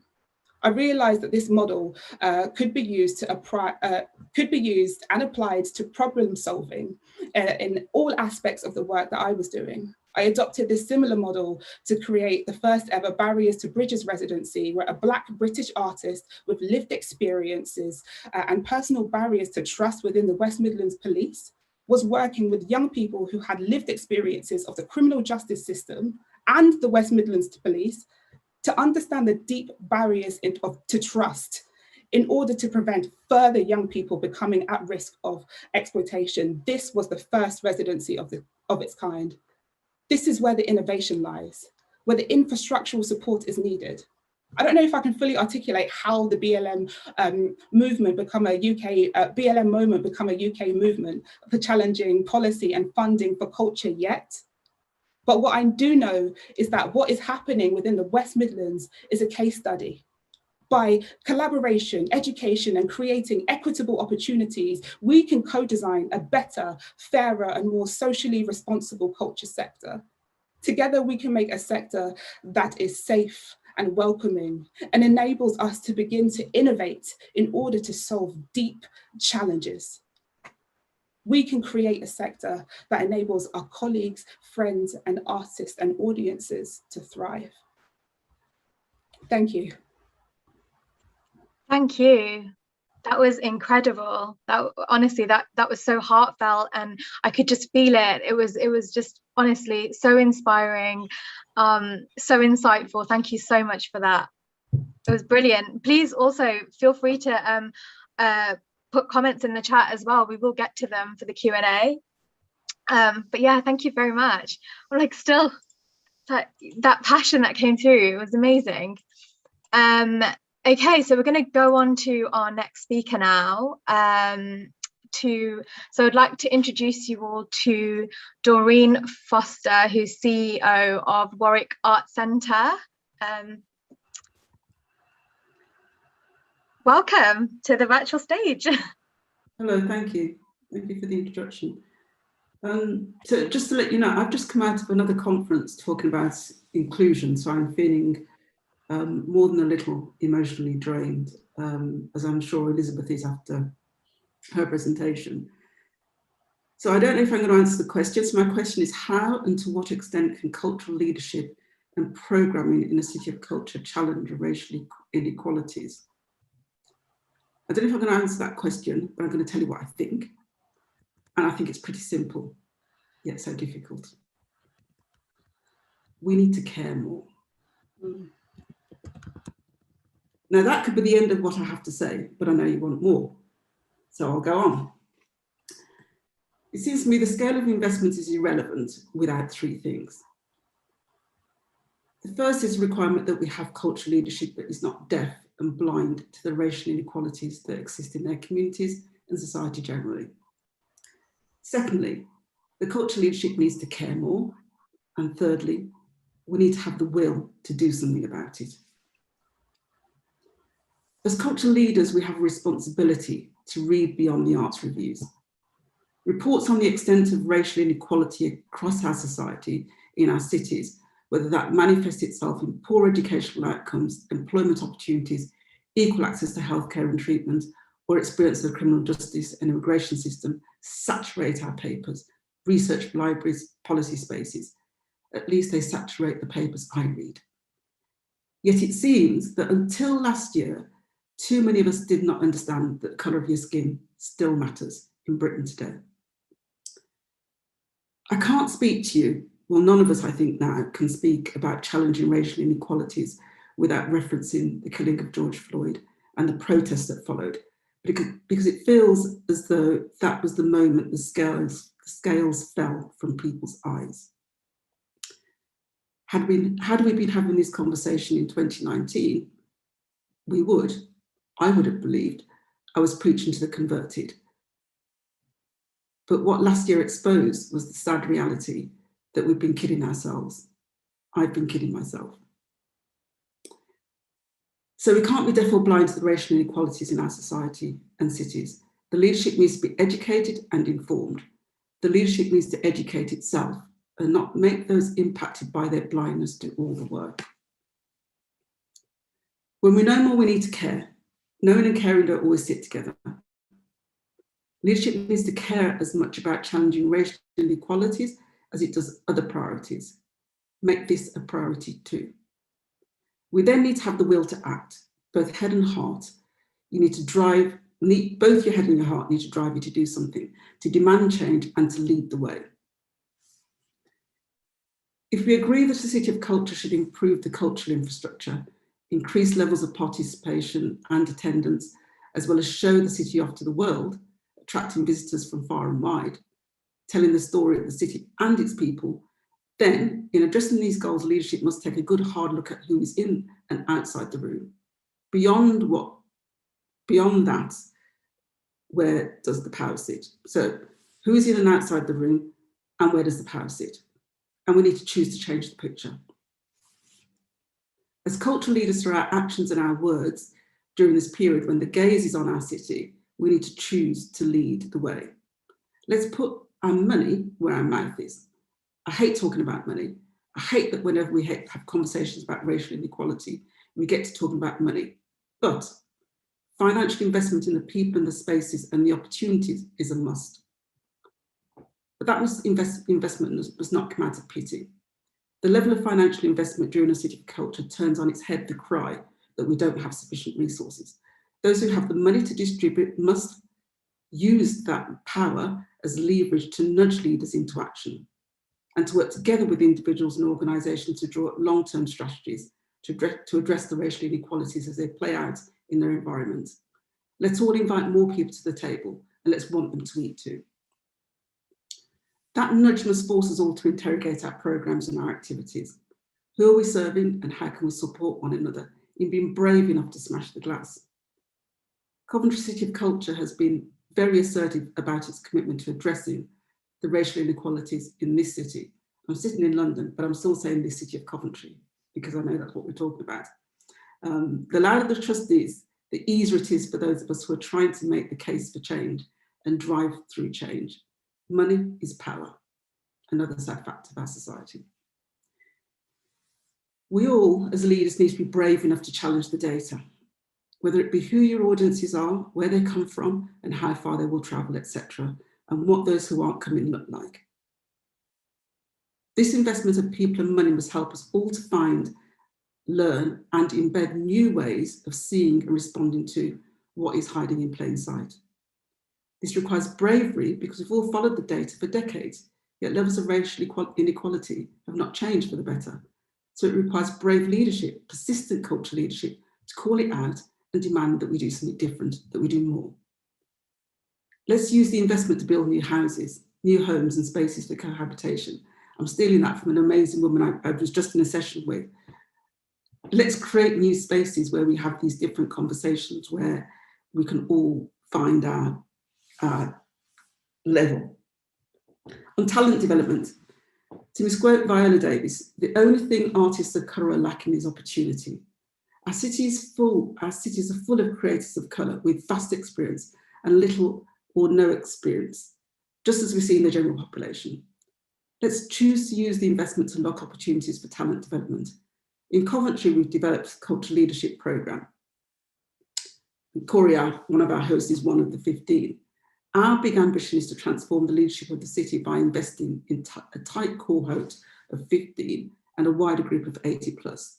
Starting from an asset-based rather than a deficit position, through this programme, we are recognising that there are many people with talent in our cities working in the culture sector and beyond. The power of our investment is giving them the space, the time and some money to explore and to grow into the leader they want to be in the next phase of their lives. Cities must commit to investing in change agents if change is to be long lasting. So, in closing, we all need to care more. The investment opens up opportunities, but real change will not be achieved if we don't care enough. Thank you.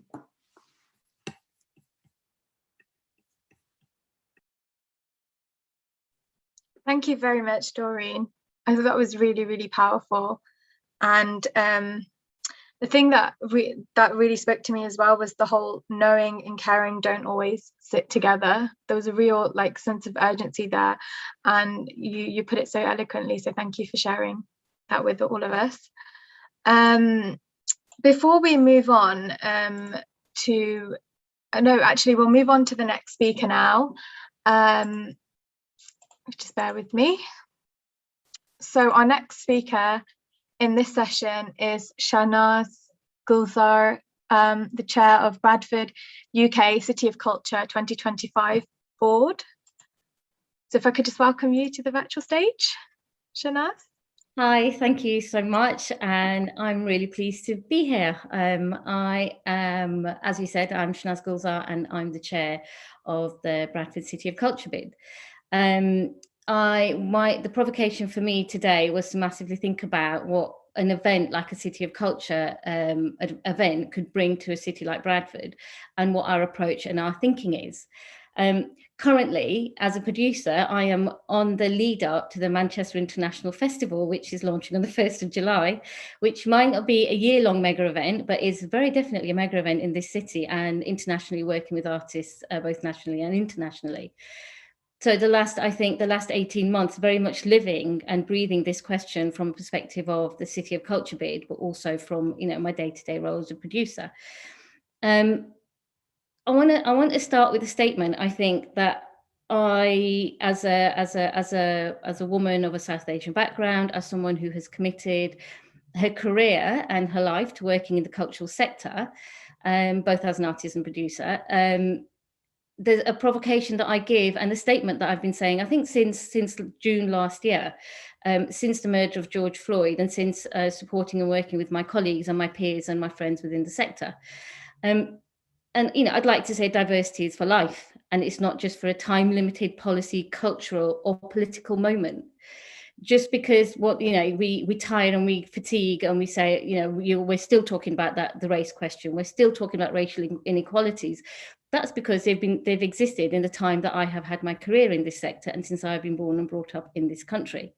And I'm sure my peers and colleagues, during this whole day and during this conference feel the same. And very much listening to Elizabeth and Doreen, it's these are cycles, these moments are cycles, but our lived experience is not. Both in our lives, in our personal lives and our professional lives, they are ongoing. So we will always be the way we are. Hence, this is not just a moment, this is for life. So when being asked this question about how can a City of Culture, how can this scale of investment challenge racial inequalities? Well, I would like to say that it needs to be approached with integrity and with honesty. Honesty about what we have done right and honesty about what we have done wrong. Honesty about what is being repeated. Why is it being repeated? Why haven't past lessons been learned? Why haven't past policies been embedded? Why is there a glass ceiling that some of us reach and we're not able to break through it? Hearing, the work that it's been doing in the West Midlands and the work that it's been doing to support leadership in Coventry and the 15 leaders that are being developed, massively thinking about that capacity. Where will that capacity go once it has been developed? Being locked out of opportunity builds isolation. So when we look at our communities, when we look at our citizens, when we look at our culture, when you see isolation being built in those communities, it's because we are not being invited to the table. Or if we are being invited to the table, it's at certain time in a year at certain points and for certain perspectives. It's, as Elizabeth said earlier, being patted on the back and then being shown the door again because we've done our bits, and I'm going to reiterate, diversity is for life. A scale of event like a City of Culture, and I watched the Coventry launch, it demonstrates a belief and a commitment to a city, and it should act as a commitment to citizens of all backgrounds. Investment is needed in order to address decades of racial inequality. That investment is financial, it's time, it's educational, it's policy across the board. Inequality cannot be addressed unless investment is given. That question of talent development, again, I go back to capacity building leading up to any event, capacity building leading up to trying to create a massive cultural event, inclusion for communities, learning from our peers. These opportunities, once these opportunities, this talent has been developed, where will it go? What are the other opportunities for this talent to continue to develop? For those positions and for that place to be reached for them, so that actually they can then open doors for others. I think when I got one of the first things that I recognised as a chair of Bradford's bid was, you know, I've opened the door. It's my duty now to keep that door open, or to just take it off its hinges. You shouldn't have to wedge it open. It shouldn't be a door. It should be an open way. There should be nothing to push through. I think the events of last year really made a lot of my peers and myself address what we had done. What have the last 30 years demonstrated? What have we done? What have we done in our careers? What have we done in our lives? Why are we still reliving the same thing? If we're talking about talent development, what does talent development look like for us? For our artists, for producers, for programmers, for artistic directors? In order for talent to survive and to thrive, there needs to be a huge amount of trust in that talent.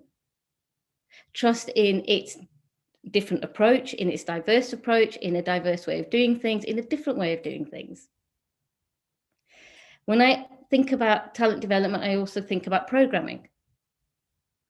I think about whenever we start pulling together a program for a series of events, and this is across the board, we always start to think about who are the artists, who are the audiences, what is a particular artist going to say what to a particular audience. But actually, we need to be smarter about our audiences as well as smarter about our programming. We live in a much, much more connected world. Over the last year, of course, we might not have physically been connected with each other, but actually we've been much more connected with each other digitally. I feel like more ideas have been shared, more experiences have been shared.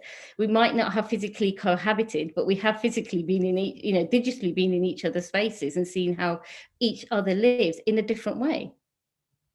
Continue to use on that and continue to build on that. Again, I would say trust our artists, trust the stories, the storytellers, give the platform to a diverse lived experience.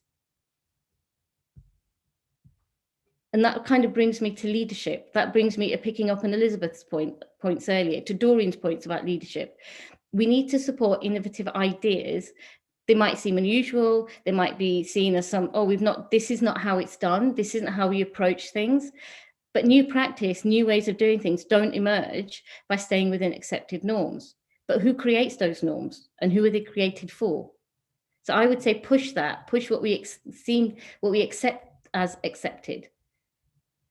Support unusual leadership styles. Not every community, not every artist works in the same way. We need to be adaptable, flexible, and responsive in order to get the best out of each other, in order to develop a sector that is strong and resilient.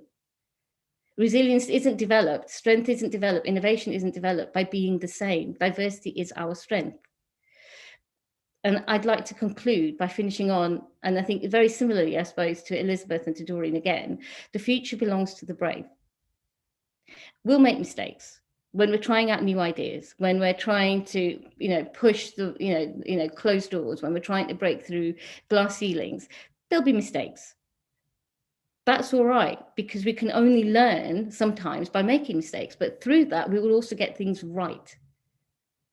This last 18 months, not just the pandemic, the BLM movement, it's also shone a light across equalities across the sector. And it feels like if we do not continue this work, if we do not keep pushing, keep looking at what we are missing, what we keep repeating, and what we, just need to build on, if we miss this opportunity, we're going to come back 10 years later and be talking about the same things. I don't want to be coming back 10 years later talking about the same things. I'd rather we came back 10 years later to celebrate where we are and to plan the next 10 years. Thank you very much.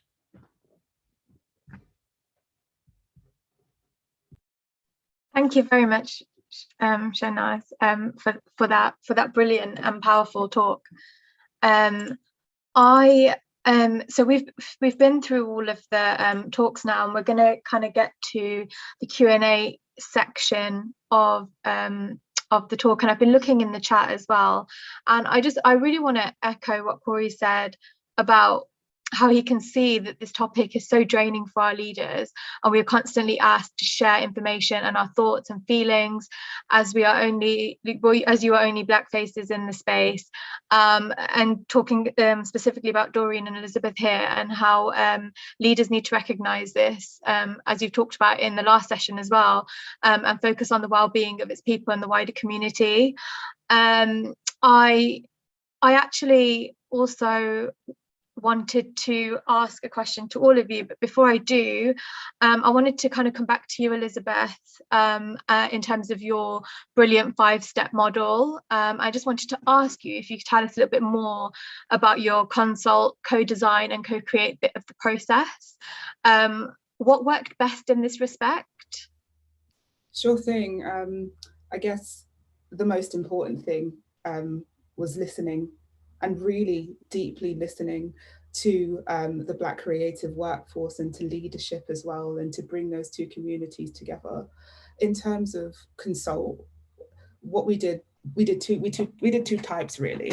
We had conversations with our peers, as well as artists, audiences, etc.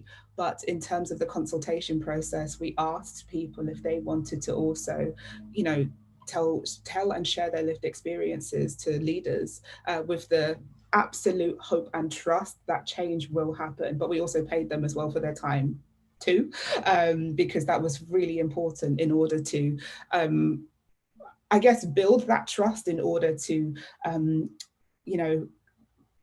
propose this new way of working. And so with that consultation and co-designing process, we designed with the Black creative workforce, as I said, we designed with the leaders, and then we took it back to the Black creative workforce for them to almost rip it apart and put it back together. And then we took it to leadership as well to see, what was feasible, what was practical, and what we could actually do. And so we made sure that the process was so joined up that actually, the pledge, writing the final pledge, just became us trying to shift between all of the different ideas, suggestions and recommendations from the Black creative workforce and leadership, to ensure that it was actually tangible. So I guess to answer your question, we just had to be genuinely authentic to the Black creative workforce, who were already frustrated beyond belief, and actually, almost demand and ask organizations and leaders to truly invest in this, because we knew that we didn't want to go back or to let down the Black creative workforce, because they built so much trust within us and within this process as well. So yeah, it was really about us being authentic and really being honest to both leadership and the Black creative workforce, that this is our one time, our one chance to really plant the seeds of some long-term changes. And it was hard, it was hard, but we had to make sure that it was safe as well for everyone doing this. So yeah, I hope that answers your question. Really, it was very hard to create that process, and that 5-step process was really designed through us learning and through learning every single step of the way. We didn't know what was to come, but we realized that actually this model that we created during us working together and co-creating, we just had to write it down to ensure that it could be replicated again, because it was just such an innovative way of us working together to try and create this change, really. So yeah, again, I guess I hope that answers your question. Thank you. Now. Yeah, that's really helpful, and it does.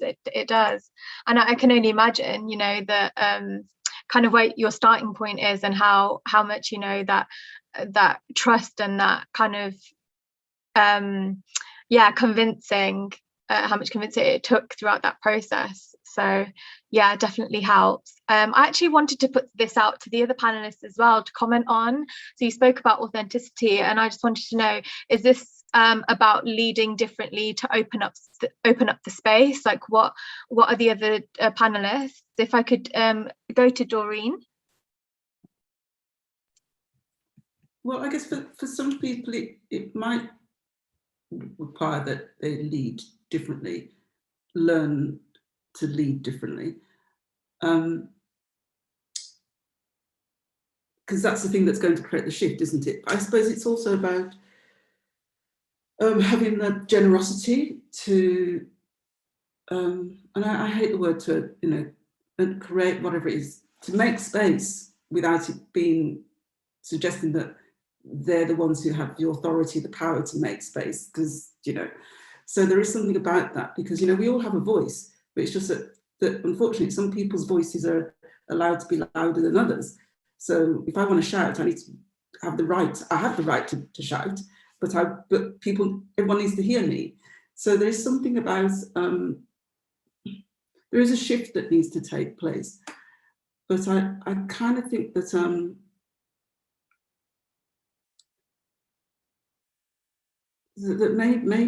maybe the big change is,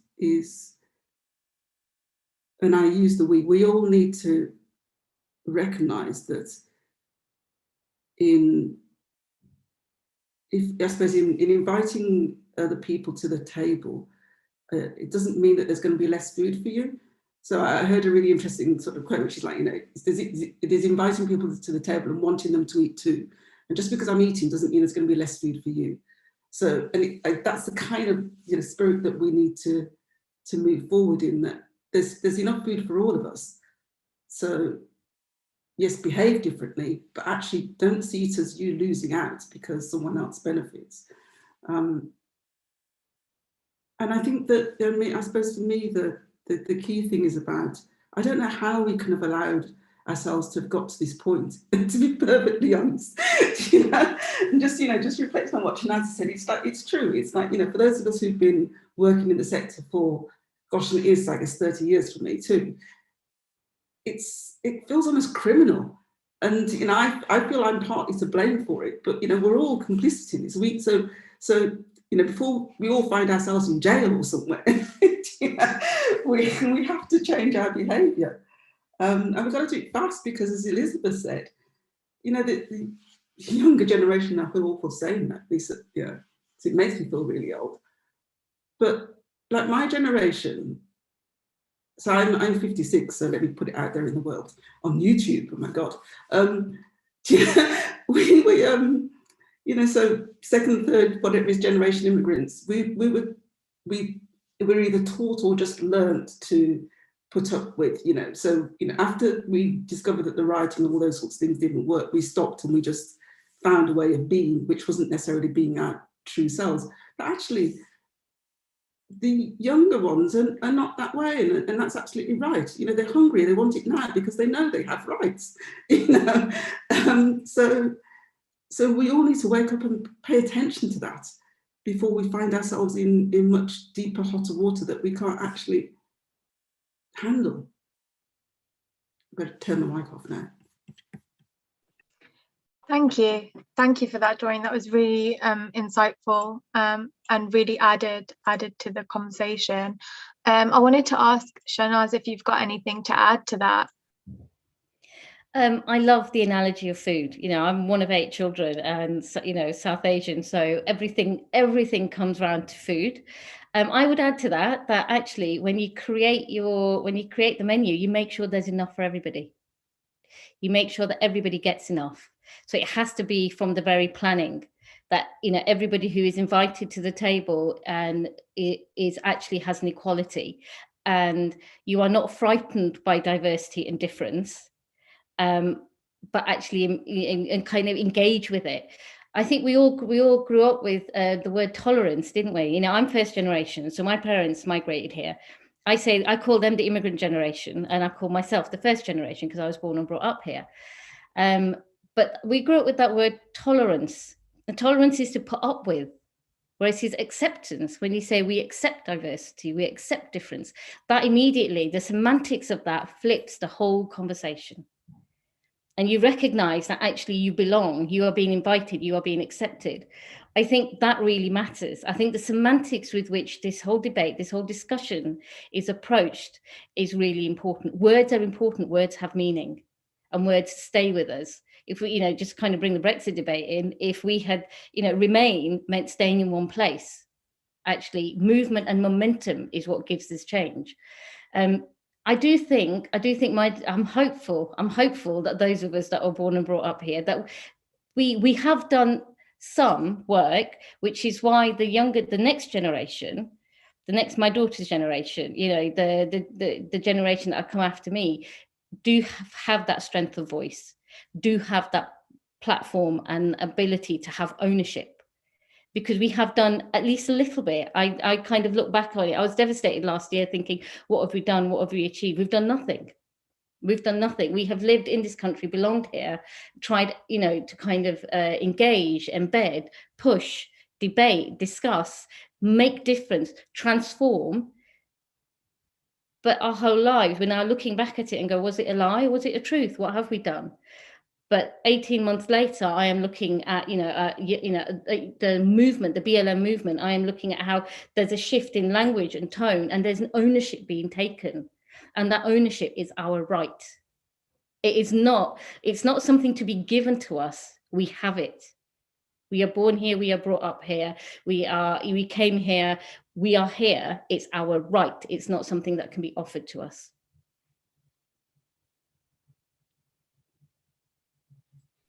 Thank you. That last statement, definitely very, very powerful and rings very true. I've been looking in the chat, trying to keep up with all the questions. We've got some really good ones coming through. And I wanted to ask this great question from Shanine. She says, how can we support artists of colour and leaders of colour whose vision and energy is so deflated after so much systematic inequality, to start to create big, bold, ambitious ideas of scale? How do we move from small scale initiatives to big, long lasting programs that significantly change the future for all artists? I'd like to ask this question to all of you, actually. If we could start with Elizabeth, that's okay. Sure thing. My doorbell's ringing at the moment, so give me 30 seconds. I'm just going to jump into the answer. Basically, I think that we are about to enter the era of innovation. We're in the middle of a sort of digital sort of revolution, let's just call it as that. And I think that the whole entire culture sector needs to sort of almost start thinking about how we can be a bit more innovative in the programs we design. Just in response to both Doreen and Shanaz, in terms of the next generation and what we're thinking, I think in terms of how we design programs, how can we think about the future and design cultural programs that are scalable, which has the future in mind? What is the next generation of creative producers? Do we have digital creative producers? Like, how can we start thinking about the growth and where the world is going, and then think about how we can lead from that perspective, as opposed to, I guess, think of how we can influence the previous way of working. I think that's what's really exciting, the fact that there is now a huge digital skills sort of movement, and the fact that the culture sector could be a part of that if we think about it now, if we implement those programs and projects now, which it means that the next generation of young people can actually both be a part of the co-designing of that process, that can think about shaping the world the cultural world in a much different and more innovative way. And for me, that's quite exciting in terms of how we can target those systematic inequalities, because we're actually thinking about the future and building the future by looking at what is to come and designing from that lens, as opposed to looking at what has happened before. So for example, with COVID-19, we are now doing this online. What does it look like when we've got young people that are leading sort of events, programs and projects from a digital perspective? We've got YouTube, we've got TikTok, we've got all of these different platforms where people are being creative, inherently creative, and we are digital natives, as you would say. And so I genuinely think that there is a pinch point or a middle ground here, which that has not been tapped into yet. And I think that's how we can start moving forwards, because if I design a program that is future facing, I'm already thinking about how we can challenge the systemic inequalities, because we're thinking of the future and building for that, as opposed to building for the past. I've definitely missed whatever is at my door, but I think that's sort of my answer to that, really. What does the future look like, and how can we be a part of shaping that in terms of our program design? And I will stop talking now. Brilliant, thank you. Sorry if you missed it, but we really benefited from your contribution there, so thank you so much. I want to go on to Doreen and ask you to add to that, like what I'll get the question up quickly again, but let's see. So yeah, so the question from Shanine was, how can we support artists of colour and leaders of colour whose vision and energy is so deflated after so much systemic inequality, to start to create big, bold, ambitious ideas of scale? How do we move from small scale initiatives to big, long lasting programs that significantly change the future for all artists? It's a big question, typical of Shanine. So I'll respond to the bit that I can immediately construct a response for. And I suppose so my immediate response is that we, whoever it is, needs to get out of their way, because there's a certain, that's kind of, so I'll say that. And then my other immediate response is that we, whoever it is, needs to not expect them to unblock the blockages that stifle creativity and that vision and deplete the energy. Because I think that's the other expectation, that actually that there's the getting out of the way piece, but there's also recognizing that wherever you sit, there will generally always be things that need to be fixed, which were there before you were invited into the space. And the really annoying thing is that you're always expected to fix those things. That's wrong. I was going to use another word, 4 letters. And then I suppose in terms of the point about small scale initiatives, I feel as though, and obviously, I mean, part of that relates to, and I'm not, so you sort of tempted to use the word risk, but it isn't about risk. It's actually, and I suppose this goes back to Shanaz's, sort of, giving them the right to fail too, to fail gloriously. So, open up the resources and give me, whoever it is, the right to strive for something amazing and achieve it brilliantly, or maybe just fall slightly short of the mark. So there's that. And I guess the other thing is about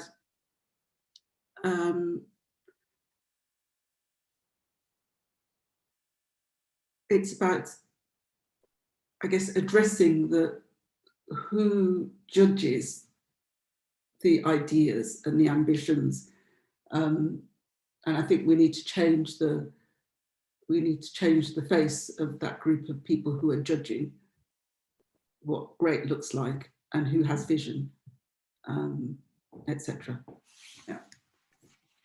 Yeah, that's a really important one, especially to end on as well. Thank you, Doreen, for that. I want to move on to Shanaz now, if you've got any thing to add to this. I think it's massively that point that Doreen's just raised about who judges what it makes a great idea, what makes a great artist. All artists develop, we fail, we pick ourselves up, dust ourselves up, we do better. But it's that moment of being given that support to do better.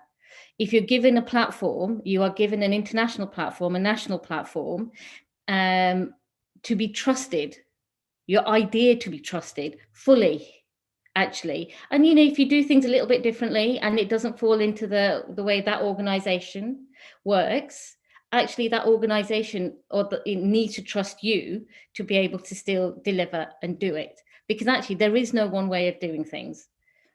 And, working with artists from all different backgrounds, you recognize that it's when you trust, and you trust completely. You don't expect that artist to go, this is our way of doing things, so you have to fit into this way of doing things. We wouldn't expect it. Honestly, we would always, a white male artist wouldn't often be asked to fit into the way of working of an organization. But a white woman would, women of colour would, artists of colour of all backgrounds would. Well, this is how we tend to do things. So have you thought about doing it this way? actually know. And that's why so many artists stop engaging with organizations. They don't engage with City of Culture platforms. They don't engage with, they actually end up making their work off their own back.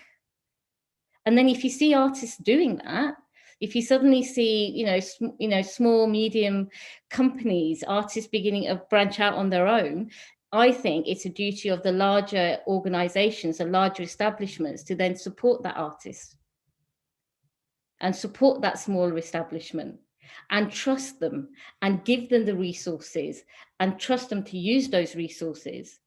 And just because they don't do it your way doesn't mean to say that it isn't right.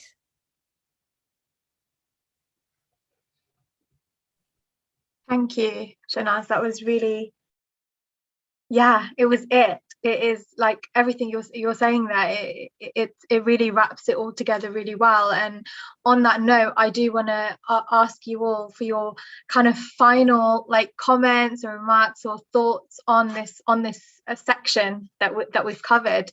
So if I could start with Elizabeth.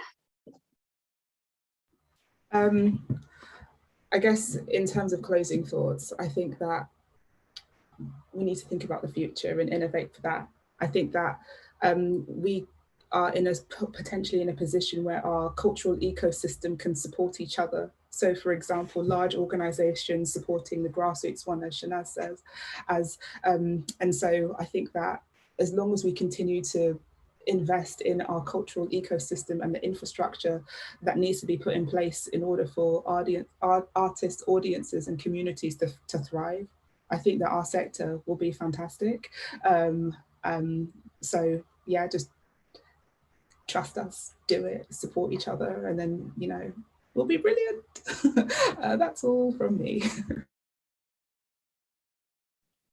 Doreen, if you want to also say yours. Thank you, Elizabeth.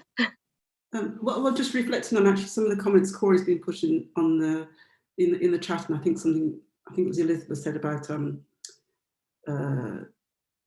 role of digital in all this, just the way in which the world has changed. And I guess for me, and it's a word of warning, I suppose, and I'm going to again misquote someone else, and it's Jay-Z this time. If we're not careful, you see, all these people we have either been ignoring or think we don't know how to reach and all those other things will, and they are already doing this, finding their own spaces. And as Jay-Z says, we'll get to the point where actually they don't need us, we need them. And I say that us being someone who runs a building, so like Jay-Z don't need us, we need him. So I think there's a real lesson there for all of us, and we need to pay attention to it. Thank you, Doreen. Powerful. I want to now ask Shanaz if you can give your final comments and thoughts. Absolutely agree with that point that Doreen has just made. We know it's happening. We can see it's happening. That I'm thinking on a recent provocation by Riz Ahmed about the portrayal of Muslims on screen, and that he's working with the Pillars Foundation in order to make funding available for filmmakers who are basically reinterpreting and actually telling the truth of other lived Muslim experiences. That's, he doesn't, when I remember I met him about 15 years ago when he was just starting to work. He doesn't need us, we now need him. Jay-Z doesn't need us, we need Jay-Z. And that's going to continue. And hopefully, actually, it will. That's fantastic. It's fantastic to see artists of that caliber and doing amazingly well on a mainstream platform. But actually, those of us who work in a publicly funded public cultural sector, we also need to do better by our artists and our communities.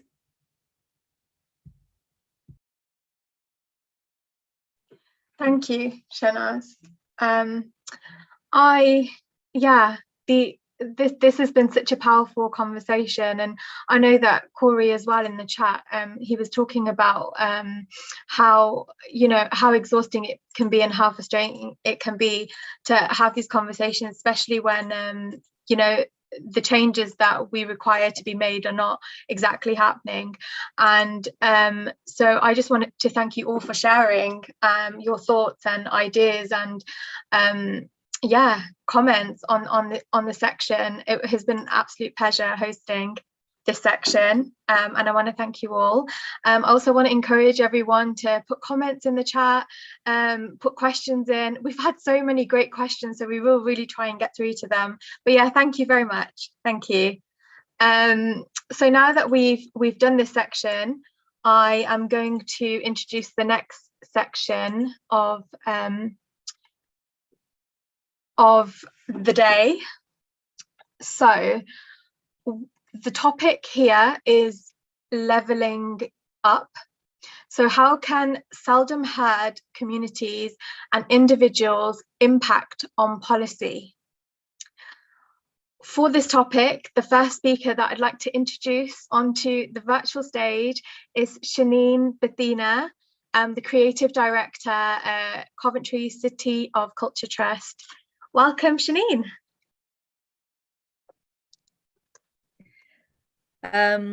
So I'm going to start off with a short film. So I think that's going to be played for you now.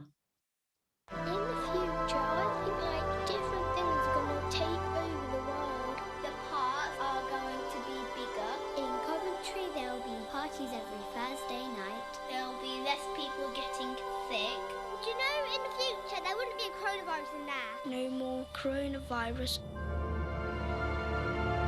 We all should hope that we all have happy lives in our country.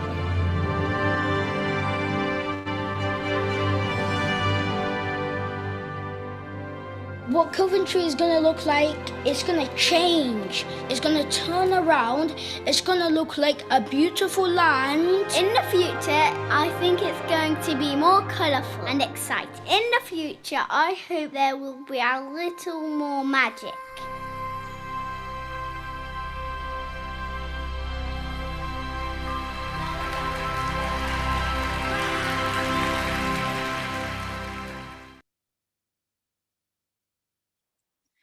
Thank you. So I just wanted to play that for you. That was the track that was created called Coventry Moves Together as part of our 5th of June signature event.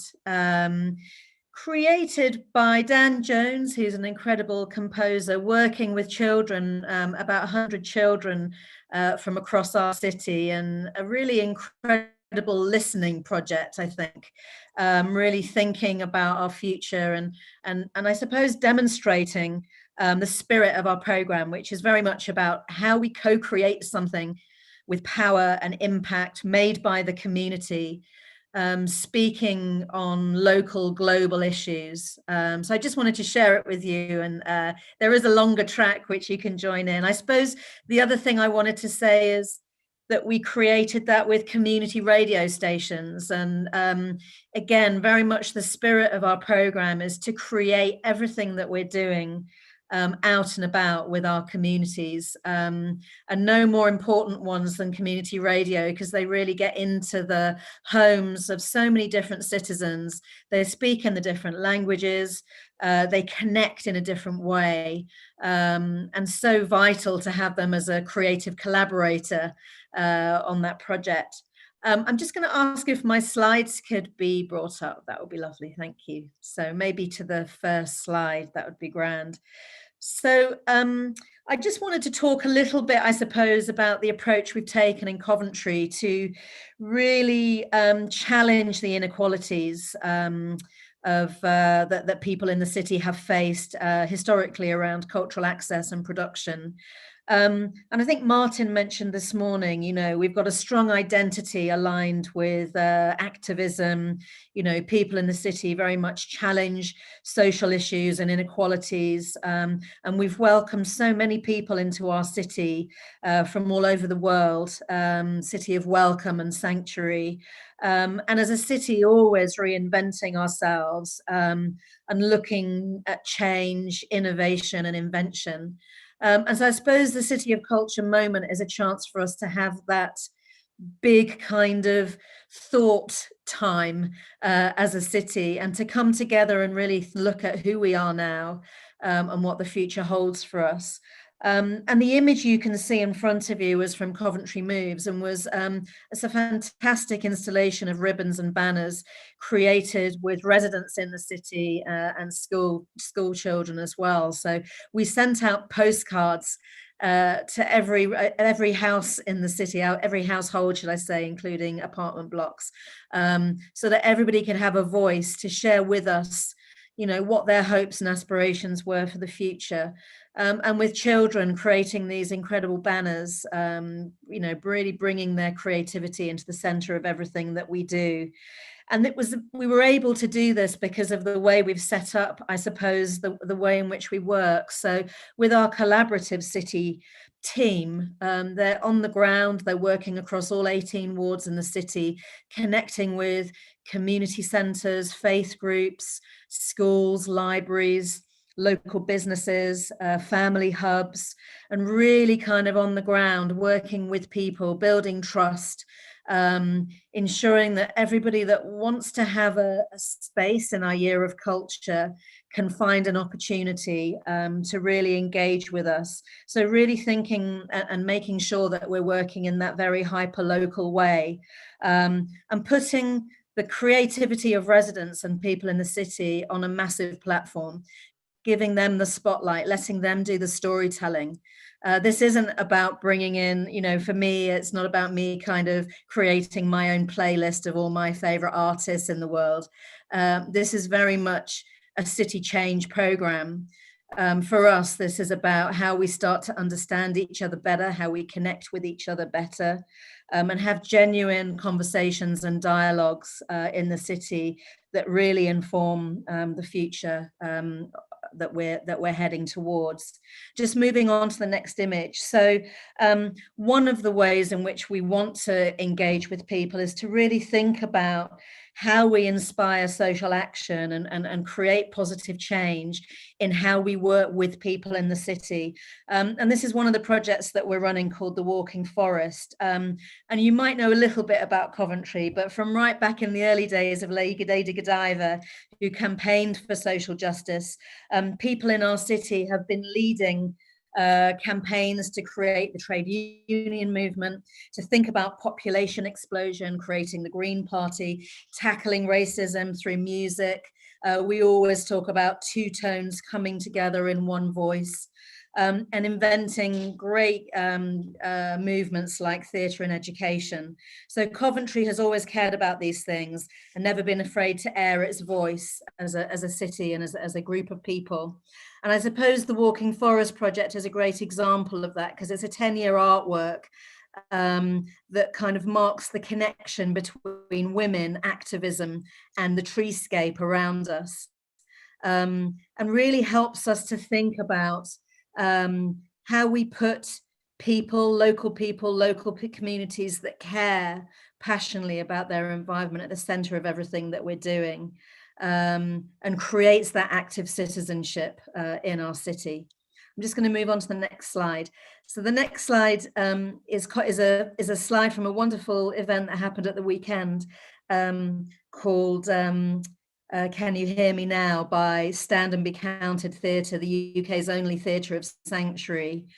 This is a project that really focuses on inclusion and tries to think about how we change the rules of engagement in our city, how we make sure that people feel invited, feel welcome, have a voice, can be part of the change that we want to see happen. And this is really kind of embedded in the city's commitment to the Marmot strategy, which really sets out a clear vision for a fair society, healthy lives, in a way to reduce inequality and improve the health outcomes for citizens in the city. And our caring city team, they're embedded in the community. They're working with 4 incredible charitable organisations: Grapevine, the Coventry Refugee Migrant Centre, the Central England Law Centre, and Positive Youth Foundation, to really think about mental health in the city, new communities coming to the city, young people who are really at risk of criminal exploitation and being left behind, really, and those who live in poverty and who find themselves homeless for different reasons, and how we remove the barriers and then make sure that there are ways for all the people in our city to participate in our city of culture. So important that this is a moment that kind of marks the rest of our journey as a city and the way that we want to move forward. And Can You Hear Me Now was an event that really brought different cultural communities together, gave them a platform to speak, to celebrate their cultural differences, to look at kind of the things that join us together, to think about our human rights, to campaign for social justice. And also, more importantly, to think about places. Like, this is an incredible space in the city, Swanswell Park, which people don't really go into because it's known for kind of criminal activity and maybe somewhere that you might not want to go to, particularly in the evening. But actually, it's about how do we reclaim these spaces? How do we make these spaces and places for all of our people? Just going on to the next slide. So I think the other thing I wanted to say is just in terms of tackling inequality, how important it is that we represent the people, the stories, the cultures that we want to share and talk about. And I think everyone today has talked about how difficult it is when communities have faced long-standing inequality. And we as a city of culture are here to really, we inherit that, but we're here to really make a difference and to think about how we can make the change that happen that we need as a city, tackling some of the privilege that some of our communities have had and the behavior that comes with that privilege. And that's really difficult. It's really difficult when you're prioritizing certain communities and other communities feel left behind, but having to tell those communities that feel that inequality that actually it's important that we do this, because there are communities in our city who've never had anything. You know, they really need this moment to re-engage with our city, to come back into the fold and to feel the care, the understanding, to be listened to. And so I suppose what we're trying to do in our program is we want to create the connection. We want to build civic pride and bring people together, but really promote greater understanding of how people's lived experience in the city, you know, really makes such a difference. And you can see this incredible image here of Ira Aldridge, created by this incredible artist, Dreth, as part of our street arts program. An incredible story, Ira Aldridge, of hope, of courage, a young man who came to our city and pioneered a role as a real leading figure in social justice in our city. And important that we see these big images around our city, that everybody is connecting with these stories and that they are held and loved and cared for by everybody. One final picture I just wanted to bring up was just a brilliant project that we're doing with West Midlands Police with the extraordinary artist Kay Rafai, who's working with West Midlands Police and young people in our city to really break down barriers in our communities and really to look at how we tackle serious violence that happens with young people in our cities. This project is called Barriers to Bridges. We're funding it with the Police Commission. And so we've been working with a policing team across our program to really help us engage with communities and reach out into communities where people, you know, really have felt inequality, to really think about how we bring them into our program. So hopefully there's a few examples there of ways in which we're working to tackle inequality and to really think about you know, how we can really ensure that people feel able to participate in our year of culture, and not just this year, but change the way that we work together, that we trust each other in the years to come. Thank you. Thank you very much, Janine. That was brilliant. I really liked watching that video and seeing that work and hearing about the amazing work that you're doing with the projects and programs. So yeah, thank you very much. That was really helpful and really insightful as well. I'd like to introduce us now to our next speaker, which is Louise Yates, the director at Back to Ours in Hull. If we could get you up on the screen. Hi, Louise. Hi, thanks for having me. Thanks for being here. The stage is yours. Thank you. If I could have my first slide up, please. There we go. It'll keep me on track. For those of you that know me, I can't have talk, so I'm going to stick to my 10 minutes as much as possible. So I'm Louise from Back to Ours up in Hull, and what I thought I'd do, I'd go right back to the start of Back to Ours journey, because I think the journey is really important. So it started as a neighbourhood festival during our year as City of Culture during 2017. And as you can see, it started at a bus stop with a little girl, a dog and a nana and some performers all waiting to go back to Ours, all excited, not sure what was going to be happening, but the conversation was starting. Alongside this image, I was out playing a game of programming poker, a high stakes game where people got the chance to build their own festival. And that really did cement the beginning, because I was out there with my colleagues and we were talking to people in pubs, in chippies, on buses, wherever people were, we were there with the card game. And it really gave me an insight into what people wanted to see, and also who they'd like to bring with them, how much they'd like to pay, where they'd like to see things. I'd been making a hell of a lot of assumptions. And I learned so much from that card game. Next slide, please. So the conversation had begun, which was fantastic, because Back to Ours is all about people, and we're all about making connections with people and connections with people in the place where they live. So our invitation is something that I talk a lot about. We talk a lot about it as a team. The invitation, the Back to Ours invitation is really crucial. It's that first point when somebody will start the relationship with us, start the journey with us. Now, the invitation might be to see something or to take part in something. It might be just a piece of marketing, but it's so important that that initial invitation is opening. It's got its arms wide open and it's embracing people, and it's saying, do you know what, this is for you, we're welcoming you in. So the invitation is really important, and our program is a real mix. Our invitations, our invitation is about giving people a real mix of things that are familiar to them and some things that are unfamiliar, and mixing those two things together. So where we might have a high art, contemporary circus company coming from the other side of the world, the next day we might have a Dolly Parton impersonator in Asda. But we're trying to do the same thing. We're just trying to connect with people and start a conversation. And there's a lot of snobbery around, artistic programs. And what we're trying to do is say, do you know what? It doesn't matter at what point you enter into this, you are welcome to enter in. So then once people have entered in and they're happy with the invitation, they want to be part of it, then it's about the exchange. And previously I've fallen into the trap of it's all about what I want. It's all about what the funder wants. And it's all about where I want this to be in 5-10 years time. And I've learned through Back to Ours that actually that I need to negotiate that exchange.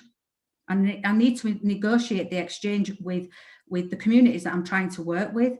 They will tell me where it's going. They will determine how it's shaped and what the program's made up of, which is where the project started from. And that's why programming poker is so important for Back to Ours, that it started from that point. So the exchange has to be two-way. And yes, we're collecting the data and we're collecting people's opinions, but what we're actually collecting is people.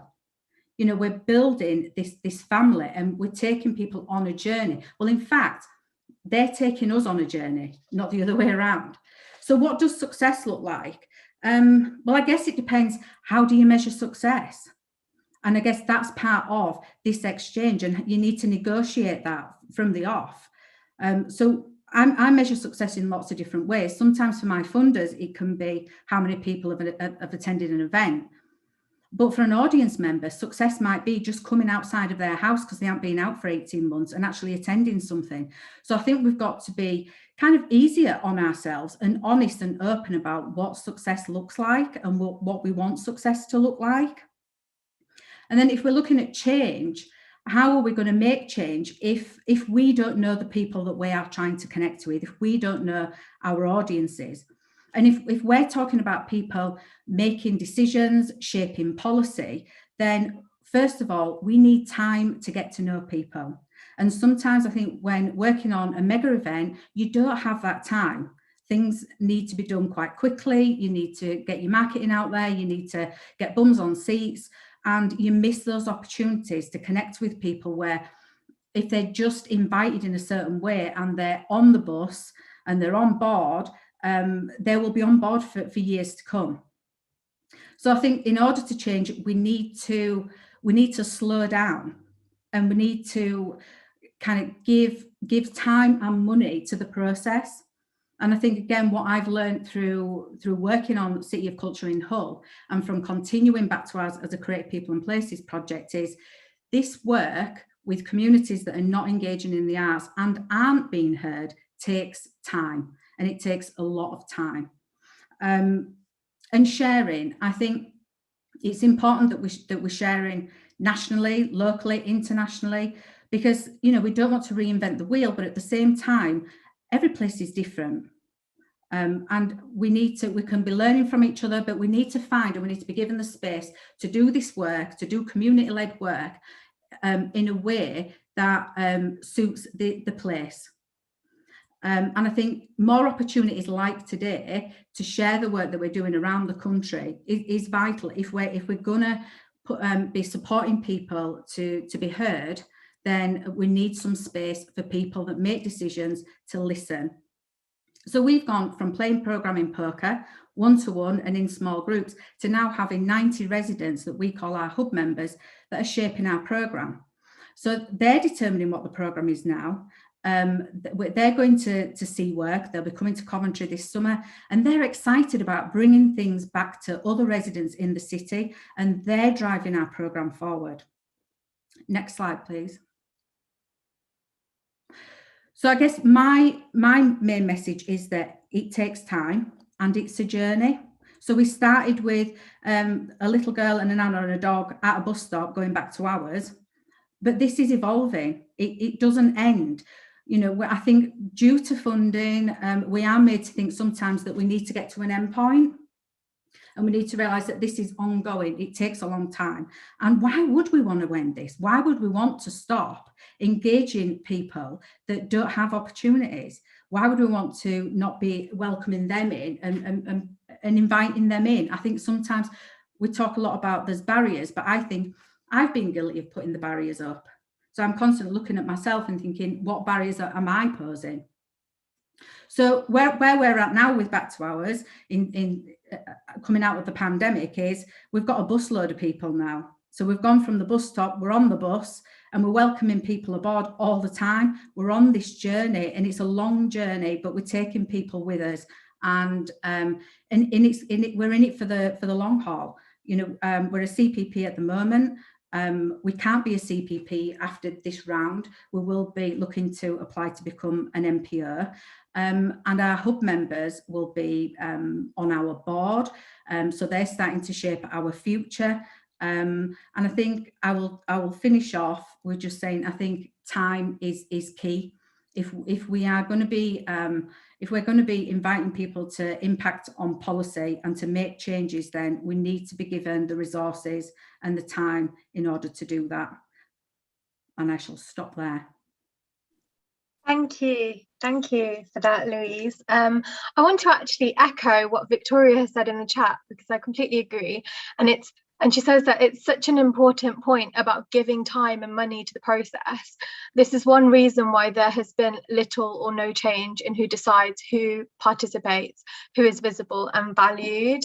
There were some really key points that you just made in your talk, and one of the things that really is sticking out as well to me from that talk is the innovation and the creativity and the way in which, you know, the people are key, and the way that it's kind of done together rather than just kind of coming one-sided. And the point you made about assumptions in the beginning as well is massive. I think a lot of people have projects and ideas about how they're going to change the world and fix things, and really you know, asking the questions and creating that space for people to open up is really where the work is going to happen and where that trust is going to be built. So thank you so much for your talk. It was honestly very inspiring and insightful. So yeah, thank you. I'm really looking forward to the Q&A now. I know that our chat is getting full, so it's going to be a good one. So thank you for that. So now I'm going to introduce the next speaker, which is none other than Chris Rolls from Hull City of Culture 2017 and Coventry City of Culture 2021, learning consultant from 64 million artists. Welcome, Chris. Hello. Thank you very much for having me. And good to see you, Priya. And yeah, I'm feeling very inspired and reflective after Louise's, Shanine and Louise's talks about some of the issues that they've raised about working with communities. And just a little bit of context. So I've been really privileged over the last 6 months to be working with some of the producers in the Love Coventry programme and seeing the very brilliant and challenging work that they've been doing at a local level with communities. And at 64 million artists, we're really interested and have been moving the conversation in the cultural sector and beyond forward around issues of cultural democracy and everyday creativity. So what I thought I'd like to do in this time is really sort of maybe think through some of these challenging questions around evaluation and value of cultural projects. And sort of, you know, these are difficult and tough questions, and sort of just thinking through some of the issues.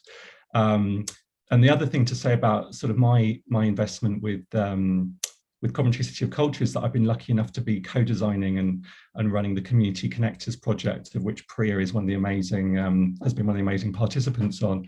And that has been about taking individuals from across Coventry on a journey of developing, co-creating their own projects with local communities. It's been a wonderful experience, and it's ongoing, and we're moving into its second phase. So if we could bring up the slides, that would be great. Thank you. So I thought I'd start by just thinking about the concept of value, cultural value.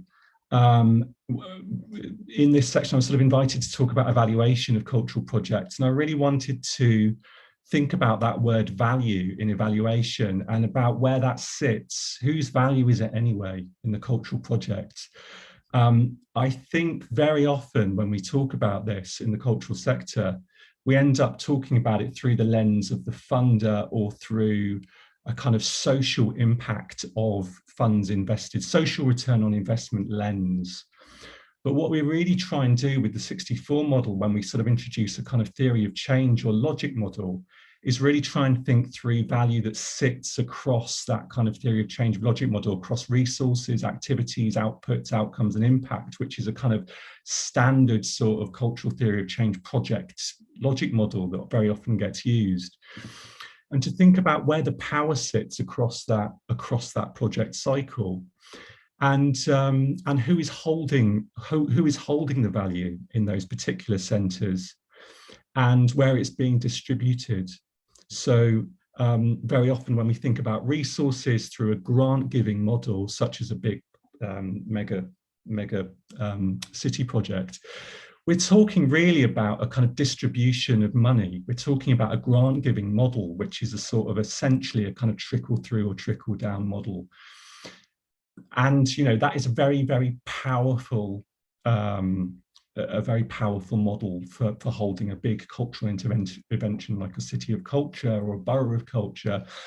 But also there is something interesting that then gets sort of impact around the resource level. How are we sort of framing and thinking about resources across cultural projects? Where does that social value sit at the very start of a project, and how we think about it, and how is it going to move through the development of the project? How is it going to inform our activities? And how are we going to think about co-creation across all of these different sections of the logic model? So how can we begin to involve participation and co-creation at all stages of the development of projects? And the other thing I wanted to sort of, in terms of value and evaluation, is to think about information as power. So where is the information that we collect throughout the project lifecycle going, and what is how is it feeding back into communities at a local level when we're co-creating with them, so that that information can become part of the sustainability of the project, or that it becomes something that enables a community group to be autonomous or own that information or co-own it, different types of information that we're collecting through our evaluation. So the next slide, please. And I think one of the journeys that certainly I've been on, but also that we're trying to go on with 64 and throughout the projects that we work on, we're always collaborating with multiple stakeholders on our projects, is to really think about systems thinking versus a sort of simple cause and effect thinking in terms of change, but also evaluation. So, you know, whenever we're working with community groups, we're very attuned to concepts of power and how that power is distributed across multiple stakeholders on a project. So who are we talking about when we talk about our participants, and what is their relationship to us as project managers or cultural organisations or outside organisations, versus this idea that there are sort of limited resources and very simple causes and effects. So if we put our money here, we can get this output here on, you know, in terms of our outcomes. And that may well be the case when we're talking about kind of, you know, limited resources or a scarcity of resources. But are there other bigger network effects of participation, collaboration and cultural engagement that actually affect in more subtle or nuanced ways a kind of ecosystem? And it's, you know, this is very much thinking about legacy and sustainability across projects as well. How are the wider ecosystems affected across a citywide scale, but also at a much more hyperlocal scale in terms of relationships? And I really liked it, you know, the thing that Louise was saying about time, you know, that really important thing about the quality of relationships across the network of projects that are taking place. So something about systems thinking versus a kind of more simplified cause and effect thinking, which due to time pressures we can quickly fall into. The next slide, please. I wanted to briefly talk about a project with multiple stakeholders in it that I was lucky enough to run last year.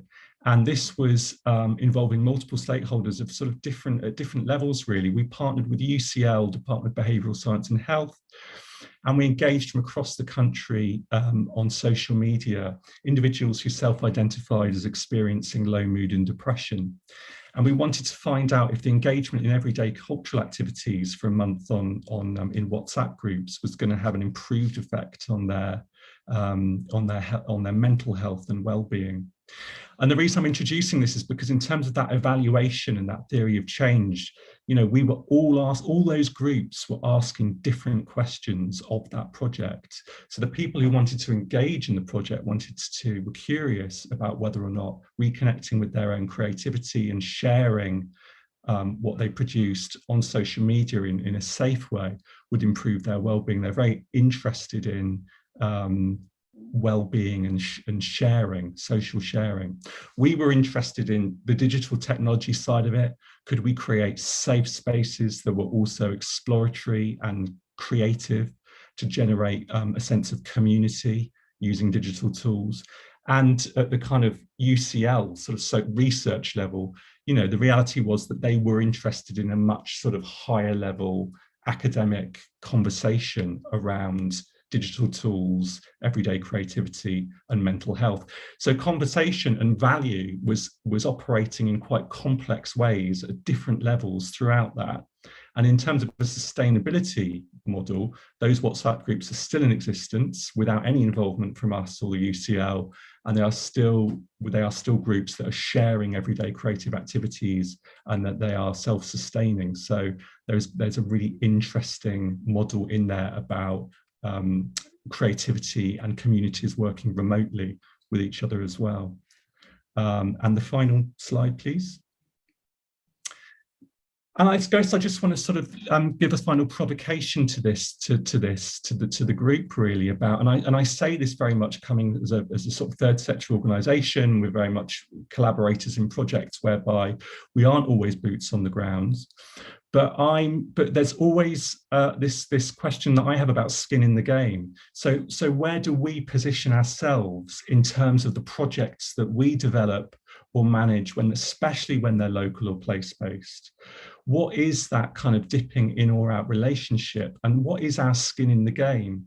And when Louise talks about the time that it takes to make those relationships, with my other hat on as a psychotherapist, I'm always interested at the person-centered level, the human level. Who am I in this project? What is my personal investment? What part of myself do I leave behind here? And what part of myself am I developing an ongoing relationship? Who else am I developing ongoing relationships with? Thank you.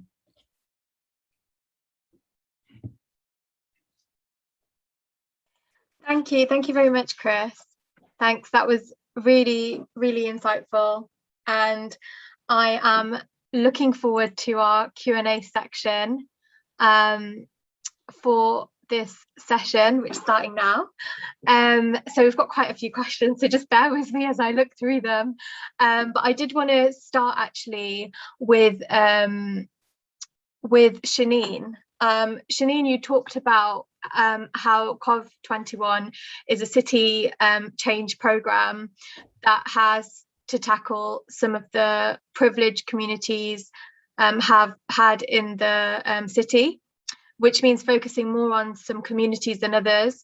But you also talked about creating connections and shared civic pride. Could you tell us what that looks like in practical terms?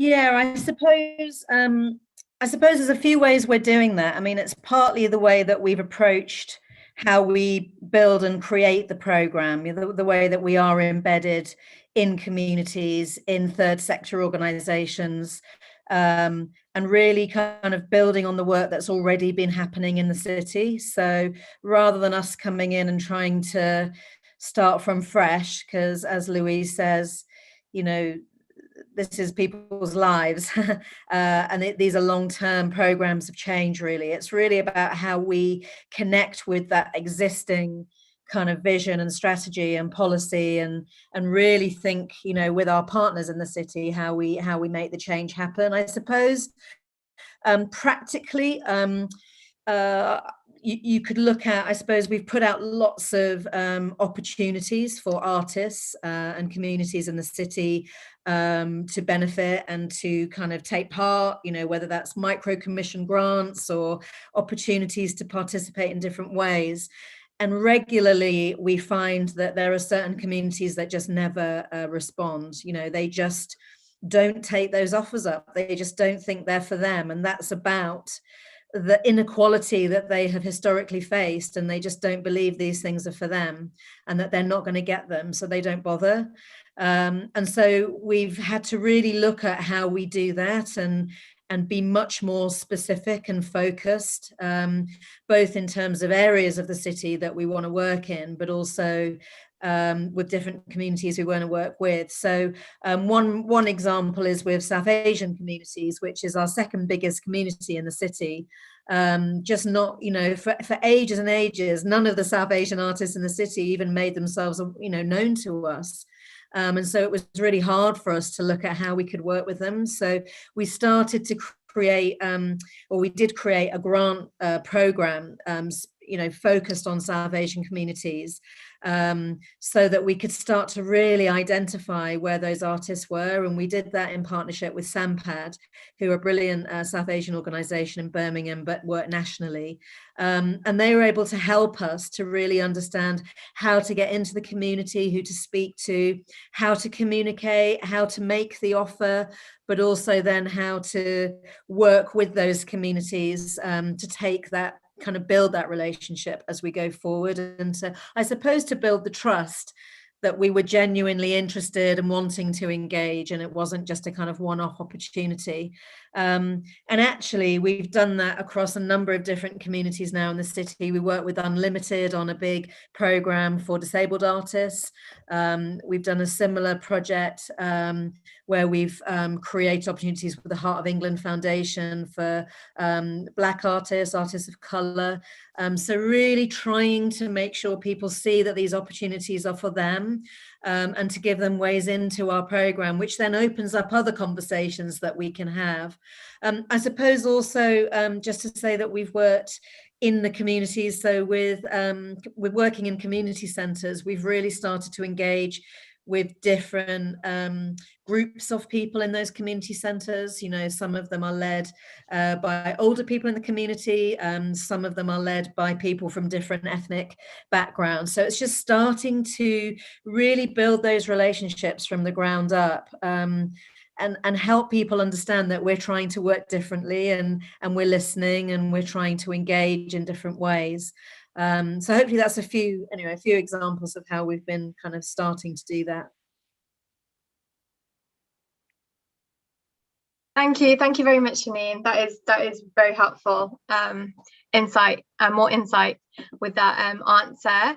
I wanted to now go on to Louise. So I loved your arguments about the need to negotiate with communities that success looks like, letting them take us on a journey. I wanted to ask, has that led you to innovate in how you've evaluated your projects in a more participatory way? Yes, so I think we've got evaluators that come in that are researchers, academics, but now we have trained up some of our hub members that are interested in that side of things, and they're a group called Chat to Hours. We've got Back to Hours, Chat to Hours, Act to Hours. So these are Chat to Hours, and they're people that are having regular conversations with people that are engaging with us, and they're also trained to observe audience behaviours as well, which is really interesting. So they're creating reports for us. So I was just reading in the chat. There's something about the language that we use. It really did break down the language, because some of the Chat to Hours volunteers were just saying it as they saw it, which is great. And when they started out working with the researchers, they were really concerned about, they didn't know how to write things down. It's like, you're writing what you see and it's fine. So I think that that's taken a long time to get to that point. And we're still not there with that, but yeah, it has really. The more that people and the community are leading and shaping the programme, the more they are leading and shaping the evaluation. Our evaluation is very much tied in with our marketing and the invitation. So it's all kind of going in that direction. But I think we have to be realistic when we're talking about community led, and some of our projects are not always 100% community led. And I'm very open and honest about that. For me, it's a sliding scale.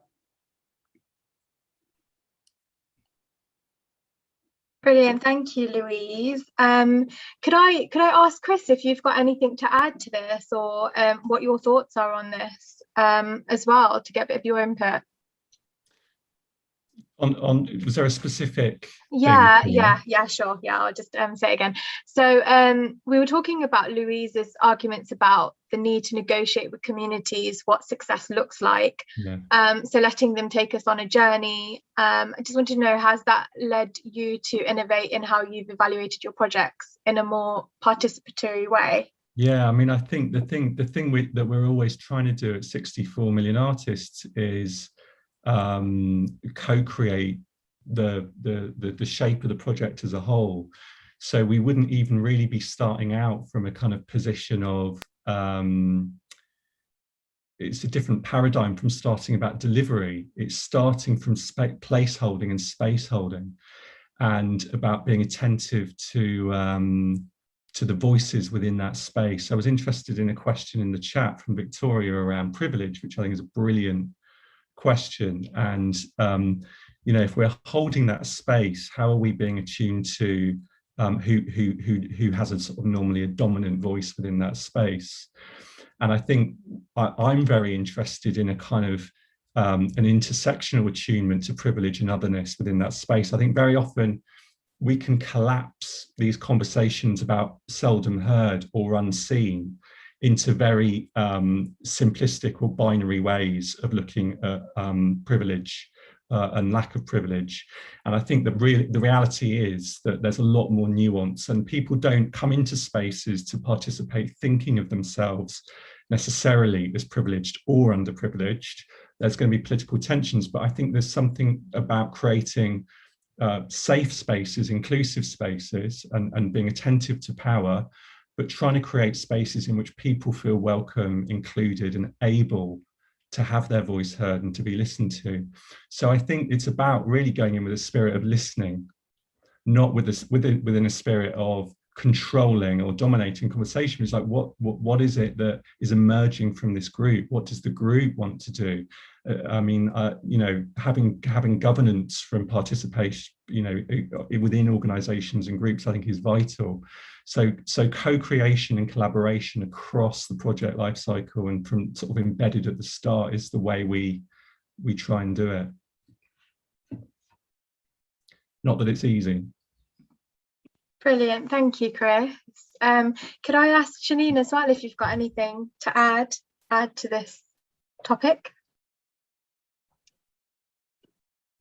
about? I can come back to the question if you'd like, because I know we've had quite a lot of discussion throughout it. But we were talking to Louise about her arguments about the need to negotiate with communities, what success looks like, and letting them take us on a journey. So just wanted to know how that's led you to innovate in how you've evaluated your projects in a more participatory way. Yeah, I think it's interesting. I saw in the chat someone brought up the question about quality as well. I mean, for me, it's such a bad word because it really holds back how you engage with people. It brings in some other agenda that no one really understands and is meaningless. So for me, it's much more about creating space for people where they feel included, where they feel safe, confident, where they can create joyful moments together. And I think the way that we've been working is about, you know, co-creating with people and building partnerships that really, you know, make things come to life. And working carefully, authentically, and inclusively. It's just far more important. And, you know, I've got a great team around me who will make sure that, you know, in terms of how we do things, you know, in terms of making sure that we meet the needs of our licenses or our insurance or all those kind of things, that they're done life when people inhabit it and own it. And so you know, it's important that engagement are clear for everyone and that people don't hold back because it's going to be done in a certain way, and it's not a way that they are really making sure we're all connecting and working together. Just to say that we've also got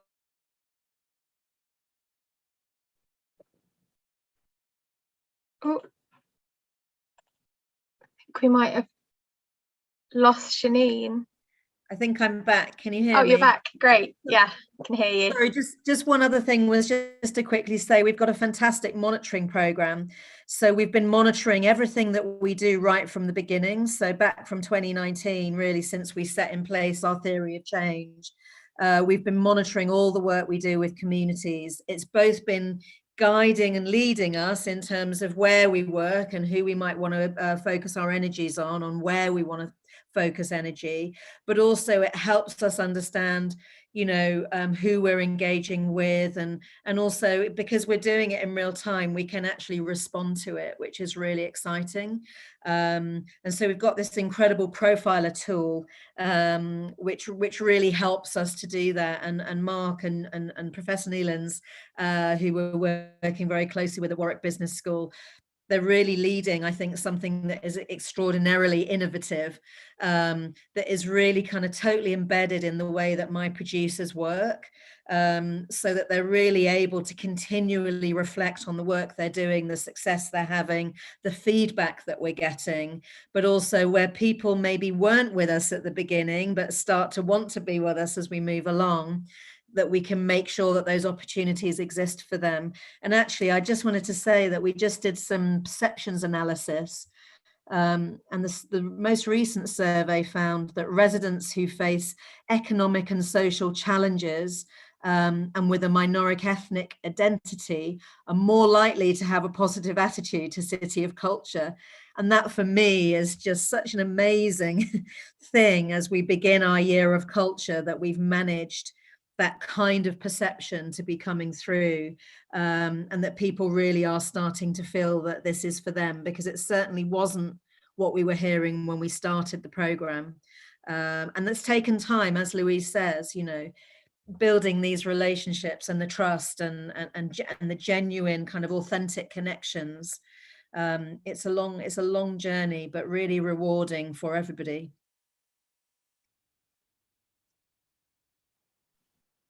Brilliant, thank you, Shanine. That was a really nice note to end on, before we have our final kind of thoughts from all of the speakers about this section and this topic, which is about leveling up and how can seldom heard communities and individuals impact on policy. So I want to go back to Louise now and ask you, Louise, if you could give your kind of wrapping up thoughts, comments, questions even, for this section. I think I would kind of like to leave everyone with the thought of thinking about the invitation. I'd like people to think about how do we invite people in, and how do we do that, in a genuine way, and how can we do that without alienating anybody or switching people off. So I would like people to leave this session thinking about what is the invitation and what the invitation could look like. Thank you, Louise. Moving on to Chris. Oh, Chris, you're on mute. Schoolboy error. I think there's something interesting about this concept of seldom heard. I wonder what's embedded in that assumption. No one feels in some context, we all, who is listening and who is wanting to be heard. And I think there's something about how can we go in with an open, active listening way into the start of projects with communities, and not go in with assumptions that everyone's deprived or oppressed, even though we have to have social realities in mind. We have to know that there is systemic inequality, and we can go in with it and not assume that we already know what the situation on the ground is. So I think it's about relationships and time, as Louise says, and going in active listening. Brilliant, thank you, Chris. And now moving on to Shanine. I think I would just say that when you get the opportunity to do a cultural mega event, as they're referred to have courage and to try something different, and to really, what we're doing here is a massive experiment on a grand scale. And so many people questioned our approach at the beginning because they felt that this should be a platform for the best artists in the world to come and create their art and show their art. And we argued strongly, and I argued strongly, that this is about people and community, and that this is a city change programme. And you need to bring your residents and your citizens with you on this journey. So I think having the courage to do that, when it takes a lot of courage and risk as well, but I think it's so important and valuable, and this is why these cities bid for these big programs, because they see it as an incredible way of creating a different understanding and thinking about the future of our cities. Brilliant. Thank you very much, Janine. I think, thank you so much, all of you, for your contributions to all the speakers. It's been a great conversation, and there's been some really good, especially in the closing as well. It really shows that there's some themes here, and there's some really good advice given as well in these final comments, but also a lot of good questions posed. I just wish we had time for all of them, but I think some of the comments and answers to some questions have answered others. But I just want to encourage you all to to look in the chat and to engage with each other as well. I think that's what's so good about all of these discussions, is that although you're getting an idea of all the different examples of how people are doing things and different approaches and what's worked well, what hasn't, there's also these powerful questions that are also coming up for us to then go away and connect with each other and get that information and have those discussions. So I want to really encourage you all to put the comments in, tweet, and just really engage with us, because I think that there's just been some absolute gems in all of the sections, and it's just been an absolute honor to have hosted this section. So thank you all. I do think we're probably in a need of a little caffeine and a little bit of maybe fresh air. So on that note, we will break. We'll go for a break, and we'll be back here at 3:30. So please go away and caffeinate, get some fresh air, just get ready for the next section, because like all the others, I'm sure it's going to be a brilliant one. So I look forward to seeing you back at 3:30.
Hello, everybody. Welcome back from your break. I've got a bit of a confession to make. I really hope that you've all had a great break and you freshened up and you've taken a break from your screens as well, because I know it's been a little bit of a day. But I've got a confession to make. When I found out that I was hosting after lunch, I thought, oh, I hope the energy isn't a bit low, you know, that post lunchtime slump. And I have to admit that you guys are amazing, because that's not what's happened at all. The chat has been blowing up, as you've probably seen. I'm all over the place, trying to make sure we get the comments in and the questions in. The energy has been insane, and it's been so hard for me to do my job, because I'm here writing notes, because I'm so inspired by all the great projects and all the great work that's happening. And I know that we started out and it was kind of you know, that it was hard. It was really raw and real, you know, especially from Elizabeth and Doreen and Shahnaz as well. And and then we've kind of come on to this next section where there's all these amazing programs and projects and, you know, these powerful questions. So I want to thank you all. I want to thank you all for keeping that energy, you know, and those contributions in these discussions. I'm so excited for the people who are going to be looking back at this on YouTube as well, and they get to really get this information from all the speakers as well. And especially want to thank the speakers. They've been amazing. I'm way more inspired than I even thought I would be. It's just so hard for me to do everything, write notes and engage and everything. So thank you, everyone. I want to keep that energy up now in this next section. It's going to be phenomenal. It's going to be so good. I'm so excited. So without further ado, let's get to it. So this is intro to session 7. No, it's not, is it? 6, session 6, there we are. Okay, so for session 6, the topic is research as cultural practice supporting communities. I just want to let you all know, I actually want to remind you first of all, feel free to tweet. Actually, we encourage you to tweet, encourage you to use the chat boxes to ask any questions, put any comments in there, and just engage on social media as well. And not to worry if you're missing out on anything, because it's all going to be on YouTube and there'll be a link in the chat. I just want to let you all know that Frances Young will be live drawing during this session, capturing common themes and key impacts and outcomes. So a second Zoom video window will capture her doing this whilst the presenters are speaking. So check that out. And now I want to introduce Jackie Hodgson as the chair of this session. So if we could all welcome Jackie Hodgson to the stage, who is the Deputy Pro-Vice Chancellor of Research at the University of Warwick. Hi, Jackie. Welcome. Oh, have we lost her? Oh, yeah. Hi, Jackie. Hi, Priya. Thanks very much. Apologies, my internet is telling me that it's unstable. So if I'm unstable today and I pop off, hopefully it'll put me back on again. So apologies for that. So thanks very much for the introduction and the welcome, Priya. So I'm chairing this session where you're going to be hearing from some of the researchers at the University of Warwick and Coventry University. And we've been preparing for some time for the City of Culture, both through the university partnership between the 2 universities, which has been really important and the basis of a lot of work that we've been doing and driving a lot of the research and some of the public engagement. And we've been commissioning research that's been seeing our colleagues working with a number of communities across the city for a couple of years already, ready for the City of Culture year. And a little bit further back in the chat, you will have seen James Brown dropped in a link to the research at the University of Warwick. So do have a look. There are more than 60 projects there working with a whole variety of communities across the city. So we're going to hear just from 3 projects today. So we have 3 sets of speakers. So the first one is going to be Emma Meehan and Elaine O'Sullivan, apologies, from Coventry University, who are also working with Nice Sarantosan from the University of Warwick. And they're looking at Cooking Connections Coventry, home-based sensory food experiences for wellbeing. So over to them. Thank you. So we're just going to wait for our slides to appear, I think. There we are. So yeah, welcome to our project. We've broken it up into various slides that the three of us are going to introduce. So I'll pass over to Elaine. Thanks, Emma. Can we have the next slide, please? Okay, so I'm just going to give a brief introduction to the project. And Cooking Connections Coventry, it was initially conceived of as an in-person food-based workshop, a sensory food-based event that would be in collaboration with older people in the community. And because of the pandemic, we had to completely adapt and redesign the project. So we had to think about ways in which we could facilitate a sensory-focused event remotely. And our idea shifted then from kind of a cooking workshop to food box delivery. So the food box, in a way, it had some similarities if you think about like a commercial food box, but also differed in very significant ways. So we really wanted it to be an experience that's delivered to people's homes, a sensory experience, something that they can engage with and have a connection, particularly during the pandemic when people are feeling quite isolated and potentially quite vulnerable as well. So the boxes, a lot of thought went into the design of the boxes. They were quite curated. There was a lot of handmade elements.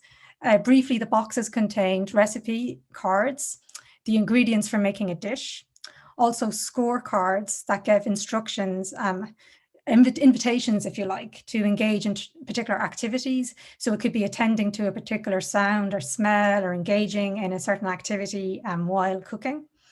There was also cameras, tablecloths, which allowed participants to notate and write thoughts as they were engaging in the activity.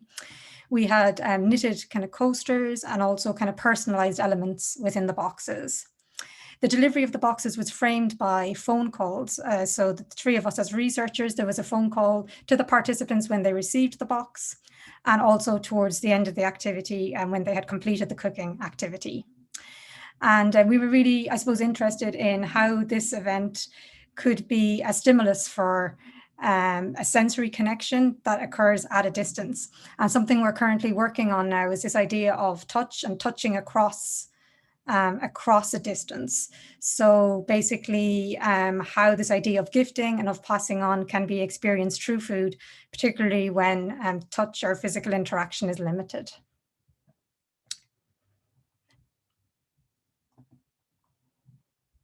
So I'm going to pass on now to Emma. Thank you. Can we have the next slide, please? Next slide. So I'm going to talk a little bit about partnerships. So I'm Emma Meehan and I'm based at the Centre for Dance Research at Coventry University. So we partnered with Groundwork West Midlands, who run this Cook Together, Eat Together project. So usually people meet in person, cook healthy food, socialise. And we were working with James from Groundwork, who I think is here and should be able to answer some questions later if you have them. So it was great to have his personal connection with the participants that helped us to actually engage with people. So he introduced us to a group who were people over the age of 55 living in extra care homes in Coventry. A lot of them were kind of isolating because they were older, had health issues. So yeah, we wanted to do something with them. And our idea really was to do something more in-depth qualitative. So it wasn't a large quantitative exercise. It was more building connection, as Elaine said, through kind of these materials we created, like, for example, Nyahue knitted some coasters for people that they had, and these were sensory and tactile. And we were also focusing on the creation of a method, like how do we do this in the pandemic? We were all learning together. The next part about partnership it was about peer partnership. So it wasn't just about us. It was about people got boxes, and it was like this shared collective activity, even though people were doing it separately. So some participants called each other and talked about the boxes. Others shared the food with care workers or those who are allowed to have a family member with them. So it was kind of like this sense of connection, even though you couldn't always be together. And the last bit about partnership I wanted to say was about the method. So we saw the participants as collaborators and experts. So our hope was that, you know, bringing attention to sensory experience might bring people into the present moment, rather than worrying and concerned about the current situation in the pandemic. But there wasn't just this well-being agenda. It was about how the participants could feed back to us about what they appreciated, what didn't work for them. And they were very open and direct. And that was fantastic to see that they were really giving us feedback as well on how we could improve. So I just wanted to also, down the bottom there in the slide, there's a link to a video. So if you could please click on that. And about at 4:09, I wanted to share a little bit in that video, if it comes up, of James speaking about how the participants interacted. So I hope that video can come up now. So I wanted to show a bit where people wrote on the tablecloths and especially kind of pointed out their sensory experience of the activity. Everything smelled lovely. So I don't know if you can see it, but you can hear it. This one says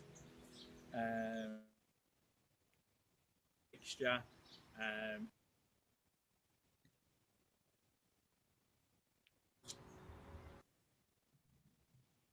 Here we are. I added the vegetables to the table, which lifted the colour of the table. I gave some to my granddaughter. Loved my coasters. It was very relaxing, and the smell was amazing. So really nice feedback from them, and lots of stuff written on them as well. So yeah, the feedback was that they absolutely loved doing it. So they all really enjoyed taking part and got lots from it. So that's all good. Thank you. So I'll pass over now to Nyahue for the last slide. Hi, I'm Nyahue, previously at Warwick University. Or at the time of the project, I was working at Warwick University. So I'd like to tell you a bit more about the impact side of the project. Hello and welcome to the Teach Starter webinar series. My name's Bron and today I'm joined by Tremaine, who's also known as the Murray Teacher on Instagram. Okay, I'll continue. So I'd like to talk a bit about the impact side of things. Of course, the main contribution of the project, as Emma mentioned, was a contribution to the well-being of isolating participants who've been isolating for a while, and they all express unanimously this relaxation effect, this enjoyment effect of the activities, but also of the contacts that they had with us and with each other. So there was also the creation of new connections, but also the reinforcement of the existing ones, as they got to see members of their family that they haven't seen for a while, and some of them called each other to exchange ideas.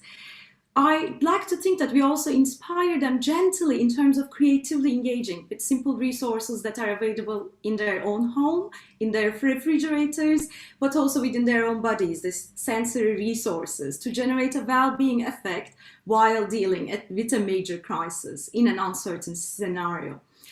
The project also contributed to the existing synergy and cross-pollination around food-based participatory projects in and around Coventry, and groundwork now continues with another activity based on delivering food bags. But our hope is that the project will continue inspiring not just in terms of the design other projects, but also in terms of possibilities of running activities that we previously assumed would require some sort of immediacy of time and space and co-presence, such as food and sensory. In terms of outputs, we produced sensory prompt cards. Audio and video versions of these sensory exercises are available on YouTube if you're at all interested.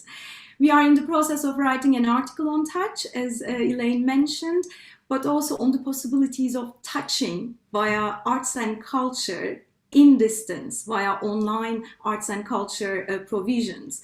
And of course, this is a question that we'll have to tackle throughout the next couple of years at least. How do we imagine new ways of enacting the well-being effect of engaging with arts and culture?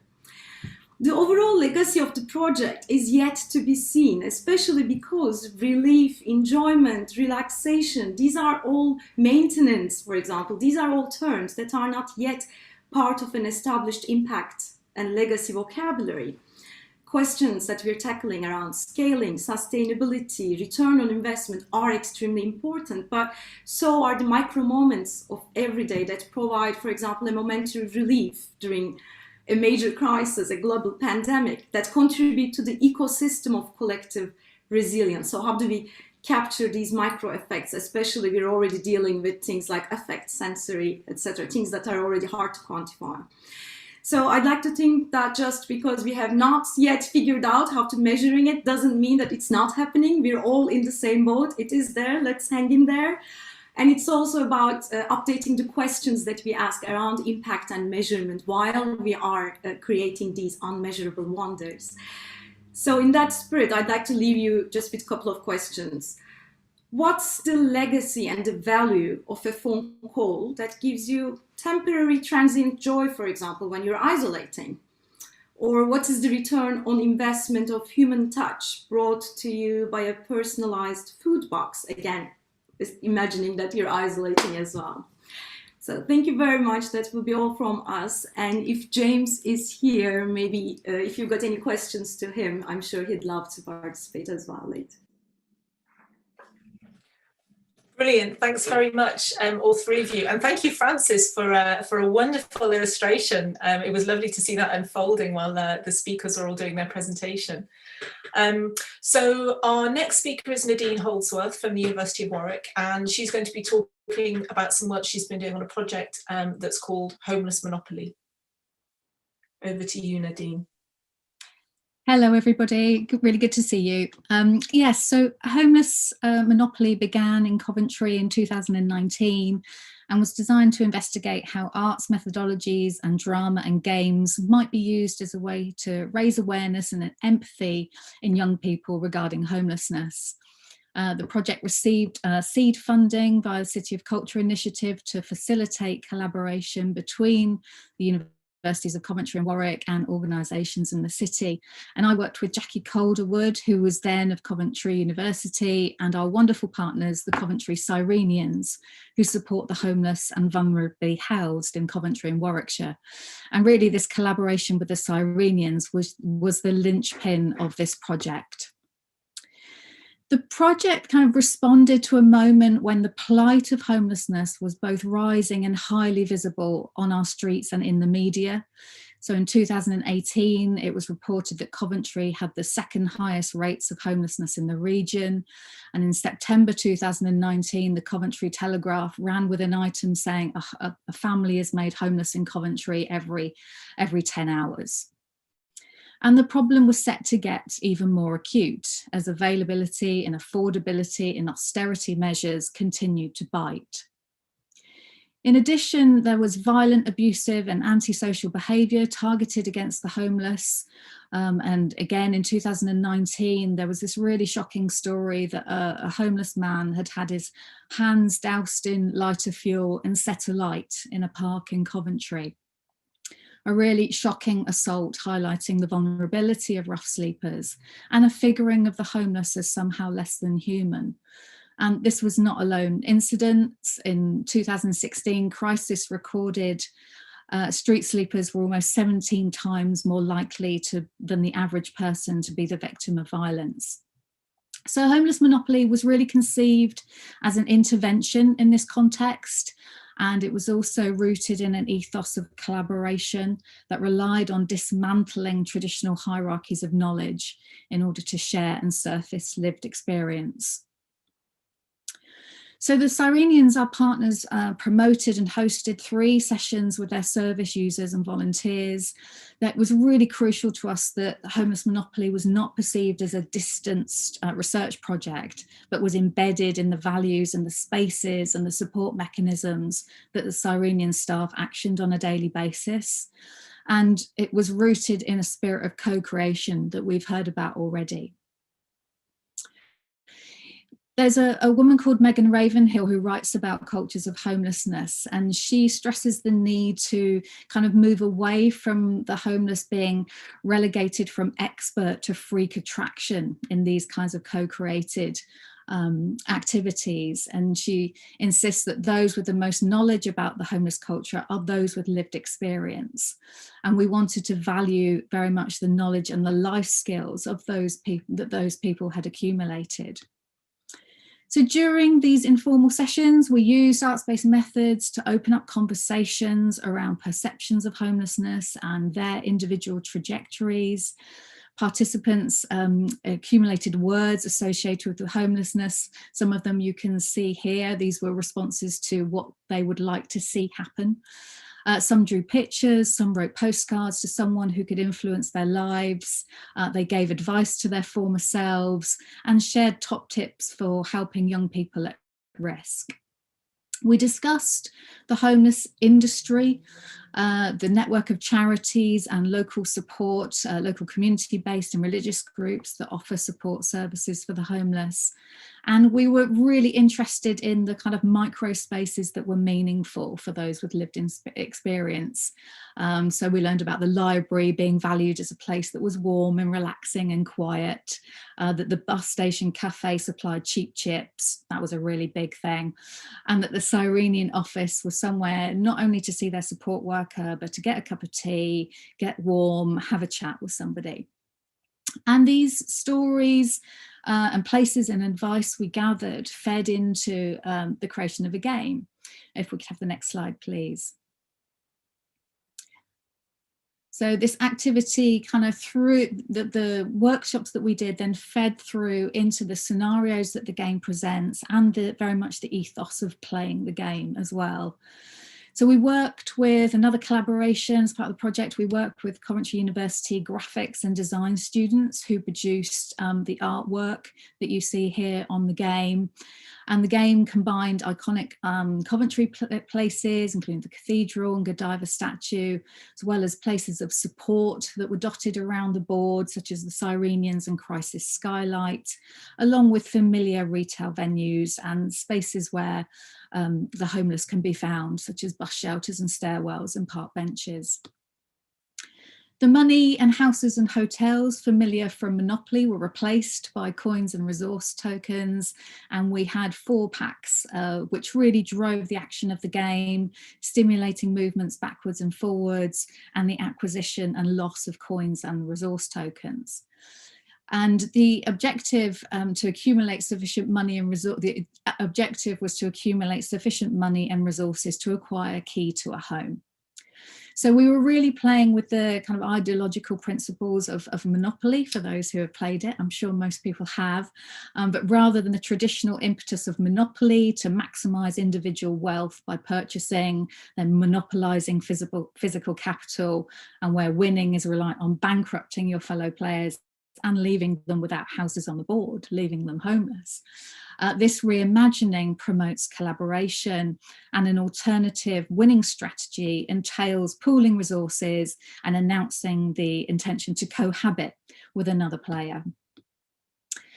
The scenarios presented in the game illuminate the complex intersection of structural factors and personal triggers that can contribute to homelessness. So myth busting was a real kind of key motivation for us, really wanting to move beyond that stereotype of the person who has made bad lifestyle choices. And instead, the game highlights the diversity of the homeless community, drawing on the stories, the scenarios of the people that we talked to who were through the Coventry Ceremonies. It was also important to us that the game included information about support mechanisms in the city, like I say. So while the game and playing the game, you're obviously not going to gain an insight of homelessness from lived experience. We hope that rehearsing and discussing unpredictable challenges, vulnerabilities, different life outcomes rooted in real world scenarios might be recalled if ever the need arose, particularly for young people who might find themselves at risk. A significant component of the game's mechanics is the way it asks players to pause and give advice or rehearse responses to a range of situations and encounters. So to give you an example, there's one that says a hostel for homeless people is planned next door to your home. Your neighbour has signed a petition against it. Ask your fellow players what points they would make to counter or support the petition. And during the piloting phase, it was these moments of pause that really were appreciated by the players. Kathleen Gallagher, who works in applied theatre work, has talked about an aesthetics of talk. And I was really reminded of that, this idea that conversations become this productive site for a dynamic co-creation and sharing of knowledge. And players commented on how the discussions invited them to really reflect on their own thoughts and maybe prejudices and actions, how they do respond to the homeless people that they encounter on the streets. And while the game was geared towards young people, as I've said, it also became clear that it had a wider application, especially for the Cyrenians and their clients. And I'm really proud of this, hugely proud of this real impact on the ground. And I've given you a quote there as an example. And piloting the game also provided a vehicle for those who with lived experience to interact with other members of the public. So when we piloted the game with school pupils and members of the community, Cyrenian support workers and clients were there to explain the origins of the game and how it related to their experience and their hopes for change.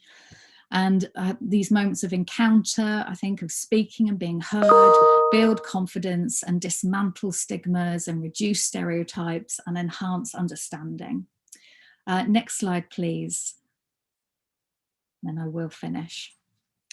Just to say a little bit about the next phase of this, and it's really lovely to have Frances Young here doing some life drawing, because she created this artwork that you see here. So the next phase of the project was to create an educational resource for people to use with lots of different information, games and exercises. And the next phase will be, I'm working on Home, the Festival of Arts and Homelessness that's going to be taking place as part of City of Culture. And this resource is now up on the website, and we're planning some amazing events for the festival, including, fingers crossed, a life-size version of the game. Thanks very much.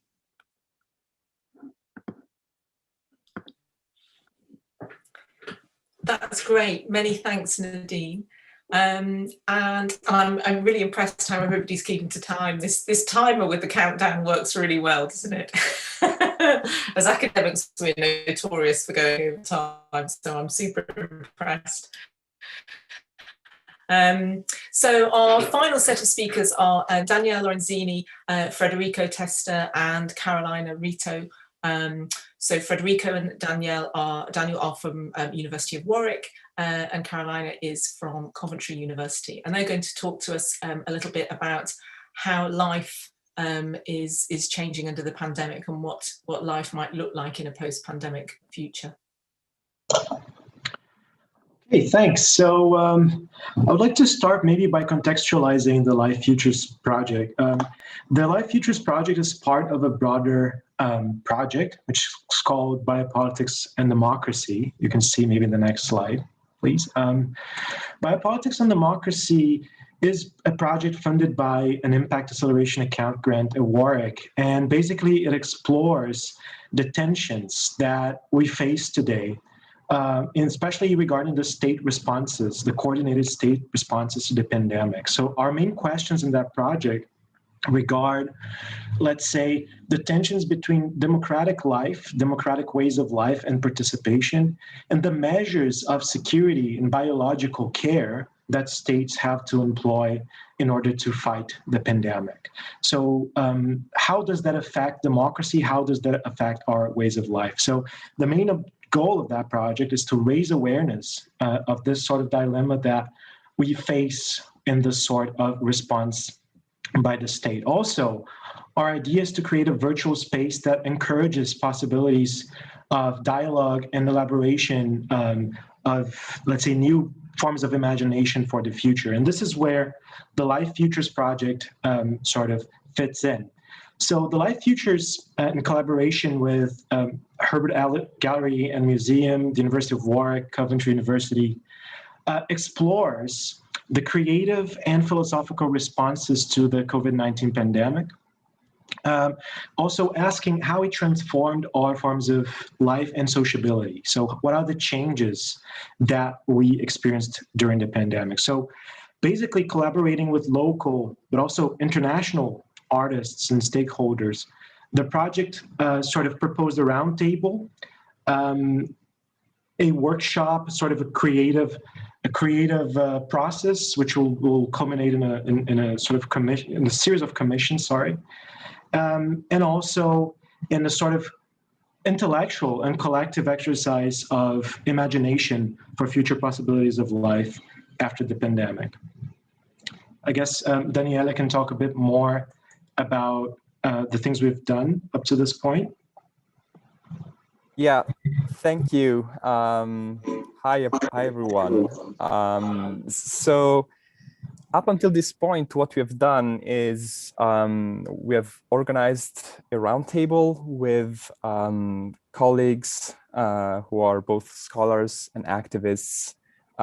This roundtable took place last May, and we recorded it, so it was both a live event on Zoom, but will also be available for people to see it, to watch it online once our website will be launched. And in the meantime, we commissioned 4 art pieces that Carolina will present in a minute.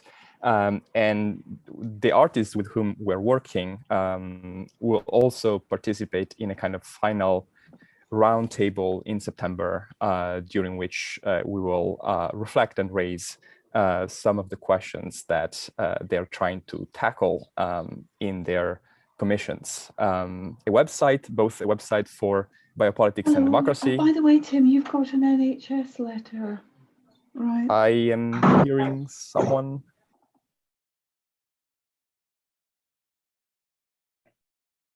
Yeah.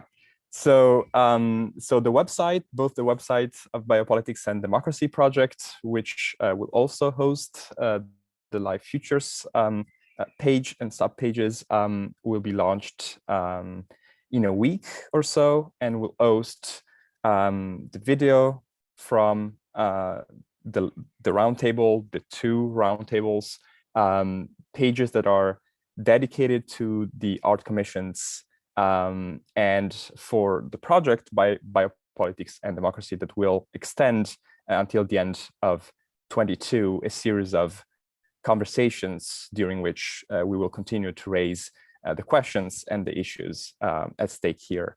Next slide, please. So Federico already mentioned the collaborations. Here you can see the name of the 4 academics who participated in the roundtable in May. And in the next slide, you will see the names of the artists. And I guess Carolina can take over from here. Yes, sure. Thank you, Daniele. Thank you, Federico, too. I hope you can hear me. So as Danielle said, I will be talking about the artistic commissions of the Life Futures project, for which the artists that you can see listed here were invited to address the questions around the current health crisis and how we see life differently after the experience of the pandemic. So the artists we invited include practitioners from across the world, and simultaneously some with a very strong connection to Coventry and the region. And the intention was from the beginning to capture the events, the effects of the pandemic in the region of Coventry and the UK, at the same time that we seek to establish a more transnational dialogue that enable a more complex and also multi-layered understanding of how artists across the world are responding to these particular events. So I'll briefly talk you through the projects they are working on that will be published in the project's website that my colleagues mentioned already, and the publication will happen between July and September. So I hope you can see the slide now where we have the list of artists we invited. I would like to start with, yes, this slide is good, thank you. I would like to start with Patricia Dominguez and Antu Taulis. They are both based in Santiago in Chile. And for these artists, the pandemic has prompted an acute sense towards the technologies of connectivity at our disposal. But paradoxically, not all of these technologies were offered by the internet and remote communication systems. Patricia and Antu's contribution to the Life Futures project reflects on what they call, and I quote, the organic technologies of the body for remote connectivity. Next slide, please. The proposal is to create a map for reflection and meditation to trigger our awareness of these body technologies. Next slide, please. This edition will be posted on the project's website, and physical copies will also be put up in the streets of Santiago in July as part of Antu's mural magazine, Mercuria. Next slide, please. Hannah Honeywell is the next artist, and she's based in London. And Anna's work focused on the day of the 26th of January 2021, when 1,631 COVID-19 related deaths were recorded in this country. The same day that the overall death toll for the UK hit 100,000. Anna's work is reflecting on how our resilience is wearing thin because of the physical, emotional, and physiological impact of working from home, of isolation, of social distance, and also the digital screen-based communication. Next slide, please.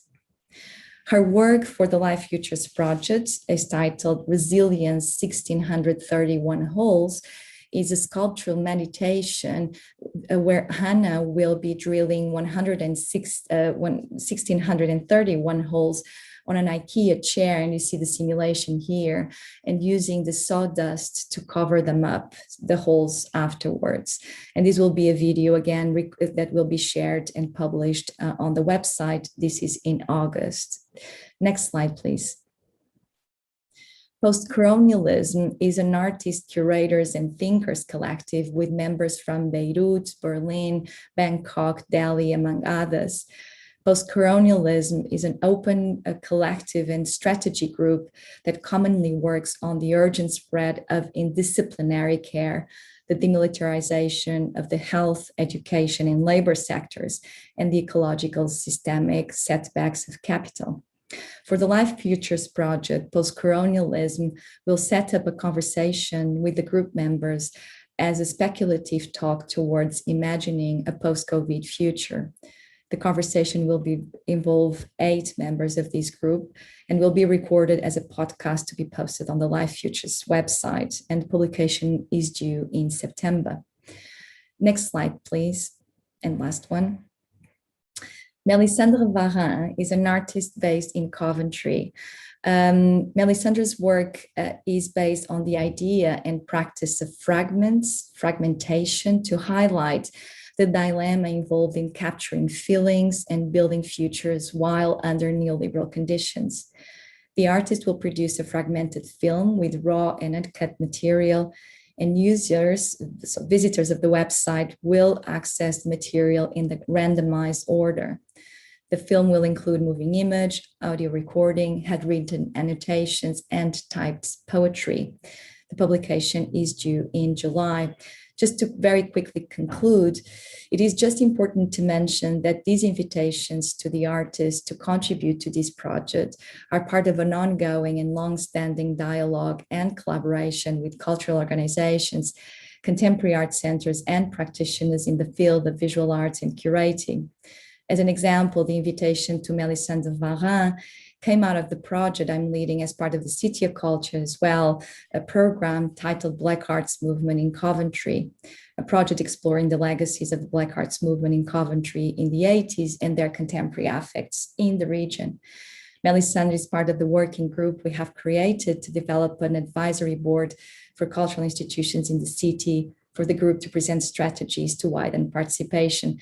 So this is a very brief presentation, we are aware, but we are happy to take questions in the Q&A to further explain the project's details. Thanks for listening.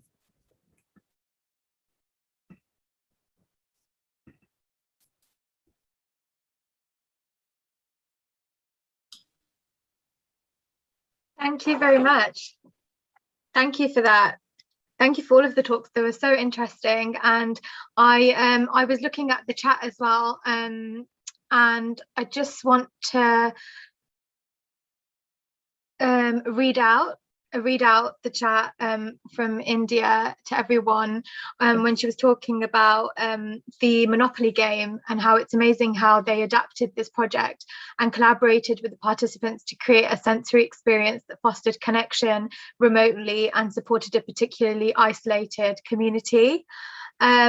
We are running quite short on this end of the session at the moment, but we have actually put in the chat, if you look in the chat, we've got YouTube links to learn more about the projects, and also want to encourage you to look at those if you're interested, and to get in touch with the speakers. And also you can continue this conversation on Twitter as well. Most of the academics are on Twitter, so that could be another way to kind of further the conversation. But there's honestly been so many amazing things that have been shown in this session, so I really do encourage you to look on Twitter, continue that conversation, and check out the links as well so you can get some more information.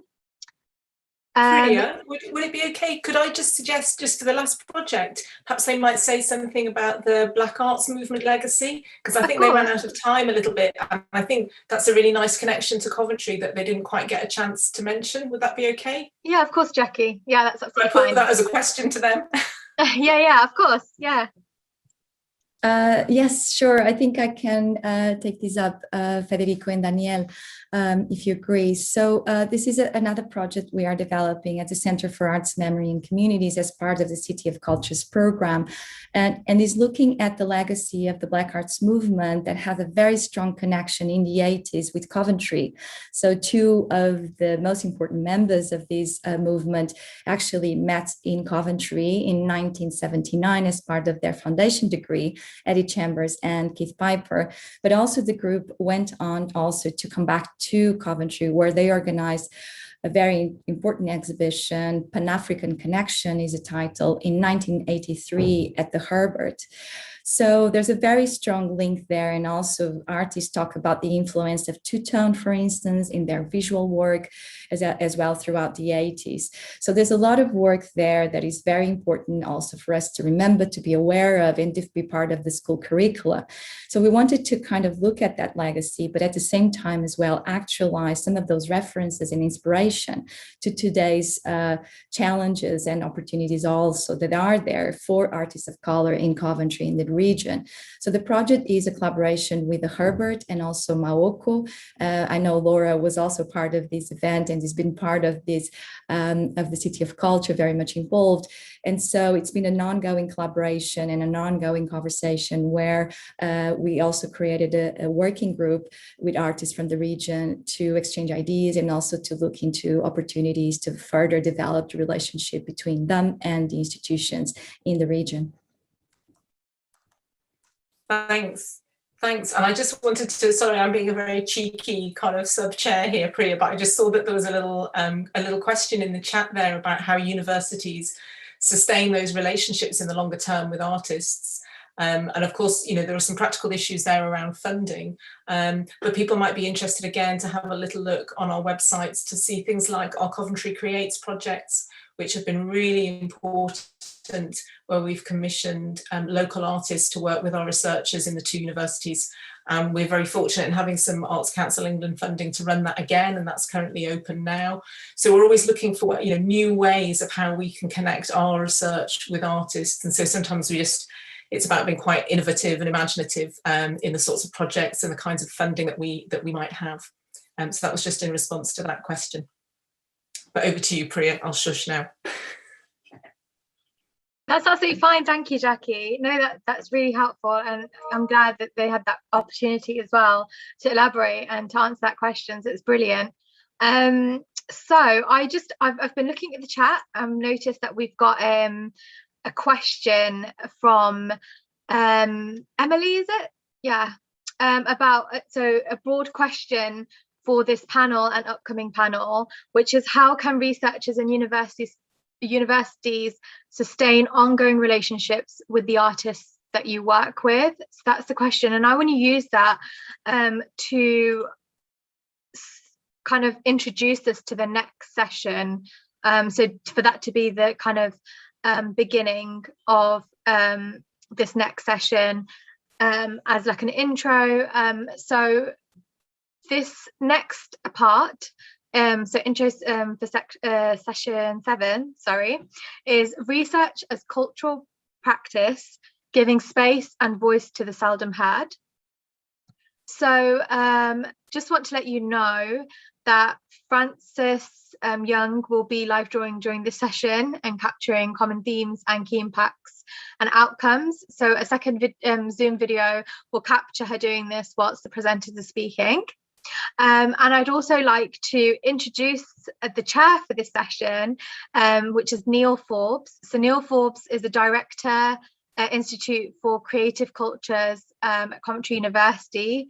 So with no further ado, Neil Forbes.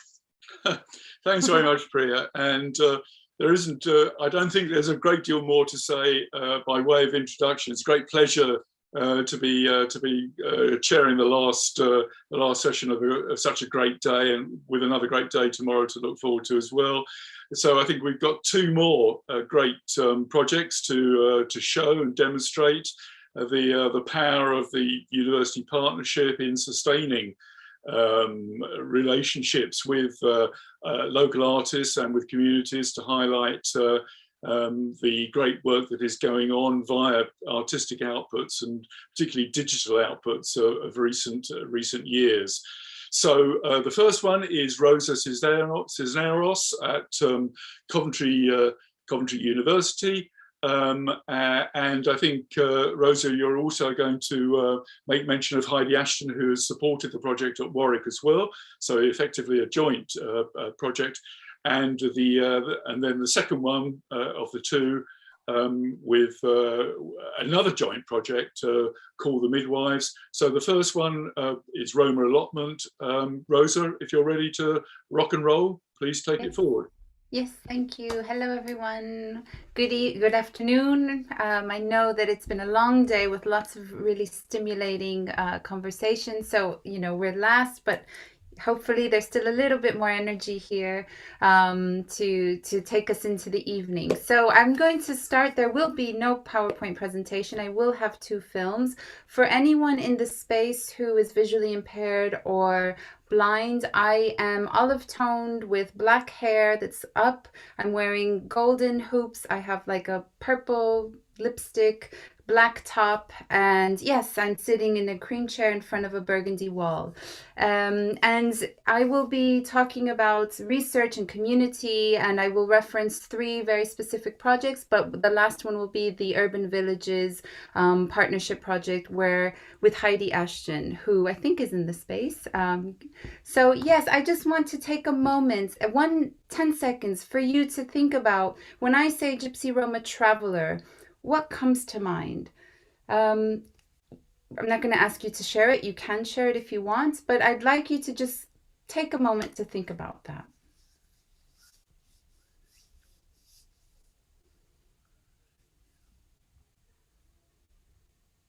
Okay, and hopefully you have an image or some words or something around the community.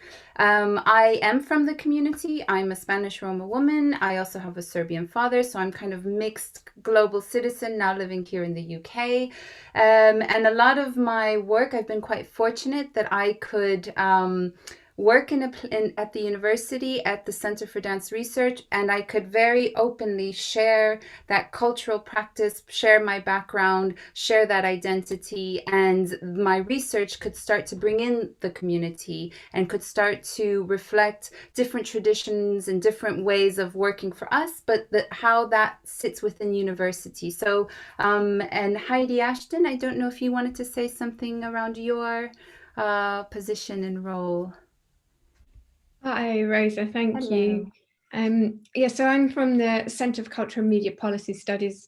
So obviously there are a lot of researchers at the centre who are working in similar kind of areas around cultural development and how that links with policy.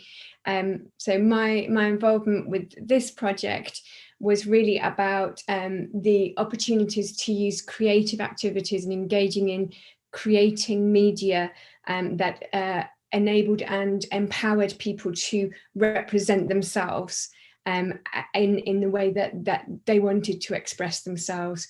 And we felt that was very important for the allotment, the Urban Villages project, based on the allotment project that I think, Rosa, you're going to talk a little bit more about.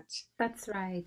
So we've heard throughout the day that, you know, working with people is around care, is about time, is about honoring voices. And so that's no different for the work that we're talking about today. When research and cultural practice, how it gives space to the voices and the seldom heard.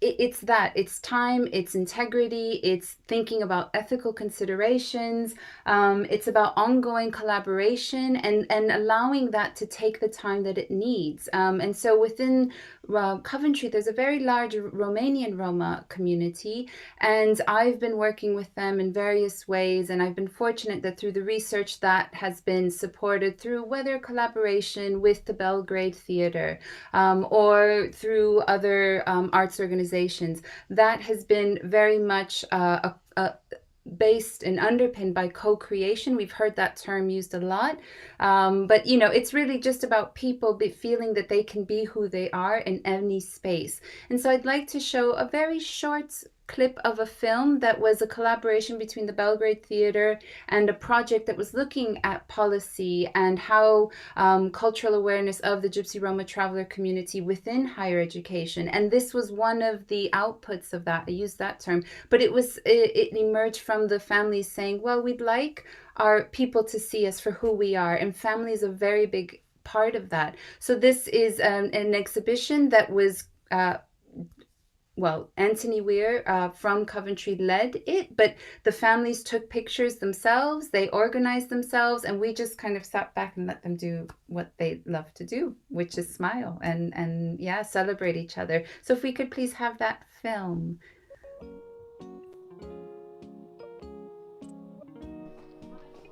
Coventry University's Centre for Dance Research hosts a photographic exhibition that will shine a spotlight on the city's Roma community. The exhibition was scheduled to open April 9th, the day after International Romani Day, but postponed until later in the year given the COVID-19 pandemic.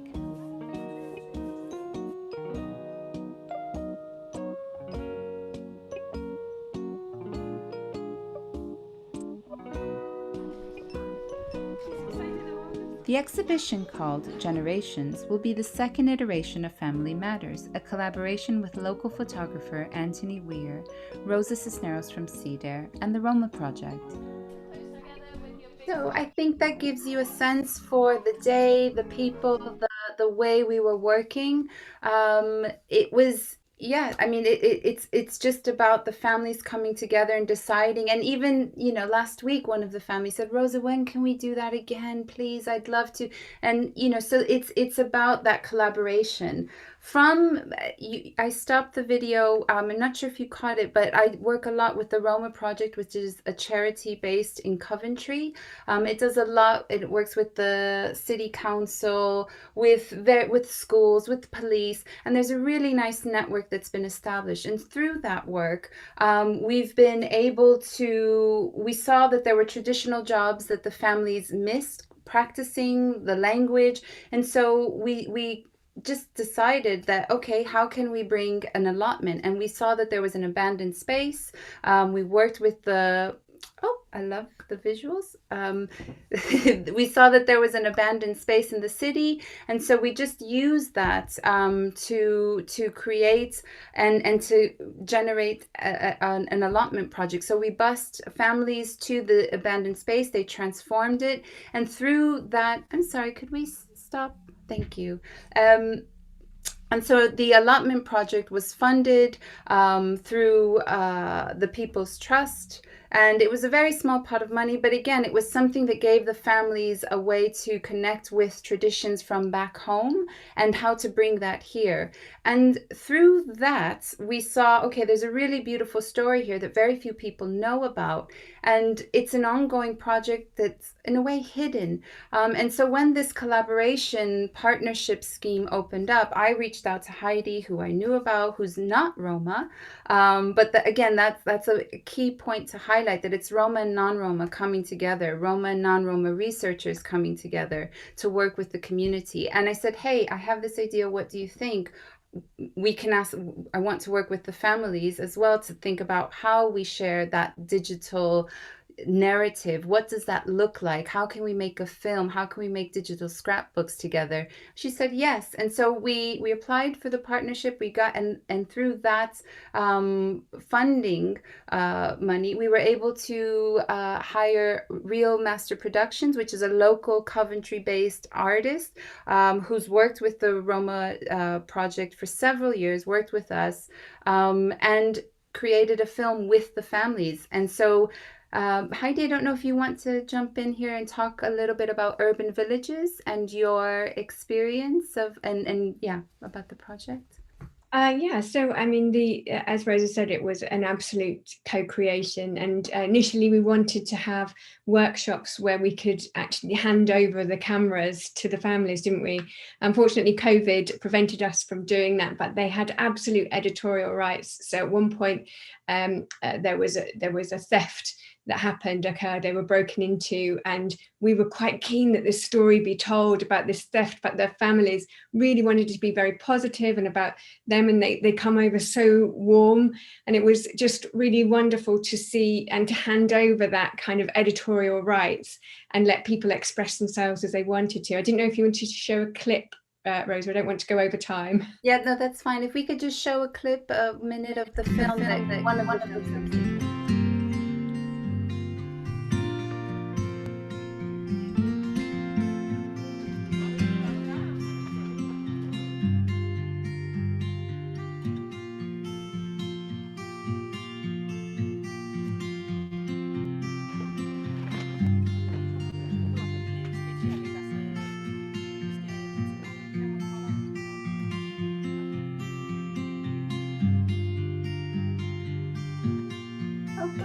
Thank you. And so through we see that I'll put a link to the film, but the families are speaking in Romanian or in their, what they would call the gypsy language, which is Romanes, and their own dialect. And yes, it was one of those experiences where, you know, as we started saying, well, what do you think? What do you think? They kept taking more ownership of it. So yes, I think I have 30 seconds. So Heidi, I don't know if you want to jump in. Well, I think what it really showed, I think the gardening kind of aspect and the allotment aspect gave everybody, people who are non-Roma, a way to connect with and understand and appreciate. And so when we gave a presentation at the Belgrade, it provided this idea that there is actually more that unites us than divides us. And I think it was really beautifully shown by the Roma community, and it was absolutely a joy to work with you all, certainly. And just the last thing, now I want you to think about the first image or thoughts that you had at the very beginning when we started the presentation, and just reflect, has anything changed for you? And if not, you know, why not? And yeah, so just sit with that, and I offer you an opportunity to just challenge yourself to reimagine what GRT means. And June is GRT History Month, so we're celebrating the month as we speak. So thank you, everyone. Thank you, Neil. Thank you to the tech team. Thank you, Heidi. Thanks very much, Rosa and Heidi. And just to come back to to the point, Priya, that you kind of, you know, the challenge you set us for this particular session. I mean, you're right. We tend to use terminology like co-creation in a rather sort of unthinking way, simply because the term and the word is there. But certainly, I think for those of us who are looking to support and facilitate research, one of the interesting things is the way in which the work that we're doing really does give rise to these kind of interesting methodological questions, if you like, and the way in which we can expand our research and the way we think about our research. So we really are certainly looking to continue these sorts of activities well beyond the particular year and City of Culture. Anyway, I think we should perhaps move on to the next presentation, and it's my great pleasure to introduce, if I may, Sabah Hussain and Kindi Sandhu from Coventry and Shahnaz Akhtar from Warwick, who are going to be talking about Call the Midwives, a very topical title. Thank you, Neil. Thank you very much, everyone. So hello, everyone. I am Sabah Hussain, and with me today are my colleagues, Dr. Shahnaz Akhtar and Dr. Kindi Sandhu. Shahnaz is going to co-present with me, but Kindi is around with us as well. And Shahnaz is the artist and the poet in our team, and she'll be interpreting the data from this project that we're doing on South Asian women's experiences of accessing health.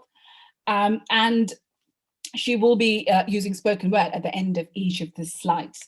So we present our work today in front of you in a blackout format, which is basically a style adapted from blackout poetry, wherein you emphasize certain words as a way to make a more compressed and impactful, sort of create a more compressed, impactful subtext, if you may. So I would invite you all today to focus on the words on our slides and to think about the meanings and to think about the people behind those words as we will, both of us will turn off our camera while we speak, and then of course we'll be back at the time of the discussions. So I'm going to switch my camera off and I'm going to get started. Can we have the presentation on, please?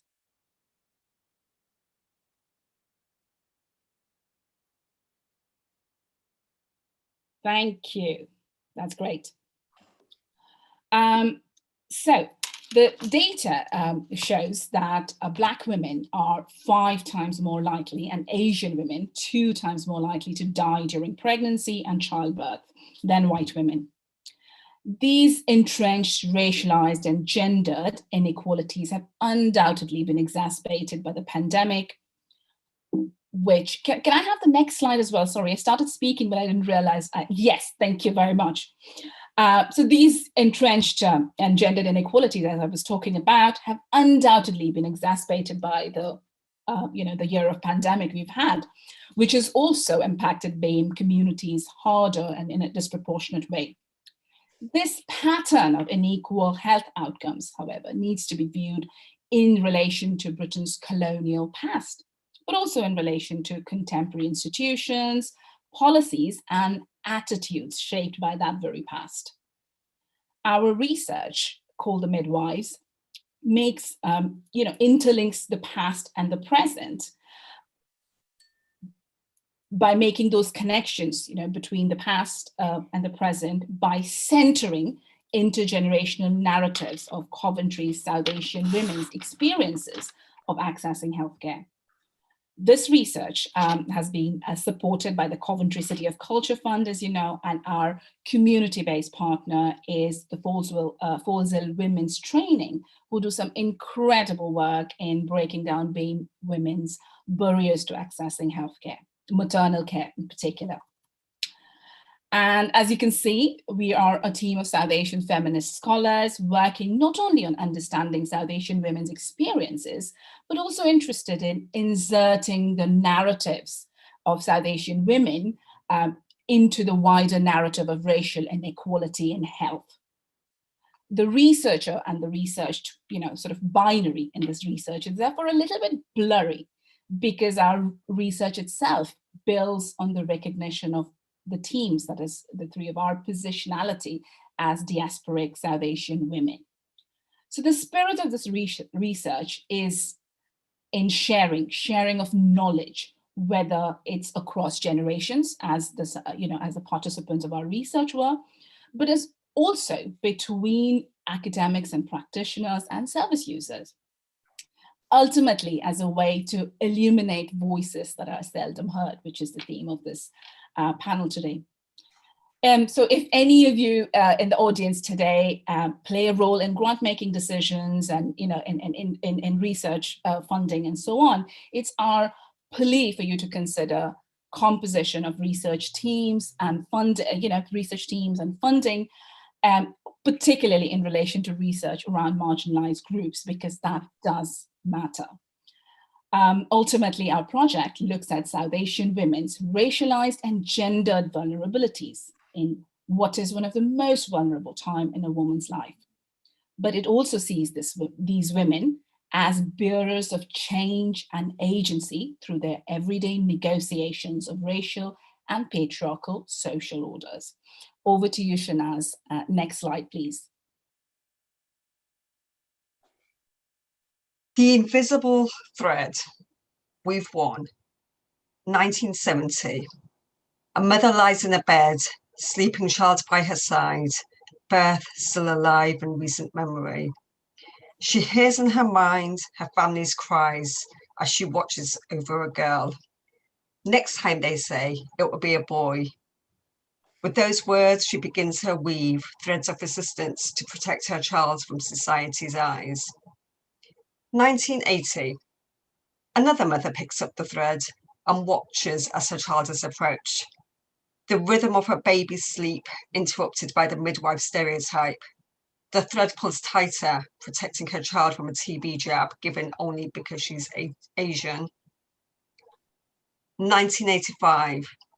The thread is frayed, for it's been into your husband's gaze. Resistance weakened into the demands you faced. You know how it is, she whispers to me. At least he's never hit me. The baby sleeps quietly in the corner, and he's happy it's a boy. 1990. The NHS isn't the same, you say as you continue to weave. I'll call this colour postpartum blue. No one tells you, do they? All the things I wish I knew. How to take care of an early arrived baby and these blues I'm weaving. The midwife walks past and ignores your bed. Still, you say, I'm grateful as you drop the thread. Next slide, please. Thank you, Shanaz. So in this slide, I'm going to talk a little bit about the key findings. The project is still underway, so I'm not going to, I'm going to leave some space for us to have some discussion around perhaps the implications of these findings. So the key findings that we've had so far in this research is, one of them is the fact that women across generations are bearing witness to a perceived decline of the NHS health services, NHS services. So there is on one end, there is an acknowledgement of life-changing interventions by individual healthcare workers, including towards breastfeeding. And there is the appreciation for NHS providing culturally contingent care, such as female doctors, in response to women's needs for privacy. On the other end, there are experiences of aggressions and microaggressions from medical staff, including the feeling of not being heard, not having a choice around their own bodies and the health and the well-being of their children. Another interesting theme that emerges is the theme of gratitude, especially from transnational wives, that is women, South Asian women married to British citizens, towards the health services, even when they themselves experience certain levels of aggressions within the health sector. But the theme of gratitude was was consistently there. At the same time, in recent years, the ability for women to stay in touch with families using mobile phones have reduced the isolation that women experience while being in the hospital and labor right after having their children. So that's the stark sort of difference between the experiences of older women in our research and the younger women. The earliest experiences of racism after childbirth is when, quite often is reported by women in our research, as when their babies are taken away for TB jabs without giving them adequate information as to why, or or even the relevance of it, because a lot of the women have all of their family ties here. Their children are not likely to be traveling to South Asia, and yet the children are taken away right after they're born for a TB jab, just because of their identity, racial identity. The knowledge gaps, especially amongst first-time mothers and recent immigrant mothers about issues like safe sleeping, came out over and over. And this particular phrase, "I wish I knew," sort of stays with us in what recent mothers and women have said, about, not only about healthcare, access to healthcare, but also about their rights as immigrants, about their rights within the healthcare system, and so on. The role of partners remains central to women's ability to cope with issues of their own health, but as well as health of their children. In addition to the fact that partners also play a key role as translators and interpreters, particularly again for women that have migrated recently. Domestic abuse came up as a theme as well, particularly in relation to control over women's income and their immigration status.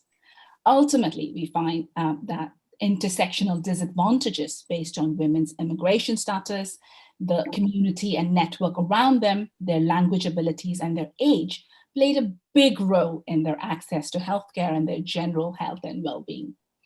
Further vulnerabilities are also associated with women needing fertility treatment or not having straightforward pregnancies, for example, miscarriages and so on. Over to you, Shanaz. The next slide, please. Weave 2, 2019. A doctor's office and the thread nearly breaks as he closes another door. Dreams of motherhood can only come at a price. 3 letters determine your path. IVF. The thread's red now, the colour of your miscarriages. Your voice trembles as you remember your tears. Can I put this thread down for now? 2021. A researcher in a world gone quiet stops to pick up the thread, views it with her post-colonial gaze, follows a blue-slip thread in a ring-road infosal to a group named Mamta, begins her weave from her birth in India to a son in Coventry, creates a tapestry of fellow mothers, coloured with the feminism of marginalised women, strengthened through the hurt of the aggressions she's faced, emboldened by those who went before her. 2021. The world meets through screens now and 2 generations meet. Those who came before you pass you a quilt made of their threads as they teach you how to help your baby sleep. They provide the words for a mother whose language comes from another land, but wants the best for a baby born in this land. A kind word for a new mother, a miracle child. Who wouldn't wait for 3 letters like IVF? She picks up the thread and thinks, yes, I'll call this Coventry Blue.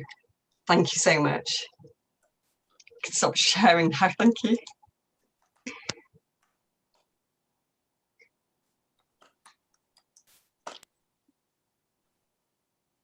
Thank you, everyone. Thank you. Thanks very much. Is that you've come to your conclusion now? Thank you. That was really most powerful, I have to say, and very important. Rosa and Heidi's before you as well. Priya, are you there, and are you going to guide us through any chat and any questions that we can detect? Yes, of course. Yes, I'm here. Thank you for sharing that section. That was a really, really powerful talking kind of spoken word, a piece from yourselves. So yes, we will be doing a little Q&A. We've got I want to reiterate that we have the links on the chat as well for anyone to kind of look over and learn more about the different talks that have taken place today. I also, sorry, bear with me a moment. So we don't seem to have too many questions in the chat, but I do want to encourage you all to continue the conversations on Twitter, and also to check out the links as well. I am going to, bear with me, sorry, I'm having a bit of a technical difficulty here. So I think this brings us to the end of day one. We hope that you've been interested and inspired by our presenters. We'll be picking up cues from the chat, any cues to include, any questions to include in the final plenary session tomorrow afternoon. And so we're really looking forward to welcoming you back tomorrow morning for day 2, which will focus on new directions in the evaluation of cultural mega events. And I just want to thank all of the speakers again, and all of you for being such a wonderful, wonderful audience. It has just been, honestly, it's been so much fun, and it's been so inspiring, and I've learned so much, taken so many notes. So I really do hope that you've all enjoyed the day, and really taken something away to ponder, and powerful questions. Please know that any questions that I'll put in the chat, they will be taken into the next day, and we'll do our best to get them answered. The team have done an amazing job with putting all the links as well in the chat, so please do check them all out. There's a YouTube link. If there's any sessions that you miss, please go back to YouTube. The link has been posted quite a few times in the chat, so you can just kind of recap anything that stood out to you, or catch up on any missed sessions, and continue posting on social media as well. It'll be great to see the different conversations taking place on different platforms as well. So that is where I leave you. If you've got any other questions, please feel free to put them in the chat. But otherwise, thank you very much, everyone. I look forward to day 2. And thank you. Thank you.